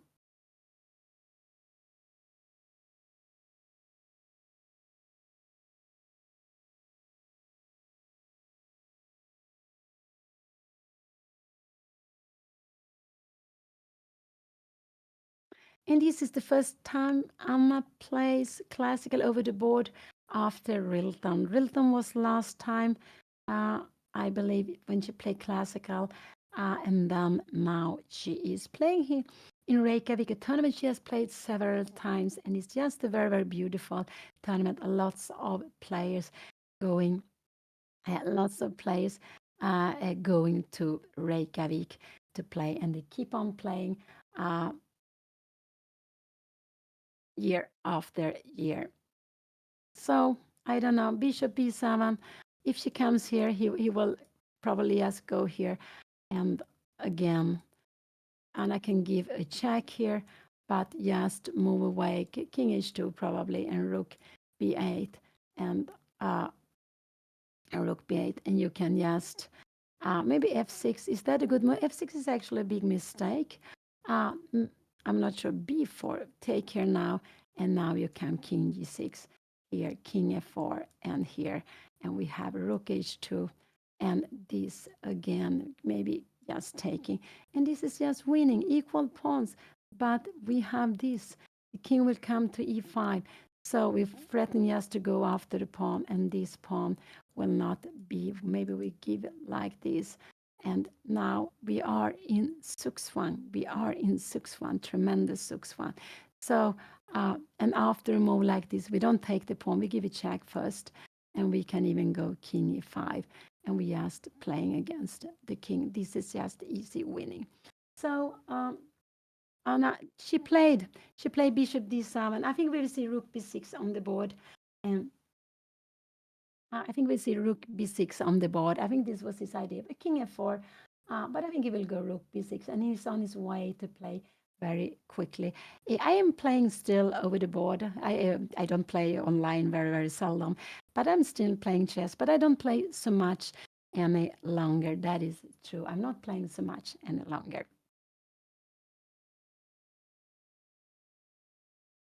Yes, so Anna, she lost the first round against a higher rated opponent. She won the second round. She lost the third round, and she won yesterday, fourth round. And here she's playing the fifth game, fifth round. You can see lots of game finished, but there are still some few games going on. I can see Ralph Folkesson, the Swedish grandmaster, and sitting behind. And I think he was doing quite well. I think he was one of those who had, did he have three and a half or free? I'm not sure. It could be had 3 points. Bishop d7 was played. What will he do? He can do anything here now. Anything is good. As long as he's not blunder anything, he can absolutely do that. So I would just say, so, but there's, of course, I just want to say that this would be a blunder here. And if you're coming here, Anna would just the perpetual here. No, it would not be perpetual. Check here now, and king h4, and we would take. This would be not so clear now, because even if you have the rook here, we are absolutely defending. So this could actually be fine. She would be very happy. But of course, black will not play this.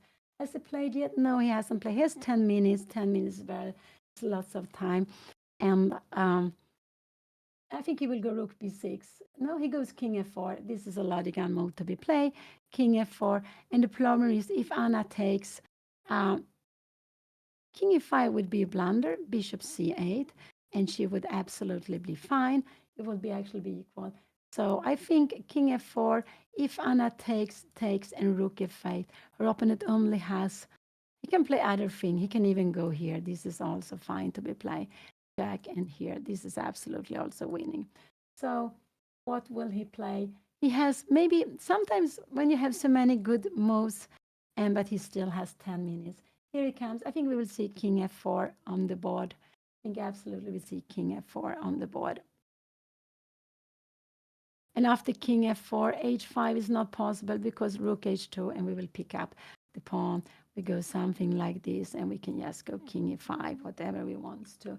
So king f4 is a very logical move. He played now. What did he do? He played rook h2. So he played rook h2. And it's Anna to move here now. He played rook h2, so maybe rook f7 is better. This will absolutely be hopeless to play king f8. And after a move like this, he can just go rook h5. There's nothing she can do. He will go king here. If she comes here, he will just go and pick up the pawns. So um, he played rook h2. Yeah, this is a good move to be played. Maybe rook f7 is the best to be played here now. And if he goes something like this, can we try rook h6 here now? But enough. So rook f7 is the best way to be played here now. Rook f7, just to keep the pieces on the board. Rook f7 is the best. Maybe rook h6 will come then. Can we go rook here now? And now even king h3 is a good move to be played. Even king h3. I'm just wondering what will happen after this. But we have rook take d7. The idea with this, even this would be good. Would it be good here? Rook b7 and take, and we take rook b3. We would be fighting. So rook f7 is the best move to play here, but I don't know. It's very, very difficult to make this choice. Could she go rook g6? Rook g6, no, you can play. You can even play this, because after this, we have check here, and rook take g6 here, and this. Everything works for white. Everything works for white. So rook h2 was played. Yeah, that was one good move to be played.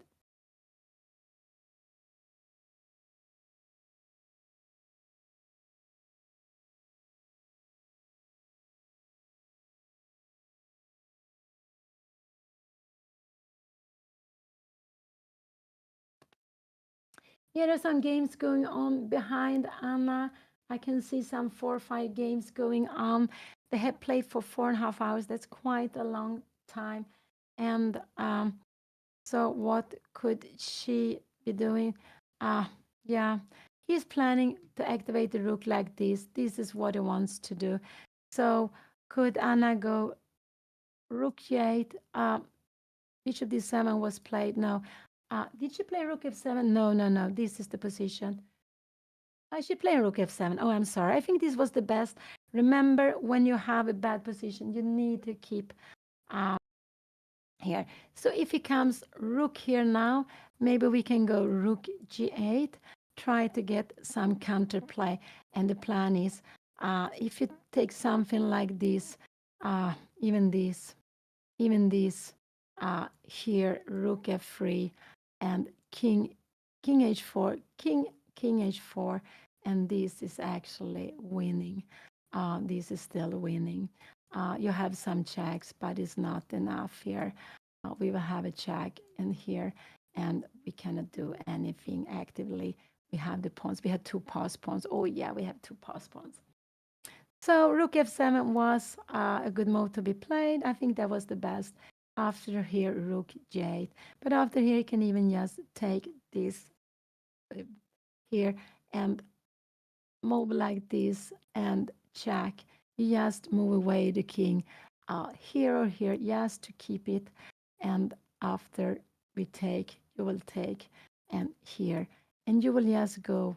Now king f6 is actually a fantastic winning move here, because after this, it will be even worse. So the king on the last rank is so passive. So this is one of the problems Anna has, that she has such a passive king. But it's no way to get it active. If it was a king on g6, it could be a danger of mate. So it's just this tremendous knight, this tremendous rook here. He hasn't played. He's down to 7 minutes, and he will go rook. He go rook c2. Now, can Anna go some h5 move? Could this be a move? But you could actually go, so he goes here. He wants to go rook c7. If I come here, can we go rook c7? Yeah, we can do that. Rook takes f5, take, and Anna will need to go rook h5. But this is just hopeless for her. Yeah, this is hopeless. So rook c2 was played. This was a good move. And I don't know what she can try here now. rook g8, rook here. It's just rook takes f7. You can play this.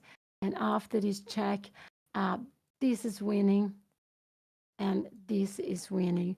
And this is the only one which is not winning because we have a perpetual. Look at this. Quite a beautiful perpetual. So what would I play here? I would maybe go rook g8. And the idea is knight a6. We have rook f3, king here now coming. And yeah, this is also hopeless. This is hopeless because if you're coming here, we will just have rook c7. So no, rook g8 is not also. This was a good move to be played. I don't know what Anna can do here now. Maybe h5, rook c7, and h. Maybe this is the best plan to be played. And after this, oh, you can't take on d7. Maybe this would be the best way to be played. Yes, maybe h5, but after h5, rook h7 and rook here. Maybe this is the best way to play, actually. Because now we have a threat. We have a threat. And this is the threat. I want you to see this here and take here. I don't know. After this threat, do we have something? We have rook take h5. Take. And actually, white is fine. Maybe it's about equal. Even here, it's about equal because we're playing with a piece less. Let's go back. So what do I prefer here, Anna, to play here now? I prefer her to go h5. This is what I prefer her to do. I prefer to go h5 in this position, rook h7, and here. This is what I prefer her to play, actually. h5, yes, to h5, and if rook c7 comes, we will just take it. But now there are still lots of winning moves. You can go b4, you can do lots of things, but this would absolutely give a little bit of hope. So h5 is what I want her to play. Did Anna find, did she play that? She played h5. Oh, I'm very happy. She played h5. So she is going for some activities, and I think that's nice to see. I think he will actually go rook h2. She played h5, and that was nice to see. She's trying, and this is the move I liked most to be seen. After this, here, knight h4 is just very, very good, but and Anna needs to go king g8, and he can just yeah, he can just keep on going here. So she played h5, but this is good. She goes for activity, and this is what we have to do. She's going for activity and something active. What does he wants to do here now? Anna wants to take on g4. This is her plan. No, it's not. Yeah, this is her plan to take on g4, actually. It's absolutely her plan. Let's say we make a non-move. I take, no, actually, rook g8 is her plan to be played. And I was wondering if you want to play this, because after a check, I wanted to come here, but this here, king to g4, and after king g6, you can go king f4, or you can give check here now, so we're not winning a piece. But this was the most active move. It's still very winning for white, but she's trying, and I like to see it. I must say, I like to see this move. I guess her opponent will go rook h2, and then Anna needs to go rook h7. This is what she needs to do, go rook h7, because bishop take f5. After check here now, we actually have, oh, sorry. After check here now, we have rook h7, and we will absolutely be fighting here. We have a piece extra. Oh, this we take it. This is, maybe this still is an equal position, but Anna has a piece extra. Getting the knight would be a dream. So h5 was played. He played rook h2. That was expected. And now I expect Anna to go rook h7. I expect her to go rook h7 here now. So she has a tactical idea.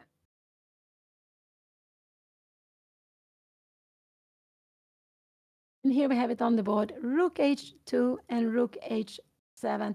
And the point is, of course, if you take here, we take back, and the knight is defended, is not defended any longer. So here we have it on the board, rook h2, rook h7. Anna has a little bit more time.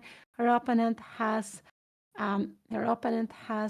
so what is Anna's plan here? Now Anna plans this. So if we make a little bit no more. We have bishop take f5. I remember this is the only move to be played. And so this is, let's see, we make a little bit no more. We make b4, then we will take here now. And again, this is the best move to be played. The point is after this, we will go bishop take h7. And now this is absolutely fine to be fighting here, absolutely. But he will also, of course, see this, that this is the threat. He will absolutely, because it's a one move threat, it's not so difficult to see. So what do you expect him to play here now? I expect him maybe to go here, bishop here. Can Anna take here now? And G takes here now. Can what rook f8 here now? King f4. And yeah, this would be hopeless. So rook b6 is what I am thinking he will do. Maybe Anna will go rook f8 here now. Rook take e6. And we can see that this is just hopeless. This is completely hopeless because he will also just maybe change one of the rooks. With two rooks, there is danger. So rook b6 is what I'm expecting him to play. Rook b6. This is actually the only move he has. Okay, he can go rook b4 also, but rook b6 is such a good only move to be played. And it's just an only move he has. Everything else, if she goes rook b4, Anna has rook g8, and she's absolutely in the game. Rook b6, why don't we have rook g8? Because Anna has knight h6. This is absolutely the problem. She has this. He has, and after rook f8, he can play this, and she can give it check, but he can do whatever he wants. So rook b6 is only move. He will absolutely play this only move. Anything else will get Anna into the game, but it's such an obvious only move to be played here now. So, but okay, he's down to 345, and here we have it on the board. Here we have it on the board. Absolutely. Can he do? Because if he moves the knight, we will just take on g4, knight h4. We will go rook g8 also. So a move like this, and the move, if you go knight d6, we can just go rook g8. This is still good for him, but she can fight. But here we have it on the board. He played knight d6. She played knight d6. But now rook g8 is a very good move to be played. Rook g8 is a very good move to be played. And what is he going to do? After rook h4, we have bishop take g4. So will Anna find? He played knight d6, and now I like rook g8. Will Anna find it? She has 8 minutes to play. Rook g8 is a very good move to be played. After king f4, rook take g4, king e5, and king g8. And what will happen? Can he take the pawn? Yeah, he can do. But Anna has an h4 to play with. So with rook g8, she can still fight. She has 7 minutes. With rook g8, she can still fight. And his idea is after this, he will pick up the rook. He will pick up the exchange. This is completely lost. Remember, exchange is so much. But rook g8 is a very good move. I do believe Anna will play rook g8. This is a very good move to be played. You step out of this, and if you try to defend, we have bishop take g4, and we are having counterplay. So rook g8 is a very good move. Will Anna find it? Will she find it? He's also planning to take here now. After rook g8, you cannot take here because we will probably just take here now, and then we take on h5, and we will be winning. So rook g8 is a very good move to be played. I do hope she will play this. I said it was... Oh, I do hope she will play. It's still not good, but it's much better than before. It's still not good, but so much better than before. After rook f8, he has rook take h5, and it's not good. But rook g8 is a very, very good move to be played. What is it? He can go g5. And here we have it on the board. Rook g8 was played. That was the best move. Anna gets some. Here we have it on the board. Rook g8 was played. So he will maybe go here, check, and here. And now maybe Anna should run with her pawn, check. We are coming up here now. And after knight, he has knight f5 check. She needs to stay. What will happen here now? She needs to go king e8. And this is just, so tactical here. And now it's actually a draw here. So So rook g8 was played. What a drama. What a drama. Oh, I'm going like this. So we should keep hope. His best move is king f4 to be played. This is his best move. Rook h4 is a mistake. He cannot take here now because remember we take like this first and we pick up the rook. That is not possible. So what will he do? And if he takes on d7, Anna will just take. Anna can even take back. Oh yeah, and then she takes here. Of course, this is what she needs to do. But he will not take. So rook g8 was played. What will he do? After rook h4, Anna play bishop take h4, and like this, she will be in the game. She will absolutely be in the game. So what will he play? What will he play? King f4 or rook h4? It looks like he's grabbing his rook. Rook h4 was not a good move. Now bishop take g4, and Anna is absolutely in the game. Bishop take g4, and she is in the game. Will she play bishop take g4? Knight f7 is scary, but Anna has this and bishop e6 check. Will she find bishop take g4? This is a tremendous good move. This is a tremendous good move. Will she play this? Bishop take g4, and she is absolutely in the game because after this check, we take it. We just take it, and we have a check. So I do hope Anna play bishop takes g4. I do hope she will play bishop takes g4. Wow, will she do that? Then she's absolutely in the game. She is absolutely in the game. She's on her way to play. Will she do that? I do hope, and I do think so, but I'm getting so nervous. She's grabbing the pawn, and she takes it with the bishop. This was absolutely a very good move to be played. He's down to 2 minutes. Anna has 6 minutes. What is he going to do? The best he can do is king f4. He can also take on h7. She took here now. Oh, it's a little time for him. How is he handle the time trouble? Oh, he's handled the time. The best move he can do is actually king f4, walking on with the king. Then I don't really know what Anna should do. She should give some checks actually, and maybe go out with her king, try to play with the h-pawn. He will just be a little bit better if this king. So this is the best move to play. This is a blunder. And if you first take this and king f4, Anna will go rook b8, and she picks up the b-pawn. So let's see what he will play. And he took on h7. That he held up the king. Anna took back. She has better time, and she is actually better here. After king f4, she can go rook b8, but I'm just wondering, how is this now? Rook take b3. What should he do here now? He should actually go back. So now he took on h7. Anna took back, and this is actually an equal position. This is actually an equal position. King f4 is his best move. If he makes something else, why is this his best move? Because Anna threatened rook g6 and pick up the knight. If he does something else, let's say like this, we go rook g6. This one is trapped, and we have bishop c8, and we pick up the knight. So what will he do? I think he will go king f4 is the natural move to be played, but he could be scared for the pawn on b3. He looks like he's grabbed the king, and he will go. This was a must move. Now Anna can go king g6, but I think we will see rook b8 on the board and rook h1, and Anna will take the pawn. Will she take the pawn? Now rook c1. Will he be better with rook c1? I'm not sure. Can Anna go? Yeah, he might be better. So it's scary, but I think absolutely. So he played king f4, which was a good move to be played. Now I think Anna will go rook b8, but maybe king d6 is better. Rook h1, and can we give a check? No, we have king f6. We have king f6. And why is this so good? Because we're trying to trap the knight. I don't understand. Why is this so good? Knight b7. We have bishop h3, and we have a mate.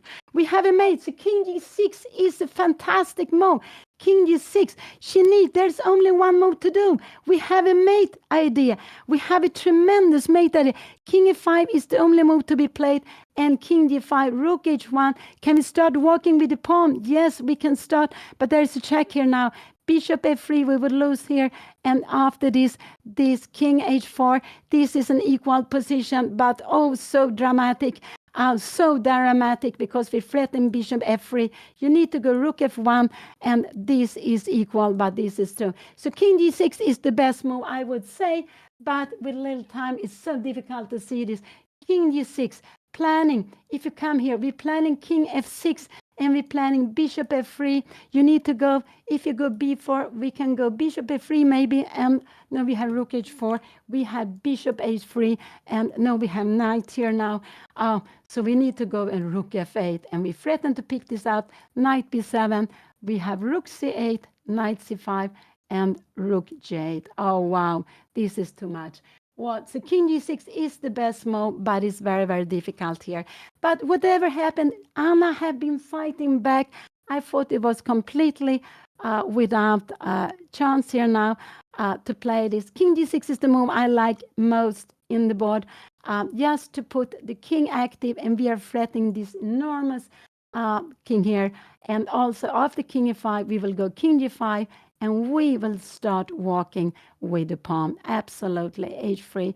And here we have this, here we have king h4. And now this is a tremendous, if you come here, we will go bishop f3. And the only thing you can do is give a exchange. If you come here, we will go rook 8, actually. We will just pick it up. So let's go back. King f4 was a must move. Oh, so exciting. King g6 or rook b8, but I prefer king g6. I prefer the active king. And Anna is down to 337, but I prefer the active king, and we have this beautiful idea of playing for mate. If she goes here, king f6. If you come here, we have this beautiful idea of giving mate, probably bishop f3, maybe bishop, I don't know, bishop f3 is the strongest way of playing. So go back. So king g6 is the move I would like Anna to play. Absolutely, king to play with the king, but rook b8 will be played on the board, and it's also, yes, quite a natural way of playing. And after, yes, it's a natural way of playing. Also, you take away the square for the knight. So I'm just wondering, I think her opponent, well, he's down to 2 minutes. Did he play? Anna play rook b8. He hasn't played. This is the position. Oh, it's so exciting. Oh, it's so much drama here. Will he go king e5? No, I don't think so, because this pawn is hanging. Rook h2. We will just take this pawn. King d5. How will this position be? Rook e1. You can't take this. We have rook f3 and rook h4. What is going to happen here now? King g6. Oh, this is rook f4, and we can actually, you have rook take f3, and you're getting better. So anything can happen, but king d6 was the best move. And I play rook b8, but it was impossible to see the mate. He will probably activate, I think he will activate his rook to keep the pawn defended. I think so. And I'm still a little bit concerned about her. But he went king e5, and I think Anna will grab the pawn on b3 and grab the pawn on e3. I think this is what we will see here now. So this is what she took the pawn here now. He will probably just take on d5. Anna will take on e3. He will take, will he take here now? Now bishop f3, rook f4,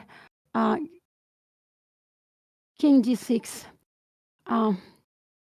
check here, rook f4, and how is this position? It's absolutely h4. Can we go here? If you go here, we have actually h3. We are winning. So h4, he could take it. I was just getting so excited. Oh, so this was played. King e5 was played. King e5 was played. Rook b3 was played. What will happen here now? He will absolutely not go knight f5. No, I don't think so. I think he will. He took the pawn, and Anna took the e-pawn. Here we have it. Will he go knight take e4? Will he go knight take e4? Now bishop f3 would be an easy way of drawing. And can we do like this? Take, and ting. And we just go king up here now. d5. We are just here. We are just closer. But this is just a draw. This is just a draw. So king d5 was played, rook e3 was played. He hasn't played yet now. He hasn't played. Here we have the position. What will he do? I think, will he dare to take the pawn, or will he do something else? Will he try to push his pawn? And he took on e4. If Anna go bishop f3 now, it is absolutely a draw. This is absolutely a draw. And I think bishop f3 is a good move to be played here. And it is a draw. She can also go king d6 if she wants to. But bishop f3. And he played this. I don't know how much time he did. He took knight, take e4. This is the position. After here, we just going to grab here. Now we are coming. We can even go here. If you're coming here, yeah, this is still this is a draw. King f4, king e6. This is just a draw. You're just coming home. So bishop f3. I do hope Anna go bishop f3, and it will be a draw. They don't get any more extra time. Anna has 4 minutes. She has 4 minutes. I'm a little scared of this d pawn, so I like bishop f3 just to exchange everything and to go. But she can go king g6 also if she wants to. King f1, and we go bishop f3, rook f4, and we will just here. If you go d5 here now, we will just take it, take, and king f6. Everything is a draw with these pawns. If it would have b pawn, it would have been another thing. But with the pawn on a, it's just still here. So Anna takes her time. I do hope she goes bishop f3 and just take a draw here now. But king e6 is also fine to be played. Absolutely, king e6. What do I expect Anna to play? I expect this or this move. These are absolutely the main move to be played here now. And after this here, this is not possible because we have this move, of course not. So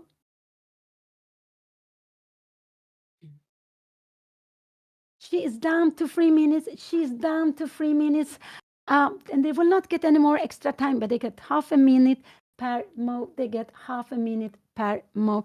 Could it be that Anna wants to go after this? But king f5, I'm not so happy to play this position. King d6 and rook h1. Yeah, we can play this, but it's a little bit rook a2. We go d6 here. Rook g2. Oh, yeah, we give a check here now, and you're getting away. Yeah, we're giving a check here now. So king d5, and giving a check here now. After this, we have bishop f3, but it's still, no, this is good. So this is getting, no, I don't want her to go after a pawn. I want her to go bishop f3 and just to take a draw.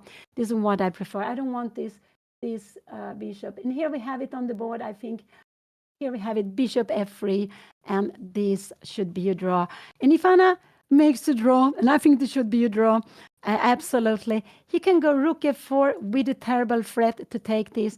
After rook f4, we can go king g6, just bringing up the pieces. And there is the pin. If you go here, we can actually, we can just take on e4. So bishop f3 was played on the board. He played bishop f3. She played bishop f3. He hasn't played yet. I think now we can see it's his time ticking. It's a pin here now. He can come here, but then I just like, he went rook f4. There is a threat to win now. After bishop f3, rook f4, there is a threat to win. Anna can take on e4 and king d5, but I like king g6 here now. And here we have king d6. This is a very good move. She's keeping the pin, because if you take here now, we would be winning. This pawn is not dangerous. And remember, for the knight, the worst pawn is the pawn on the rim. And of course, the rook is so strong, so this would be easily winning. King d6 was bishop f3, rook f4, king d6 was held. And what did he do? He played king e5 now, and now Anna can just take on e4 and walk with her king. But because these corner pawns, if it was b5 and b6, Anna would have been winning. But because it's a corner pawn, it's only a draw here now. So he is, what did he play? He played king e5 here now. This is here. King f5, king g6 was played. And now who is to move here now? He has played d5. And now I think Anna just should take the pawn. She can go king f7 if she wants to, or take on e4. I didn't see the right move, sorry. So the move was like this. He went king e5, king g6, and d5. And now Anna just should take on d5 and go with her king, and it's an easy draw.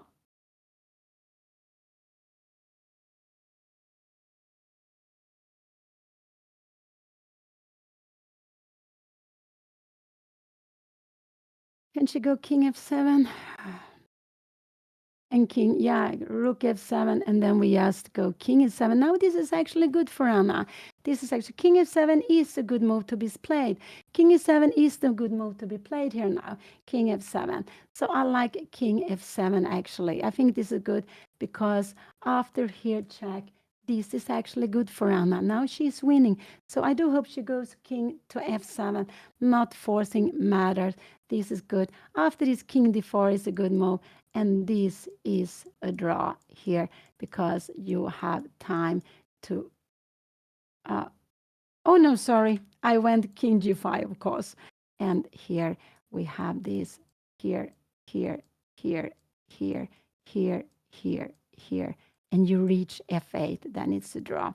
So king f7 is the best move, I would say, because it's a tricky move. And let's see if she will do that. After king f7, if you go d6, you are also winning because there. And no, Anna took on e4. So she took on e4. Take, take. This is what we will have. She took on e4. He took, took, took, and took. This is not possible. We have bishop f5, and we win. So he needs to take the bishop. And now Anna yes, should come closer. Yes, come closer with the king. But this is an easy draw now. It's an easy draw. She has the pawn more far away, but these pawns should have been b pawns. Then it would have been a difference. So just, wow. If it becomes a draw, the result is a draw. So they will both get half a point. So it should be a draw. This is no danger for the position. Here now. So king f6 or h4, both of them, it's absolutely the same. It doesn't matter what she plays here. It's absolutely the same. Maybe a draw, yeah. I'm just so happy that Anna, this should be a draw. But I'm always nervous when it keeps on going, even in a position like this. So, and we could see that her opponent,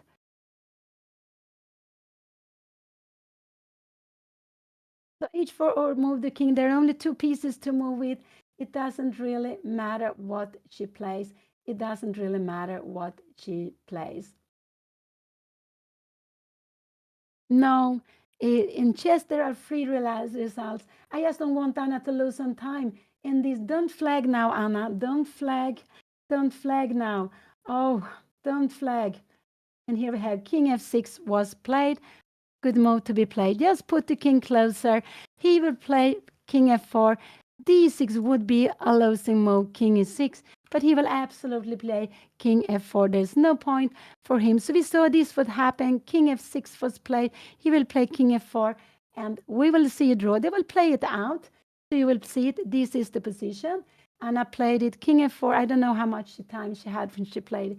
He has only one move to do, or two. Just walk closer, but king f4 is the right way of playing. Why should he go d6? He will absolutely go king f4 here. There is no, also king d4 is forcing, but why would you go king d4? This is actually a losing move, but why would you go? So king f4, king e7, king g5, king d6 is very probably to happen. King f4, we have it here on the board. Here we have king f4, and he has some half minute here, and he goes king f4. Of course, he goes king f4. It doesn't matter what Anna plays, h4 or king e7, everything. Just don't flag here now. But he had just, it's very logical that you do want to help the king to get to this pawn. So what did Anna play? She played something, I don't know. He played king f4, she played h4, and again, now he can even go d6, but he will go king g4, and we have king e5. And you know, even if they don't calculate, they are just force moves. So for white, there is only way to go. You can even go here. You will even get it in time. But the logical, you go king g4, and I go king e5. We will see this played until the end, and you will see why this endgame with the pawns on the rim is a draw. So king d4 was played, king e5 was played. He will absolutely take the pawn or d6, whatever, it doesn't matter. Here we have it. He took the pawn. Anna takes the pawn, and he needs to reach f7 or f8. If his king gets to one of these squares, it's a draw, and he will manage this. So only if these pawns were more further down, Anna could have won. But like this, it will be. So this was played. Anna took. Here we have the position, and we have the king coming here, and they have been playing 5 hours. Again, a 5-hour game. That's amazing. And I'm just so happy. Anna will finish with a pawn up, but it's not the right pawn. If it would have been B pawn, she would have been winning. But when it is the pawn on the rims, it's an easy draw. And king b4 was played. Here we have it on the board. King f2, they are playing too quickly. The live board are not really catching up, and they are just yeah, there's only one piece to play with for both of them, and just Anna is king e1, I think, was played. Anna will absolutely take the pawn. He will raise f7 on f8, and with the rim pawn, king here or king here for white is a draw. So they now have 2 minutes, but it's just a draw. Yeah, pawn in the rim, chances are slim. But actually, a rim pawn, when you're playing against a knight, this is the worst pawn for the knight to defend against. So this is actually when it's good to have a rim pawn.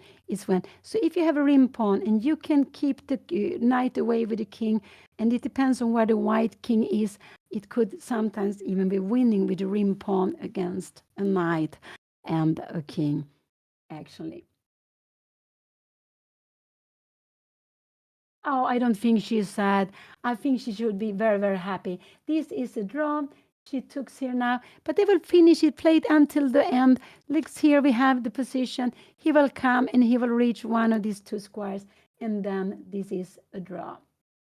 Here we have it, king d1 was played. And you remember when you play, if Anna could go here, she would winning, but it's 1, 2, 3. She's not allowed to make this. King to b2 would be winning, because after she would just shoulder away the other king and march the pawn down. But he will reach c1 or c2, and then this is a draw. I think, yes, Anna, she keeps on playing this. King d1, king a4 was played, and I think he will go king c4. I don't know why she played king a4, actually.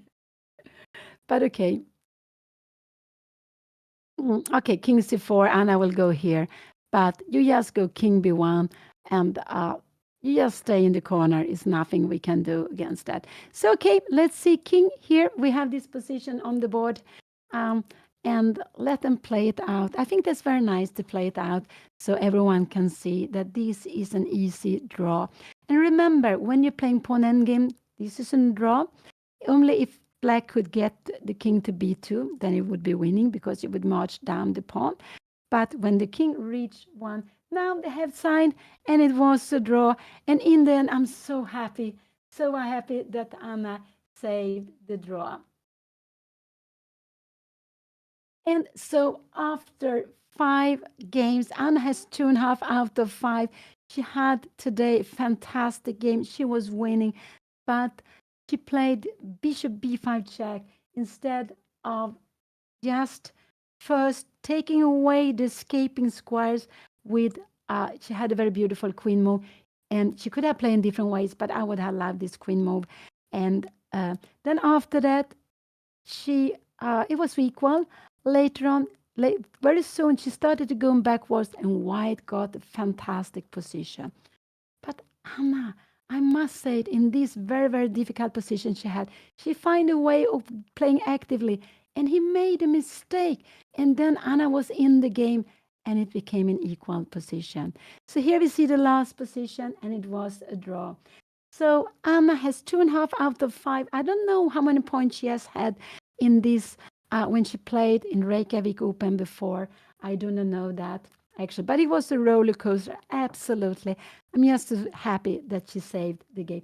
So just stay here now. Just stay. She will be with you at any moment. She will be with you at any moment. She is taking the score sheets.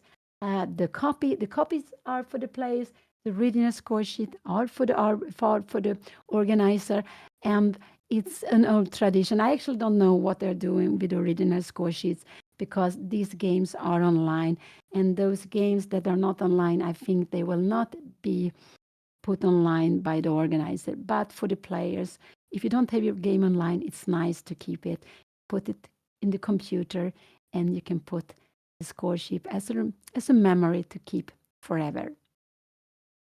And so the fifth round, there will be 4 more rounds to go. Tomorrow there will be a double round.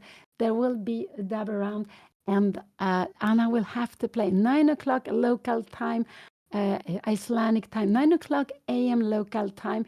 I must say that is an hour I don't want to play chess. That's an hour when I like to have my breakfast, not playing chess. So but she will play at 9 o'clock. She will probably be white. I think it's quite sure she will be white. I believe she will play against a lower rated opponent tomorrow, but I don't know. This pairing system is very strange. Today she played against the opponent with half point more. So I don't know, but this is what I'm guessing. We will see. But I'm absolutely guessing that she will be white tomorrow in the first game and black the second game. So she will play 2 games tomorrow at 9 o'clock a.m. and then the round number 7 will be at 3 o'clock p.m. local time, and it will be 11 o'clock a.m. Central European time when Anna will start her game tomorrow. So I hope you will be back then, but I hope you will stay. Anna will be with you, and we have to cheer her up. But in the end, she must be happy because she was winning first, but then she was very lost, and in the end, it was a draw. So I think she should be the most happier of the two.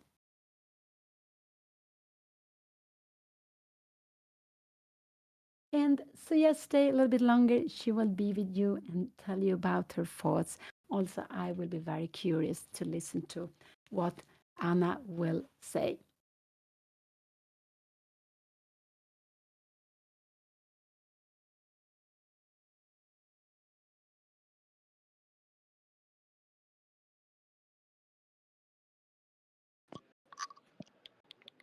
Hello, everybody. I think I did the impossible in this game. I cannot comprehend that I mean, I thought I was gonna lose. I cannot comprehend that I didn't go like King H8. I did the same thing as I did last time, which is that I went for the Forbidden Apple. I saw this beautiful checkmate idea, and then I go for that instead of just playing King H8, which wins on the spot. Yeah, I was so, like, you probably saw it, but I was so upset for the rest of the game because I was like, Anna, how could you not go King H8? And then I should just trade queens as well, and I'm winning. Like, I was winning in a million different ways, but chess is so hard. Chess is the hardest game on earth. There's nothing as difficult as chess. And also, I felt like I played so well. Like, I felt like I had just outplayed him. You know, I was playing really fast. I was really happy because I felt like I'm finally playing fast and finally doing all the things that I've worked on doing. And then I just do this mistake. But okay, I'm happy I didn't lose. I was sure I was gonna lose. I was so sure I was gonna lose. But okay, I don't know if I have anything at the end. Maybe I was thinking maybe I don't have to trade so early, or if I can try to bring in my king closer, but maybe it's always a draw, I'm not sure. But yeah, chat, I'm a little people sad. I'm a little people sad. Because I just feel like I shouldn't be able to like not win this. But yeah, it's it is how it Pia thought I blundered the queen. It was a beautiful checkmate idea, wasn't it? Like the checkmate was nice. But yeah. Oh my. Did you guys have heart attacks today during the game? Were you guys really stressed? Also, why is internet not working? Wait, give me a second, chat. Let me just get internet to work. Give me a second.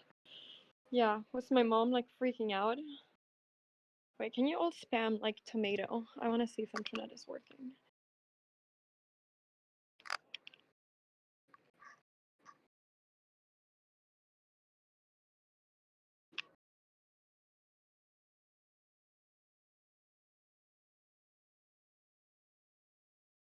Can you guys see me? Wait, I'm so confused. Wait, give me a second, chat. I don't know if you hear me or see me. I'm just trying to make this work. Oh, there we go. We see in here. Okay, tomato. Okay, I'm seeing lots of tomatoes. Okay. Okay, yeah. Anyways, so I'm a little people sad, but I would have been sadder if I lost. If I lost, I was literally thinking during the game, I was like, if I lose, I don't even know. Like, that's okay. I wasn't gonna retire from chess then, but like, I felt like that during the game. I was like, there's no way I can lose. Like, yeah, yeah. It's also just annoying because I didn't have to get into time trouble, but it was just such a complicated position, and I just wanted to find like the best win. But I'm sure King H8 was just winning. But yeah. I am happy though about the clock. I did feel like I was playing in the opening and middle game much faster than I typically do.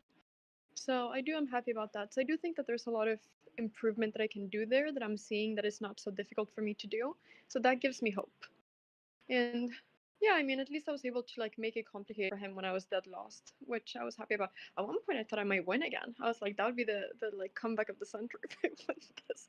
But yeah, I'm not sure at the end. I think I shouldn't trade so early. I haven't checked. But I think maybe I should go something like bishop g2? Bishop g2? And then can he push the pawn? Then maybe I trade everything, and then maybe it's still a draw. Maybe it's still a draw, I'm not sure. Yeah, I'm not sure. I'm not sure. Oh, you could have won again? No, don't tell me that. Don't tell me that, chat. No, don't tell me that. Don't tell me that. Don't tell me that. Don't tell me that. What did I do wrong?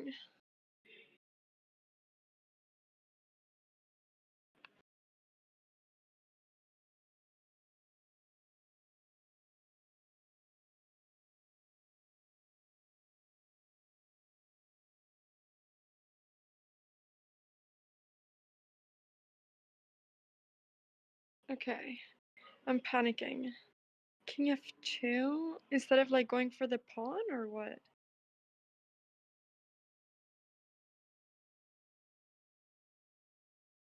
At the end? Okay, I'm confused. Okay, I'm confused. I'll check this, chat. I'll check this. I'm very confused. But yeah, I'm a little people sad, but it wasn't a horrible game. It was a very exciting game, but I just wish that my games didn't give me heart attacks either. Like, and I was just but King H8 was winning, right, chat? If I go King H8, it's just instead of this fancy queen checkmate thing, it's just winning, right? King H8 wins on the spot. He can resign. Um, Pia said you should be happy. My mom is so sweet. I guess we should be happy. Chess is just chess. There's water here. The water is beautiful. There's probably a lot of fish in the sea who don't care about this chess game. It's okay. Okay, I'm a little bit less tilted. During the game, I really thought I was like gonna. At one point, I was like, I might cry. Like, I was just so tilted, which you can probably, if you look back at the footage, you can probably see. But now I have de-tilted, and now I'm talking to you, so I feel less tilted. I feel better. But I just, yeah. But yeah, I feel better. I feel better. It's okay. Bishop b5 check was the blunder. I can't believe bishop b5 check is a blunder. I thought I was still winning there. Hmm. Hmm. Yeah, okay, I'll check it out. I mean, so many things are winning in that position. Yeah. Oh, queen g4. Yeah, I saw queen g4, but I thought if queen g4, I thought he could go king e1. That's why I didn't do it.